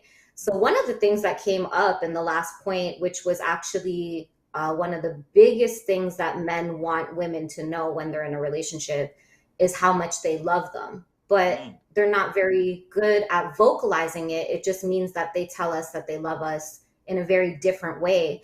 And just because they're not doing it in the way that we want them to, or using the words that we want them to, doesn't mean that they love us any less or that they don't love us. It's just, you guys have this real special way of showing it very differently, usually through actions. So the whole conversation is that women I think in today's day and age, a lot of women are just not understanding enough of the man himself. I think in today's day and age. I threw you off. My bad. That's okay. Go ahead. Continue. Yeah, so the conversation was wrapped around and based around women not being sensitive enough to a man as a whole and at his core. Like, you know, my person, we've had many talks around who he is and what he needs from me. And like we've kind of started that a little bit where I was like, babe, at the end of the day, every day, or at the beginning of the day, I want to ask you today, what do you need from me as your girl? Like, what do you need from me? Do you need me to be patient with you today? Do you just need to be fun today? Like, what is it that you really need from me today to make things better? Not only just between us, but like, I'm here for you. So if you need something and I'm your person, you should be open enough to tell me what those needs are so I can provide that to you, because what you need today is not going to be the same thing that you need tomorrow. And my whole point is that women have become so rude in the way that they speak to their mans. Like, it's almost like a disrespect. Like they feel like they could just shout and scream about whatever they want to try and get their way or try and get their point across, but they've lost the communication factor in being understanding with their man. And that's, I think, a lot of problems arise. What Not Your Average Guy just said, Priscilla, is where I'm gonna go with it. Men are generally simple creatures. Don't try to make us complicated. And I'm gonna go deeper. Hey, Chris, how you doing, honey? I'm gonna go deeper for a lot of the ladies out there who want to understand. Yeah, please do. So check this out. A lot of women, you want to come on too, reggae lover? You gonna come on with? Okay, well, it's about to be a party then. Come on, baby, let's go. You want to come on with? Is it you gonna come on with a phone or with laptop, desktop, or whatever? Hi, Chris 11. Because you know Let me I'm do about to go deep.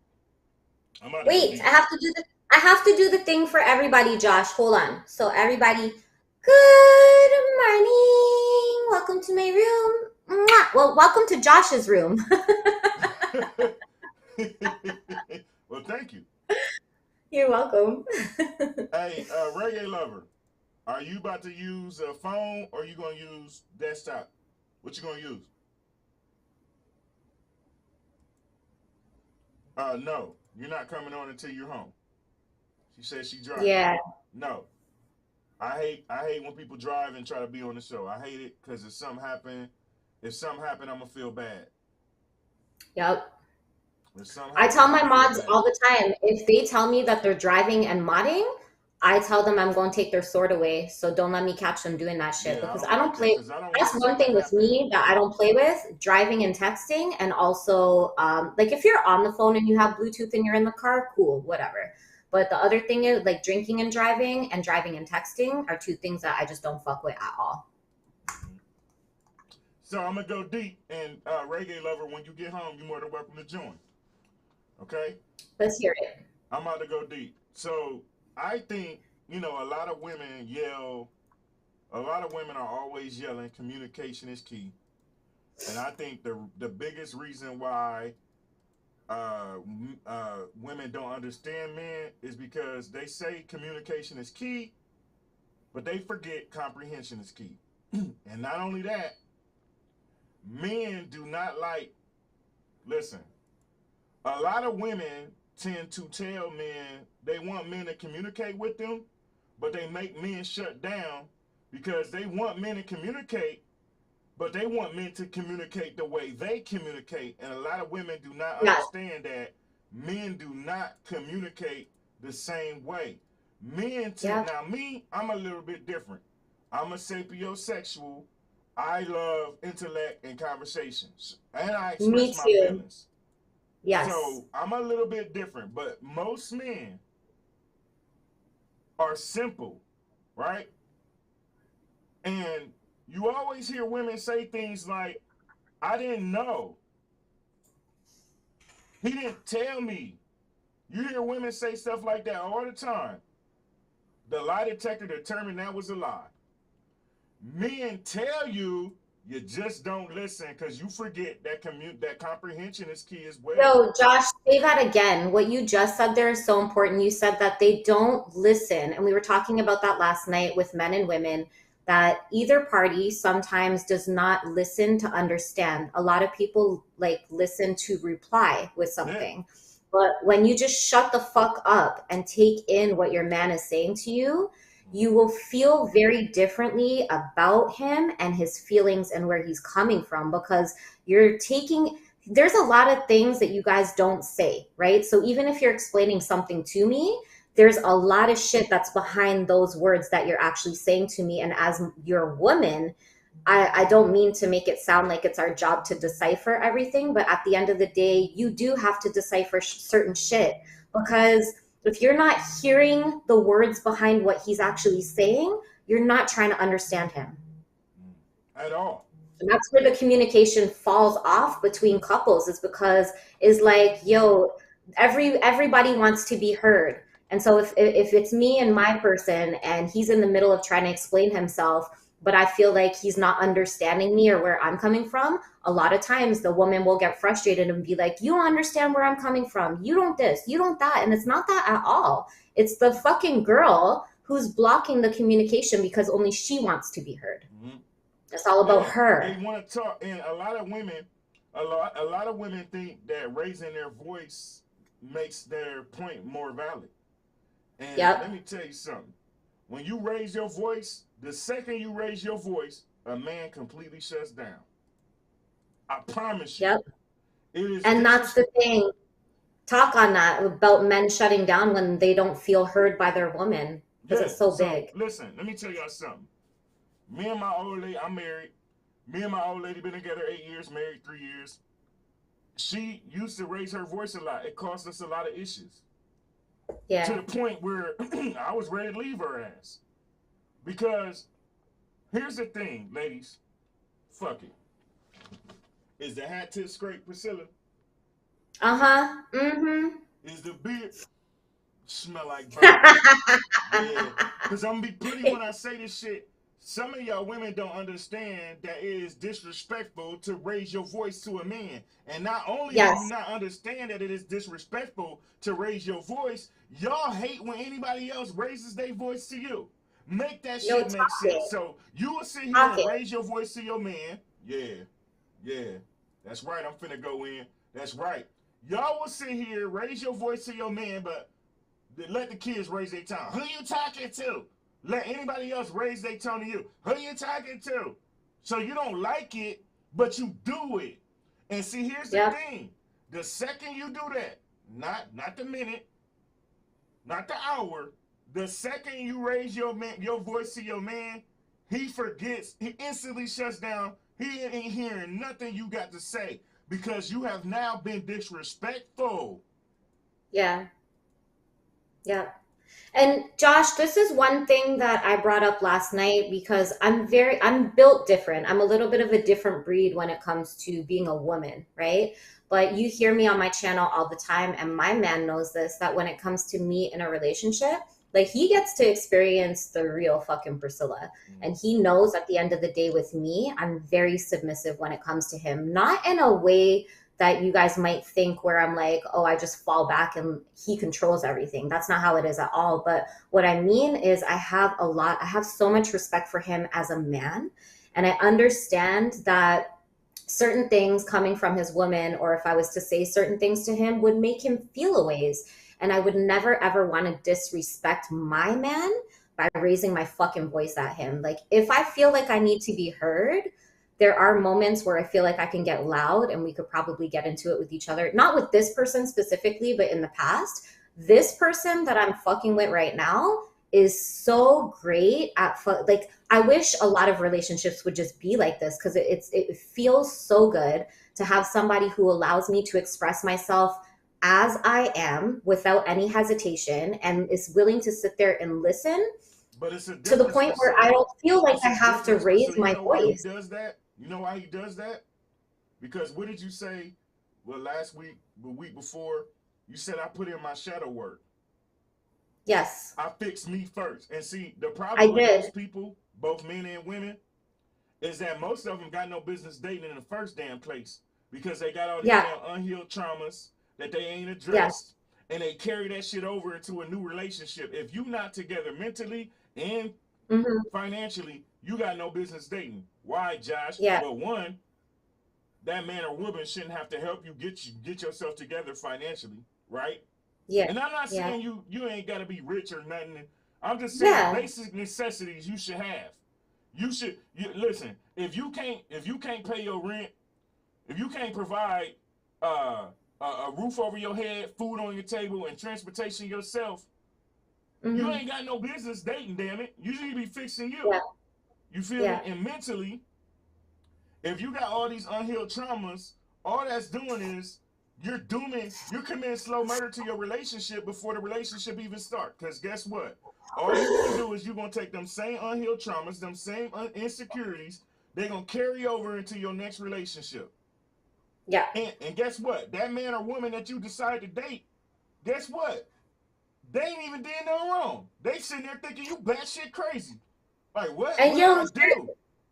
I love that you said that because you're spot on with that. Like, you need to preach more on people making sure that they're right with themselves and that they love themselves before they jump back into anything with anyone. Like with this person, I'm telling you, like I know for everybody, it's shocking for me to say that I have somebody and like that's my person now. But the thing is this has been happening between the two of us for months, and like I just didn't talk about it for good reason. But now that I know, like we have confirmed with each other that that's it. Like you're it for me, I'm it for you, and like I'm good. And like he knows about the stream, he knows what I talk about, he knows what I went through, and like we took the time to get to know each other to figure out if this is really what we fucking want, and it makes sense. What? That's important too, Priscilla. That's important too. You gotta understand. Yeah. Most of these people out here dating, they don't even love themselves. They don't even I know know. what they want. Yeah. And if you don't know what you want, how the hell you gonna communicate what you want? Most of these motherfuckers don't even know their damn own love language. And if you don't know your love language, how you gonna tell the other person how to love you? Yeah. If you ask questions like that, you hear this. Yeah. It's true. It's true. People be dooming like themselves with this person before the relationship even start. They doomed. They doomed. But I like where you were going with your train of thought, because what you was trying to get at is like, yo, if you're not right and you don't, especially as a man, if you're not financially stable within like your, whatever that is to you, if you're not financially stable, I'm not saying that you have to be a rich fucking millionaire, but whatever financially stable means to you. Hi, Terrence. Mwah. At the end of the day is like, yo, do you have any business taking on the responsibility of having a woman? Because at the end of the day, yes, you're still individuals, but when you're in a relationship, you are committing to taking care of each other.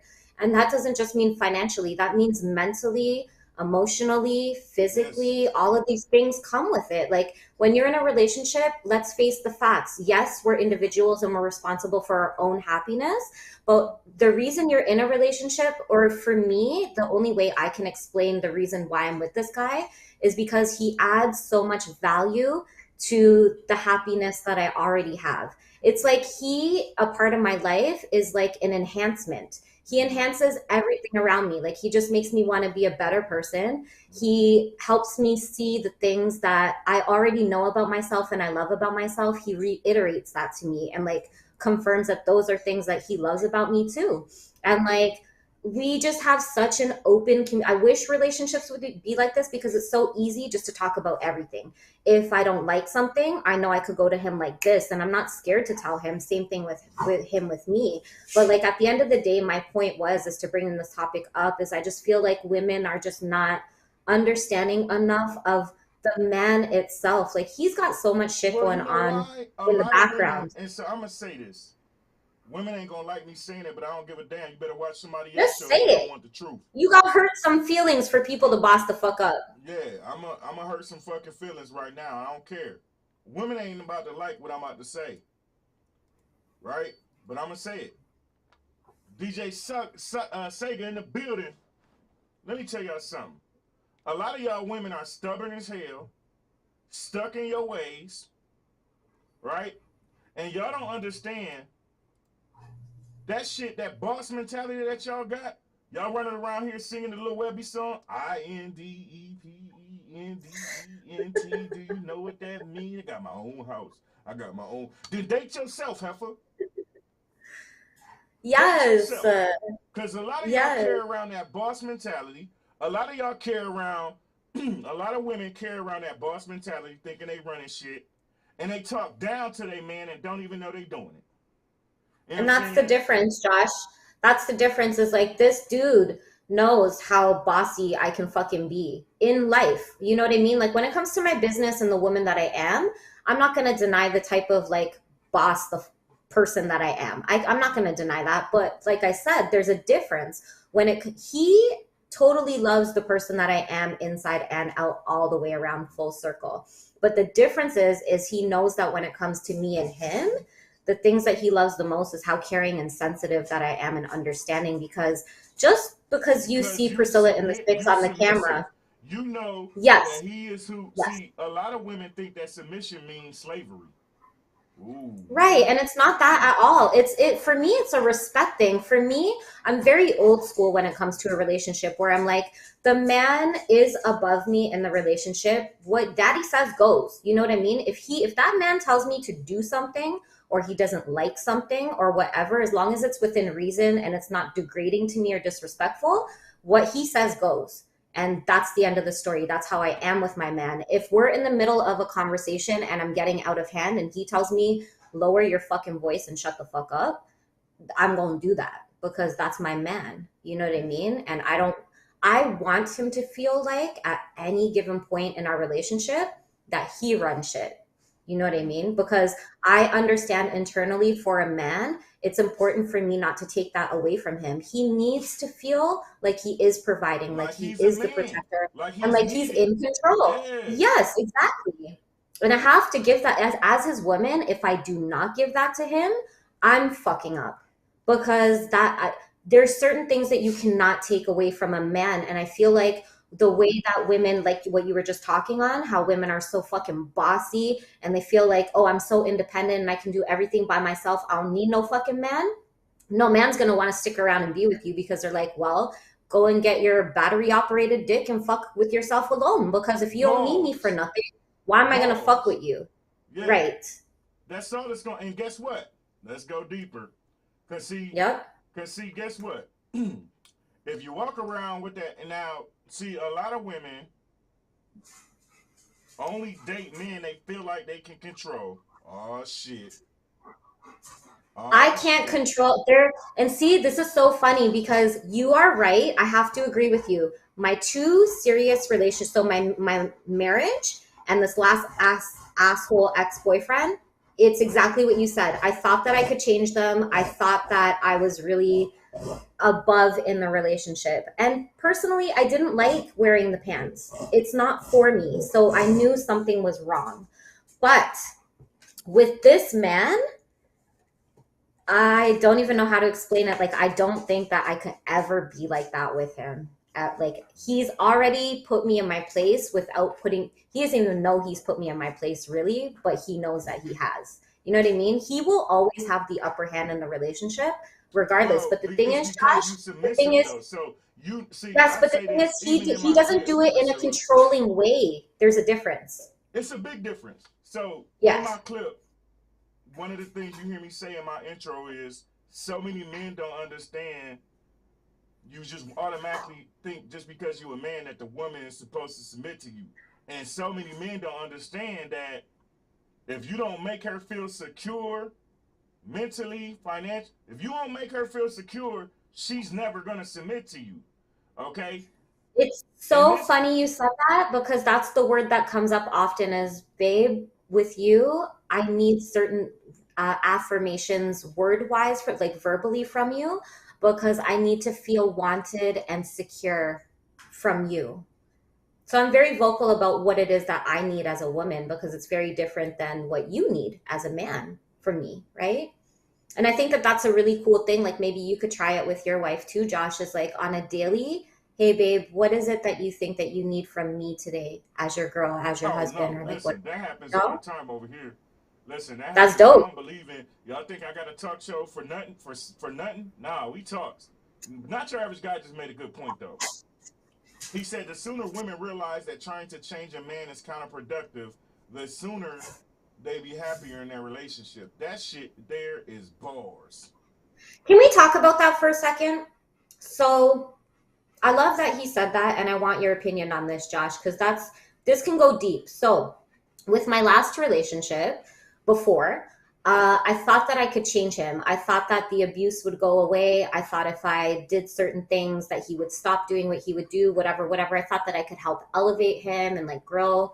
That wasn't ever going to happen. I realized that a man will not change for anybody unless he wants to himself. But the second part to that is that with this dude that I'm seeing now, I don't want to change him per se. I just want him to become a better version of himself through the motivation and the like whatever I can give to him to just become a better person. You can push him to be greater. Yeah. You can That's push what I him want. to be greater, but a lot of women, what they do is they enter the relationship off rip. Off rip, they enter the relationship based off hope. They ignore all the red flags and they hope that they can change them. They hope that the things they do make them, and see, when it's red flags, when somebody shows you who they are, believe them. Because out of 10 men, say that again. I say that all the time. When someone shows you who they are, fucking believe that shit the first time. Yeah, because a lot of women enter relationships, they see all these red flags, and that shit is based off, the relationship is based off hope. I hope he changes. Yeah. I hope he gets right. I hope. But you're dooming your relationship from the start. Because you're saying that you accept him as he is. So in his mind, why should I change? You accepted me as I am. The flip side to that though is people don't date with a purpose. And can you explain that a little bit? When I say date with a purpose, the point of dating, so I'm about to go deep. I've said this before, I'm gonna go deep though. Please do. So when you date with a purpose, that means dating with a sober mind. That means from refraining from sex, refraining from alcohol and drugs. Why? One, if alcohol and drugs, see, people today, they don't date, they kick it. This is how every damn date goes now, damn near today. You see him or her on social media. Her name is her name is Magnese 52. His name, Later Pipe 53. They don't even know their real names. He's hearting all of her pictures. She's hearting all of his pictures. Now they jump in the DM. They talking and flirting and shit. Sexual this, sexual that. The first date ain't a date. It's a kicking spot.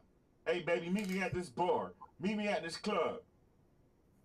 Guess what they Because I understand where you're coming from. The relationship between me and this guy was totally different, and that's why we have such a cool, like, I describe our relationship as fun and cool. Like, I'm enjoying the time that we're learning each other right now.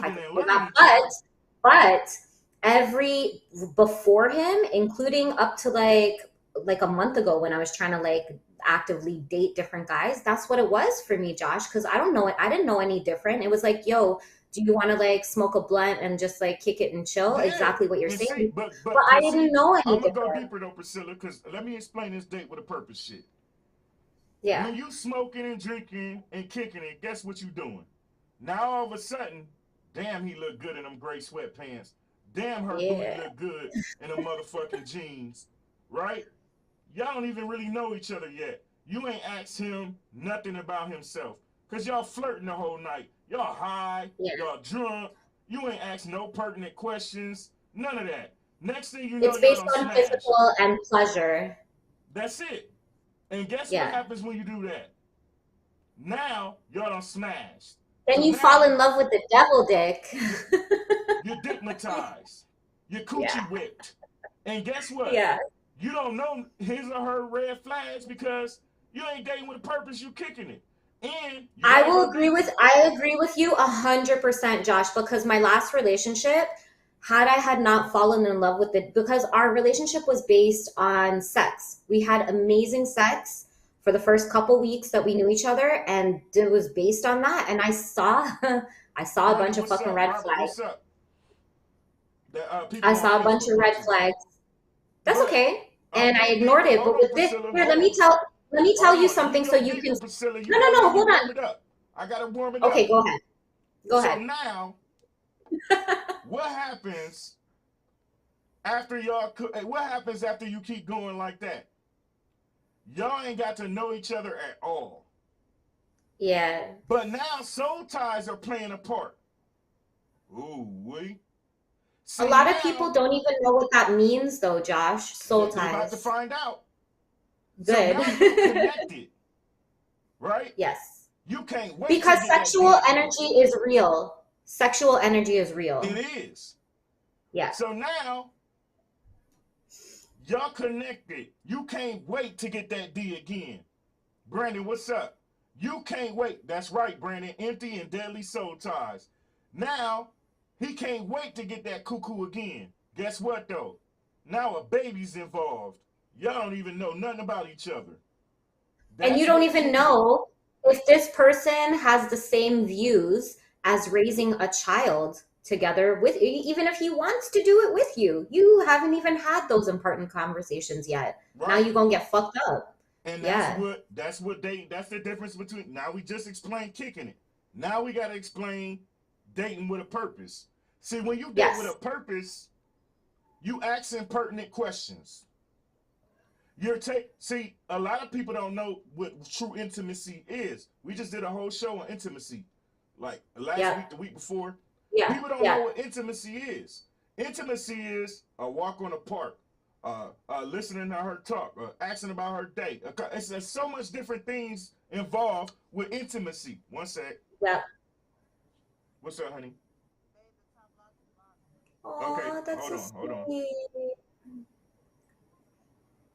Okay, listen, I accidentally locked the top lock, so I'm gonna let you talk. I'm gonna go open this door for the old lady and the kids. All right, cool, no problem. I got you. I can hold down the fort. So it's so funny that Josh mentioned this exact topic and conversation that we're having right now, is because literally 2 hours ago or some shit, like this morning, with my person, this was the conversation. And it was like, we are so fucking happy. Like, don't get me wrong, this man is sexy as fuck.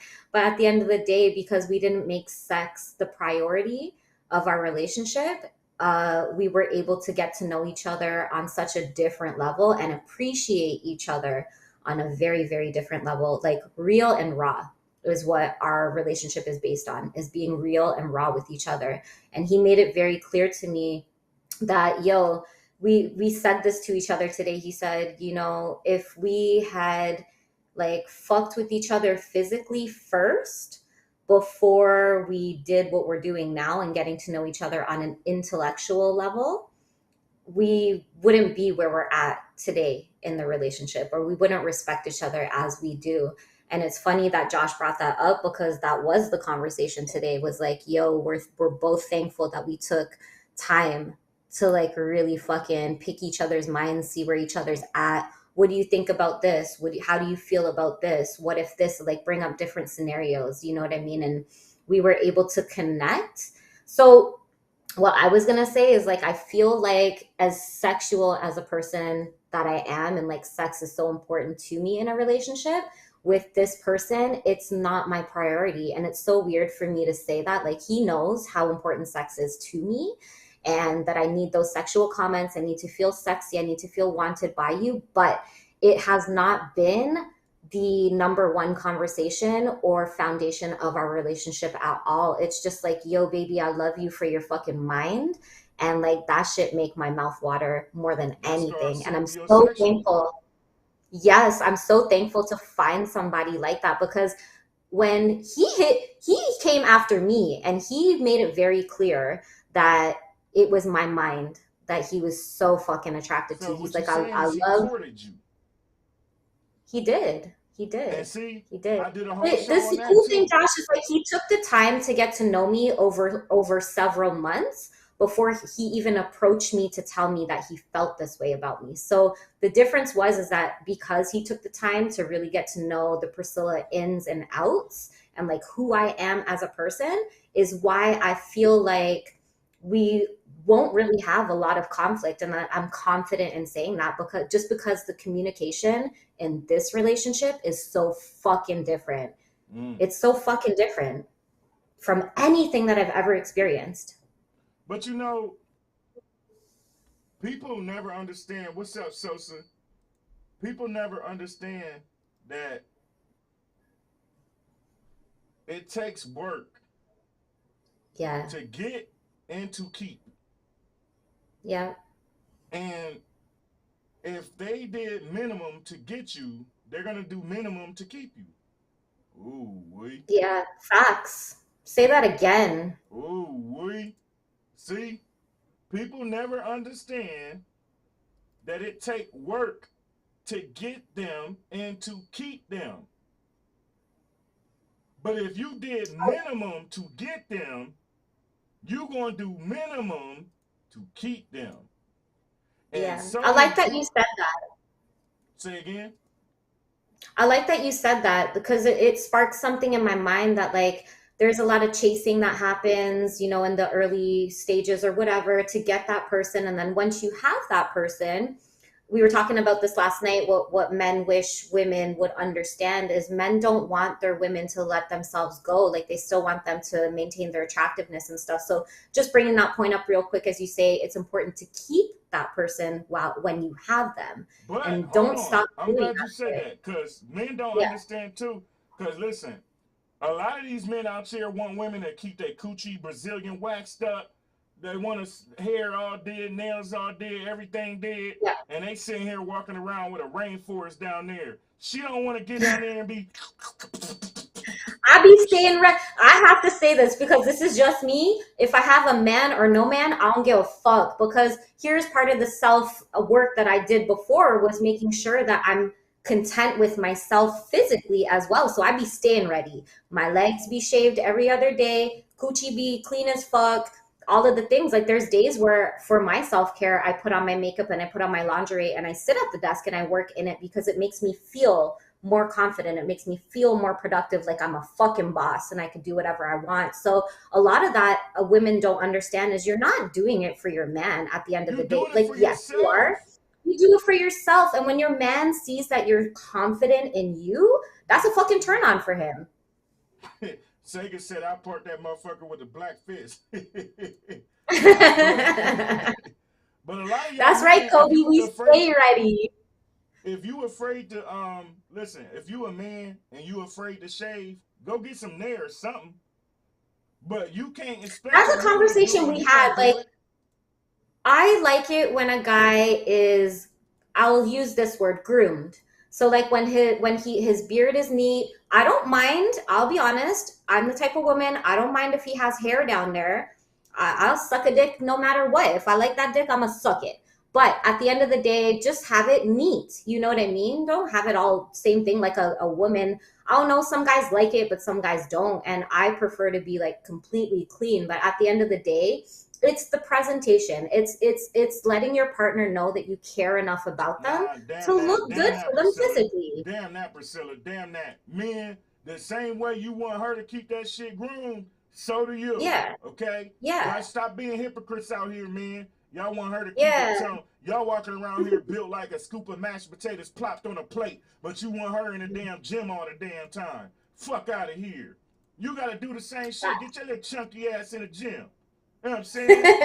Get your little chunky ass in the gym. Damn all that. It goes both ways. Y'all men, if y'all want y'all woman to do all that shit, y'all need to do the same thing. Y'all walking around here built like Jabba the Hutt, built like SpongeBob, and shit. You telling your old lady to keep it right, keep it tight. The hell no. do the same thing, man. Do the same. What the hell wrong with y'all? I'm trying to learn y'all something. So Vanessa on Facebook said self-care should be going on whether you're in a relationship or not. Bars. And that includes personal hygiene. Some of y'all walking around here smelling like two skunks fucking in an onion patch and then be trying to tell, Yo, not your average guy. Yeah, he said groom the forest. Let's have matching landing strips. Yeah. You know what I'm saying? Fiji said he just got back from the gym. Now, some people like me, I'm a built fat dude, right? And I don't sit here and be telling my old lady to get her ass in the gym. I ain't in a damn gym. I'm sexy to the motherfucker, but I ain't in a damn gym. You know what I'm saying? That's right. But I ain't about See, to there's a goddamn difference. tell her, baby, get in the gym. Keep that booty up. Listen, I ain't doing all that. Y'all men be having ridiculous standards too. We always talk about women having ridiculous standards, but we need to start addressing the men having ridiculous standards too. A lot of y'all dudes. Well, can I ask you a question about how men see women? So, like, I've heard too from a lot of men that, you know, a lot of people see me on my Instagram and what I'm doing. I'm opening a boudoir, so I'm in my lingerie in a lot of pictures on my Instagram. Okay, end of story. But a lot of guys, they love like the natural. Instagram?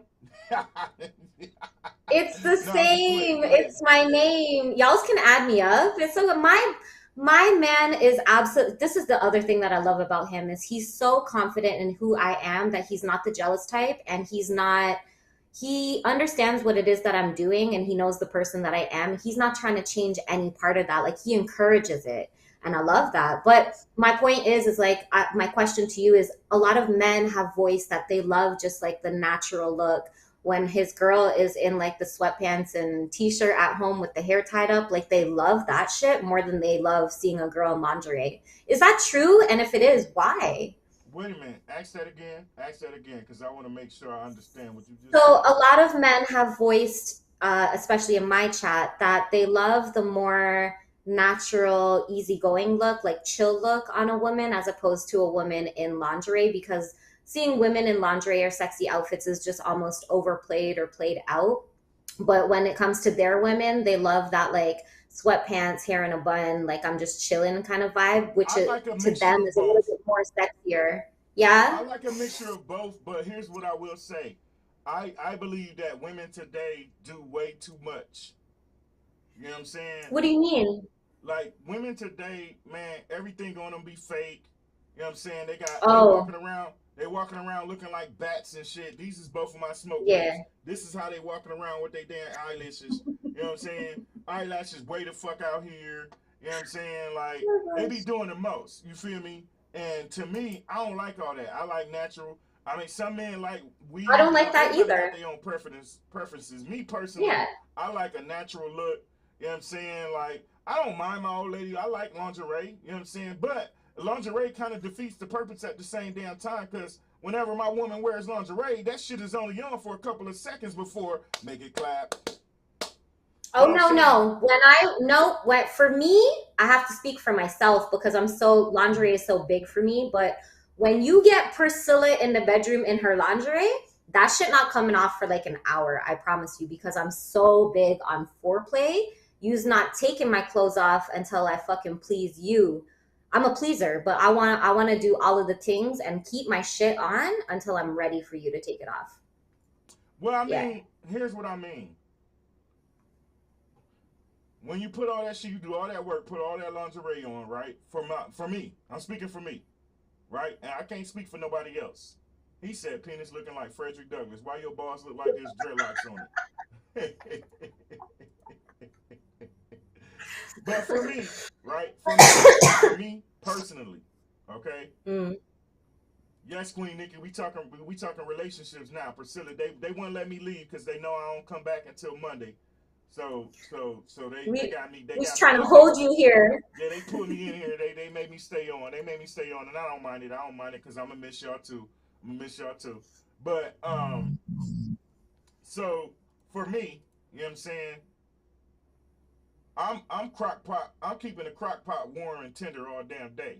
So by the time she gets to them damn lingerie being on, I'ma lick her till her legs shake, and then that don't take long for me.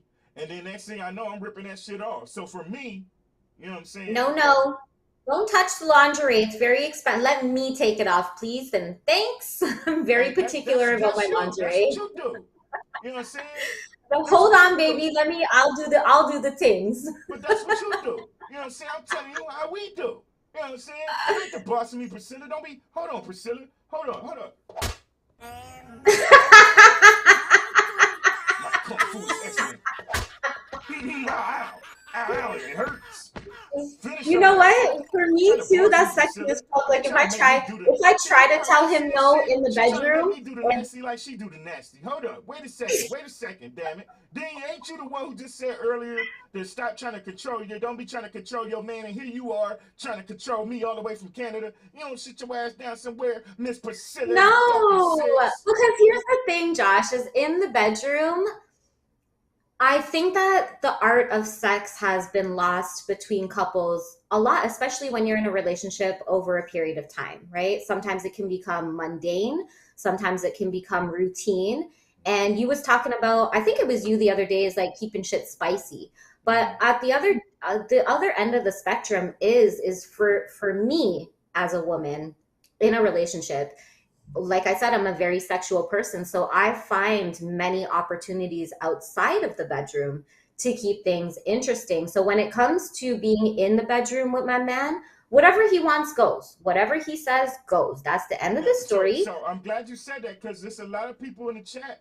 Hey, Miss Sosa say, I drive this car. She ain't driving this stick. Not your average guy said, I'm too aggressive for all that delicate shit. You know what I'm saying? Hey, it's not delicate though. It's not delicate. When I'm in the bedroom with my man, I'm doing things to him, nasty, to fucking please him in places that he didn't even know was pleasurable to him. I'm not talking about like nasty. You know what I mean? You're still telling us. You still just try to tell us how we supposed. You told us not to touch the lingerie, that we need to do this and that. No, that's what y'all do. We gonna do how we do. No. Let me explain myself. So for me, it's a little bit different because I'm opening a boudoir. So the lingerie that I have, some of them are worth thousands of dollars. So when you say you're gonna like rip it off of me, the only rule I will have in the bedroom is, baby, let me take it off if you don't know how, because some lingerie that I wear is close to nothing. And if you snap something, or if you like, for reals, you know what I mean? If you snap something, or if you tear a hole in something, I can never use that outfit to take a picture in again. So for me, it's more of a business thing. But like I said, aside from the lingerie, if I'm just wearing my regular clothes and shit, my man could tear that fucking shit out. He could rip it into shreds if he wants to. If that's what he wants to do to his woman, you got it, baby.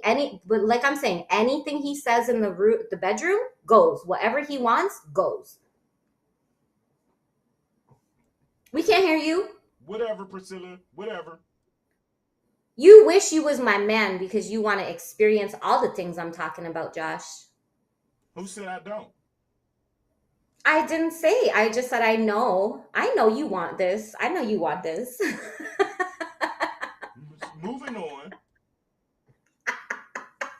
Moving on.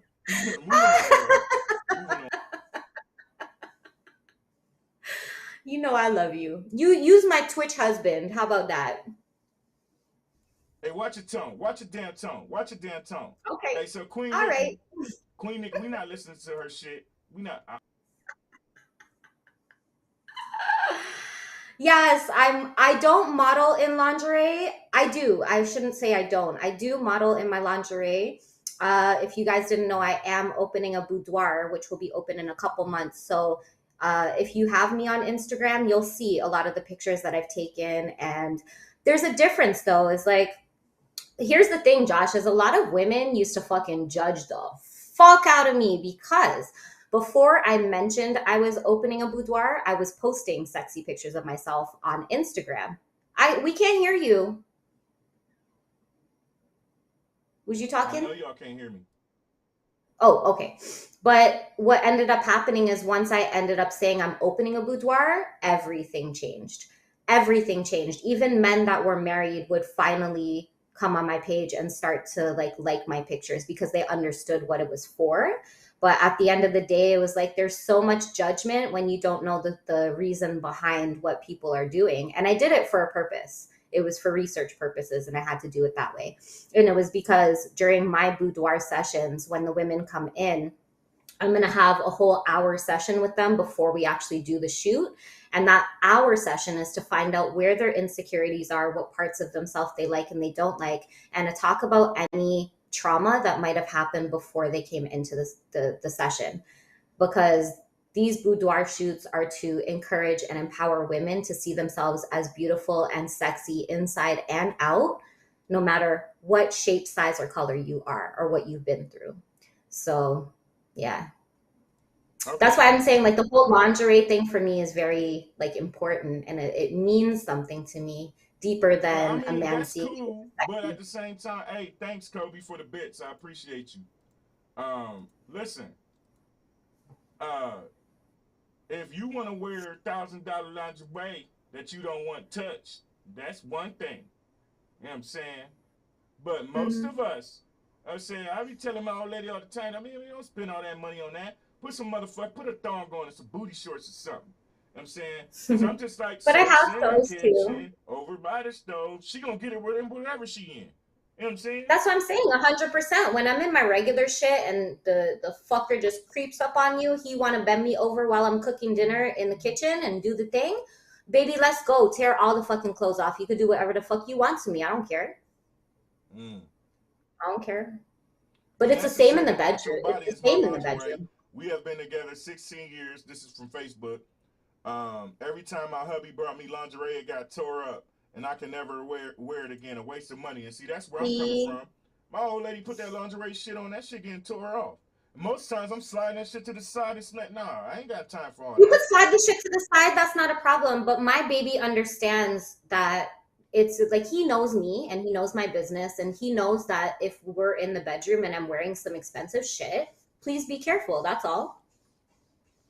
Okay. So Priscilla, she's trying to turn the conversation nasty with her old nasty self.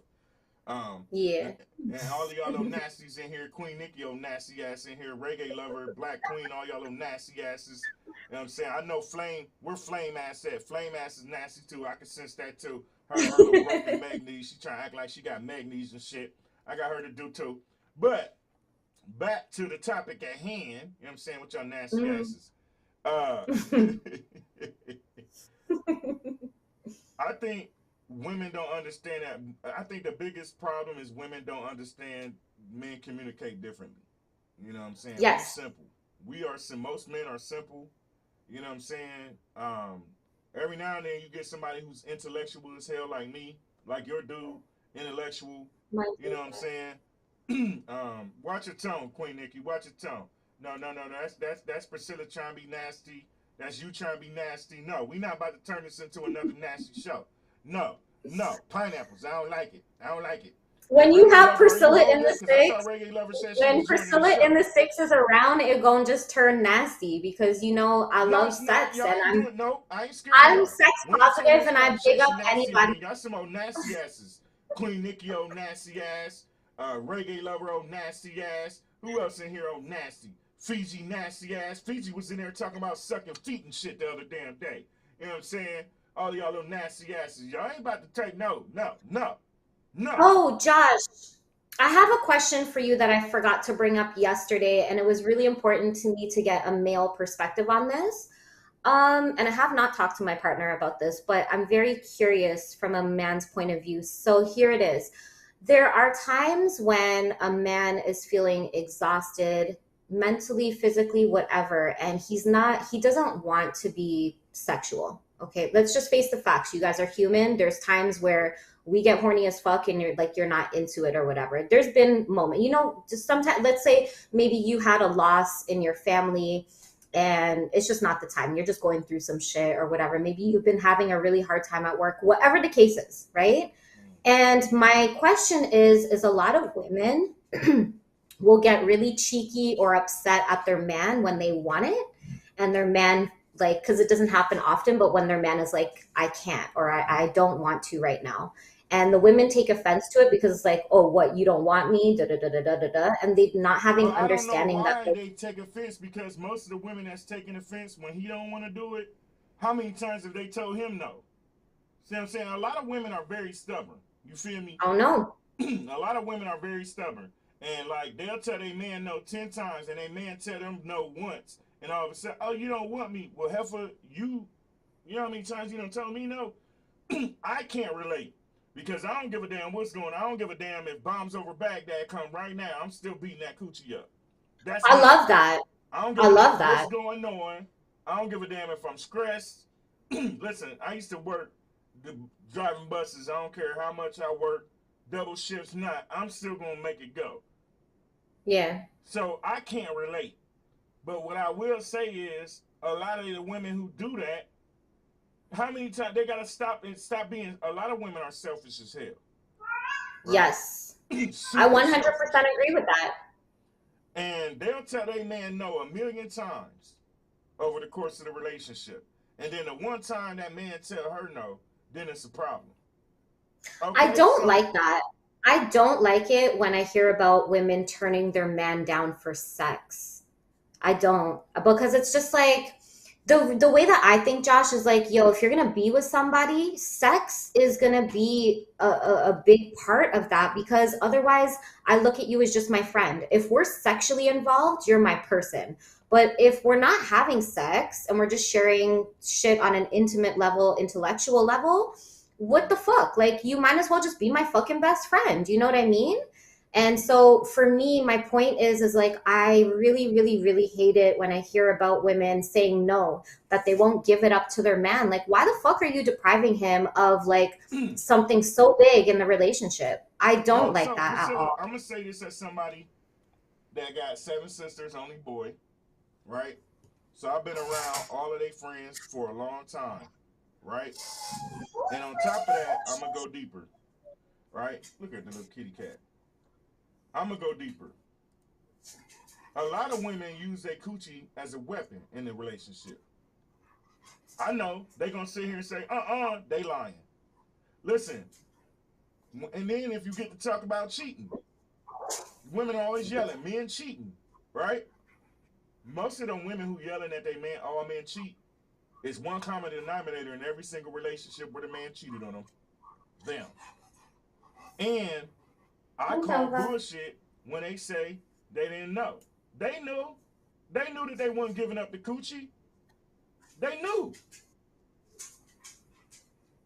And I feel like when women do that, it just causes so much animosity and tension between the man and woman, because it's like, yo, you're my woman and you're denying me of what belongs to me, really. You know what I mean? That's how I see it, because I'm submissive. I'm just like, yo, this pussy yours. So anytime you fucking want it, let me know. You know what I mean? Unless I'm going through some emotional shit or I'm on my period. I don't fuck when I'm on my period. I just don't like it. I don't have anything against it. There are some men that don't give a fuck about that shit. That's them.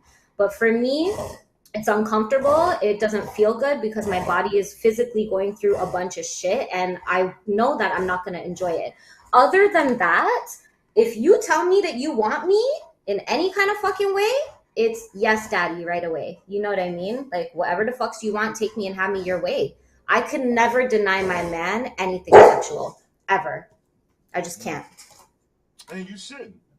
You shouldn't. And you should. And I shouldn't. You know, man, listen, I've talked to so many women in my life because, like I said, I got all sisters. And when I get to, they love me because they know I'm going to give it to them raw. But they hate me at the same time because they can't handle the truth. You know what I'm saying? It's the reason why some of the things I say on this show, I don't watch it. I don't watch so many women walk around with them funky ass attitudes, weaponize their coochie, and then play the victim when that man finally cheats. And then the first thing they do is yell, well, you should have left. Well, you weren't giving him the coochie, and you didn't leave. You wasn't happy. If you was happy, you would have been giving it to him. You wasn't happy and you didn't leave. So why your sin ain't greater than his? You know what I'm saying? No, give it up, man. Give it up, y'all. Stop acting like, listen, unless you got something going on, health-wise or mental-wise, you need to be making it clap. That brings up another point too, going back to like the original reason for this conversation is like, if you're going to be depriving your man or your Sorry, the animals are acting fucking crazy. If you're going to be depriving your man of, I have to be careful because they've been shutting off the power cord. Sorry, 1 second. If you're going to be depriving your man of sex or sexual favors, like why the fuck are you with him? At the same time, like if you're going to be causing that kind of problems and stress between each other, what the fuck are you even doing with him? Like you don't know what that's doing to him mentally, because when he feels not desired and not wanted by his woman, we talked about this last night, he's going to start shutting down in all kinds of ways, like not just with you, but with work, with other relationships, with the way that he treats the kids, like all kinds of stuff, because he's feeling rejected by the person that is supposed to love him the most. And like that kind of shit is not cool to make I can never do that. I can never make my man feel unwanted or undesired. Like I make it a point to let him know how fucking sexy he is, how much I want him in all kinds of ways, like not just sexually, but like how much I appreciate him every day, because it's important for me to have him understand that the feelings that I had for you yesterday didn't change. They only got stronger today. And that like having that so here's the other thing about sex in relationships is that a lot of people don't understand, and I see it this way. I don't think I've actually ever voiced this, but I do see it this way. Sex is the highest form of showing your love for your partner in a relationship. Ocean, can you just not be a little kitten right now? Mwah. She keeps hopping up on the desk. I think it's one of the highest forms of showing love to your partner, because it's the only time and it's the only act where you can show your love physically and mentally and emotionally all at the same time. Hence why they call it love making.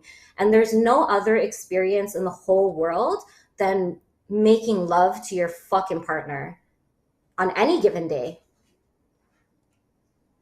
Like we could talk, me and my partner we could use words every day and express to each other how much we love each other with words.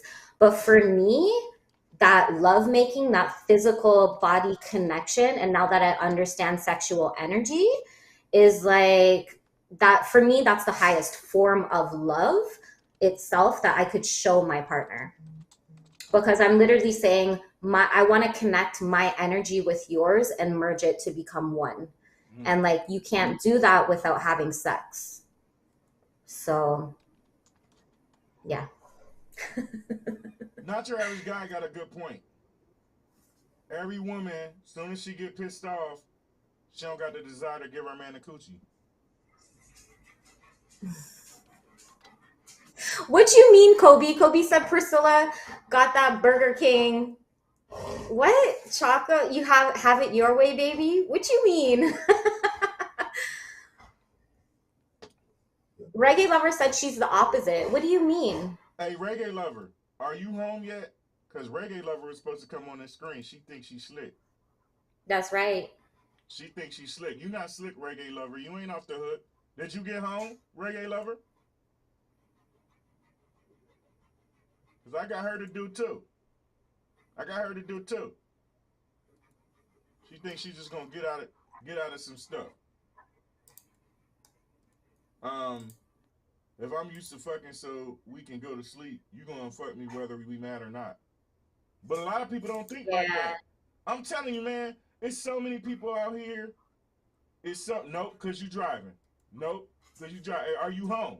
I asked you a question, Reggae Lover. She avoiding the question. She avoiding answering the question. Yeah, talking about thinking she's slick. Josh, can I ask you, how do you deal with that, with Ensane's comment? Like, would you, if you and your partner have like some tension between you guys got in a fight, whatever, are you still fucking before you go to bed? Yeah, man, makeup sex is what? Hell yeah. Yes, I am, Queen Nikki. I'm doing people today. Yep, I am. And Reggae Lover brought this part on herself, because she came out the blue and said, can I come on the show? She did that, not me. She did that. I don't know. It's been a long time for me. That's why I'm asking about that question, because I'm like, I don't know. Like, if I don't like you right now, Do I want you putting your dick inside me? I don't know. But then again, I think back to the person that I am, and I'm like, you know what?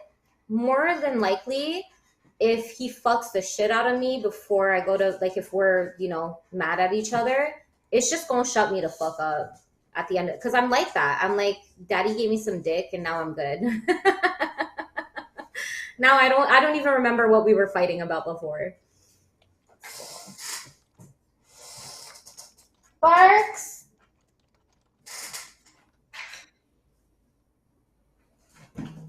Are you home, reggae lover? She still ain't answered the question. I know, I see her avoiding it enough times. Yeah, you know what I'm saying? She still ain't answered the question. I'm sorry, my zoo is acting out of control right now. Yeah, but so, yeah, if I'm mad, I still want. Hell yeah. You know what I'm saying? But I think... Going back to my point, I just don't think that women make sex a priority in the relationship long enough. I mean enough.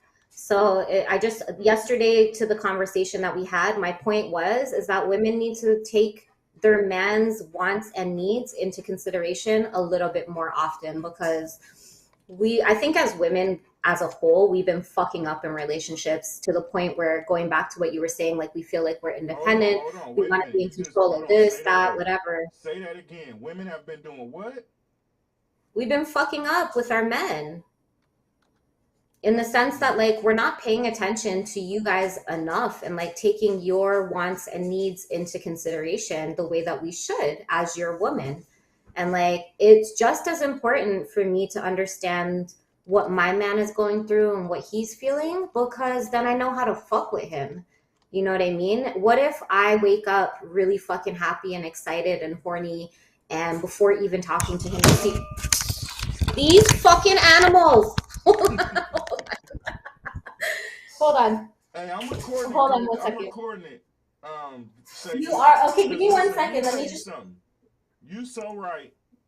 I've been saying this, and I'm glad that a woman is saying it. I'm gonna say this, and I mean it when I say this. Women be fucking up relationships way more than men. It just don't. I think so too. Women fuck up relationships way more than men. Being somebody with 7 sisters and being in contact with all their friends and all that shit in life. Yes. I'm telling you, women be fucking up relationships way more than men.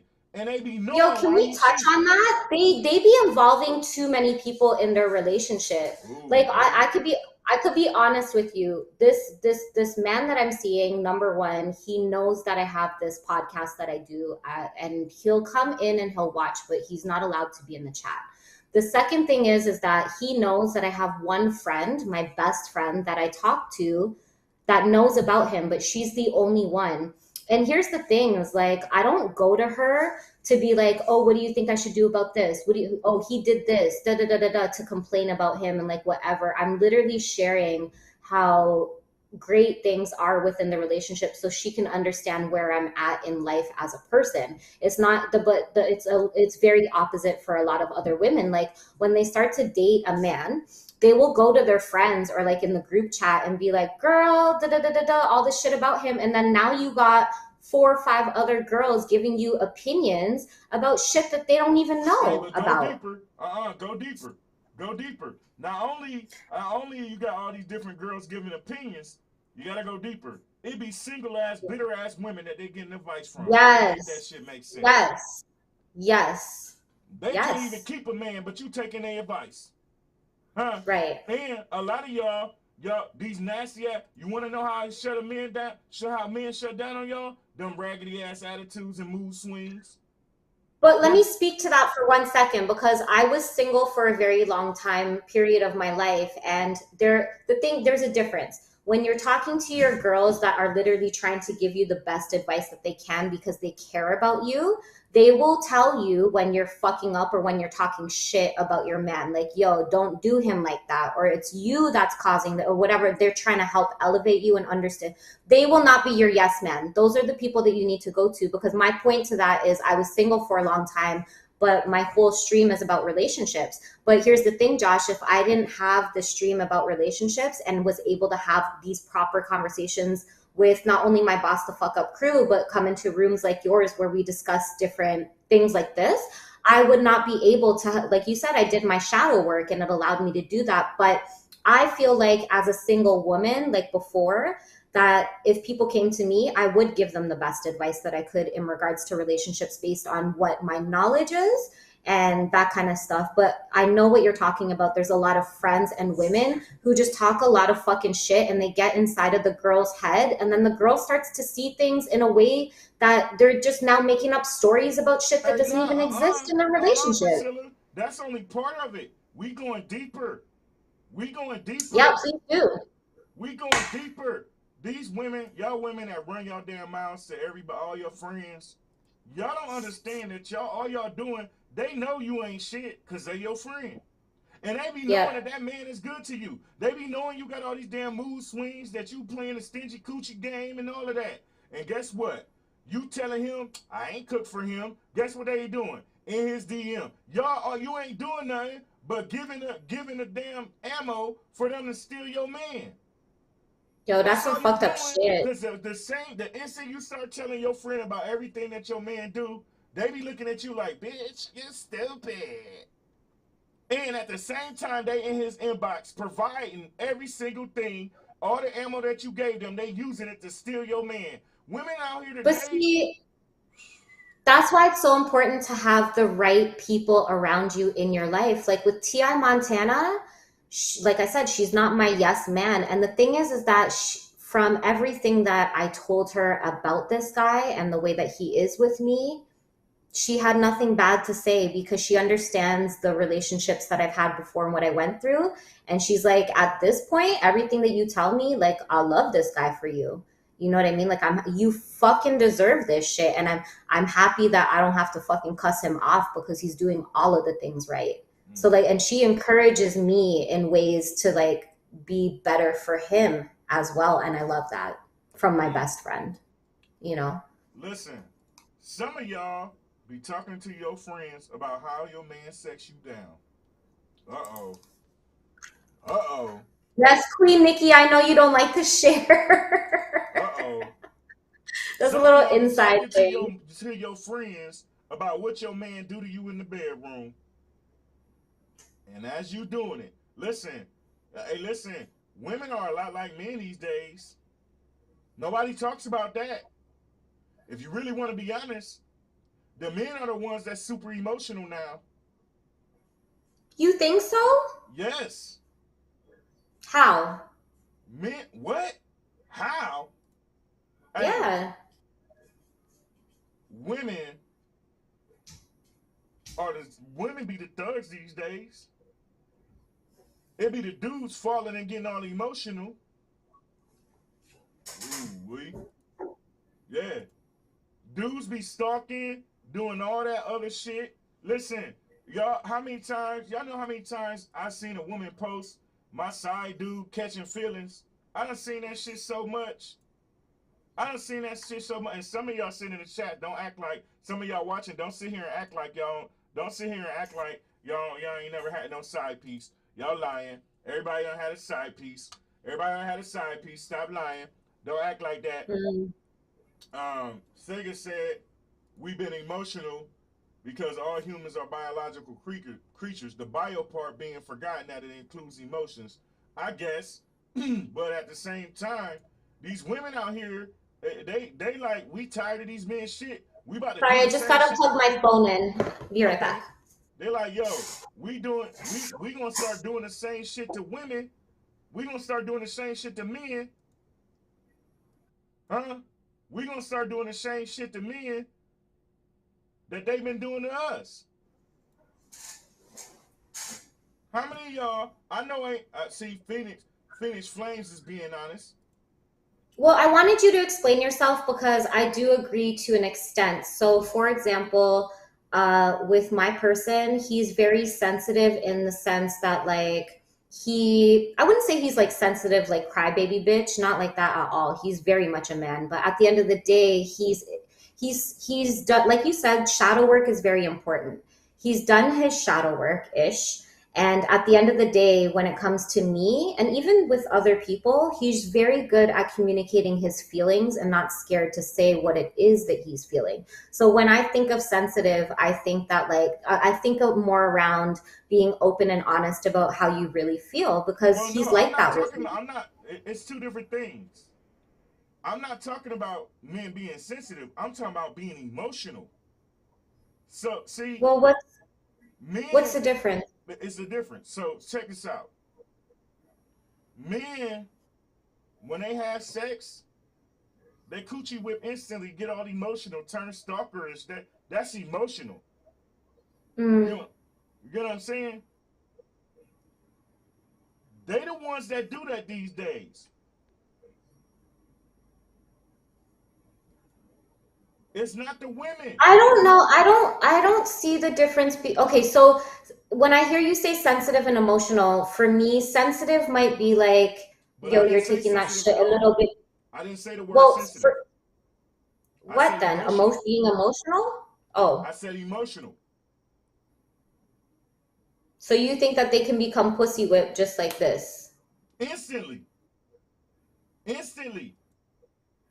And that's why I'm thankful that my relationship is not based on sex. It's based on our minds.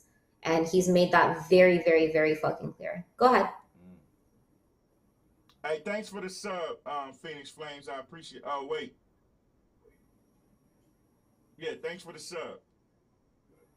Phoenix Flames said, my last relationship was going to shit and my man refused to accept the breakup, so I got me a friend. That dude did everything he should have been doing, if that makes sense. Yeah, I feel you. He did everything that your man didn't do. Yeah. You know what I'm saying? And a lot of people don't understand. Okay, so check this out, man. In today's day and age, people really don't understand what a relationship is. If you were to give advice right now about what a relationship is, can you say it in your own words? Well, to start with, let me say this. They don't know because people don't want relationship these days. The reason why most relationships don't work today is because they ain't looking for a relationship or a partner. They looking for a helpmate. And when I say helpmate, I don't just mean financially. Yo, talk the things, Josh. Talk the things. I don't just mean financially. They want somebody to help fix all they don't want to put the work in themselves. They want somebody else to fix all their unhealed traumas. They want somebody else to they want a free ride at life. They don't want to put no work into self. See, people always yelling self-worth. I know my worth. Self-care this. Self-love that. But it be bullshit. They only saying it because it's trending topic type shit that can get them some attention. They have no earthly idea what self-love, self-reflection, self-worth truly means. I agree. They literally want somebody, they want a helpmate today. They don't want to do no work at all.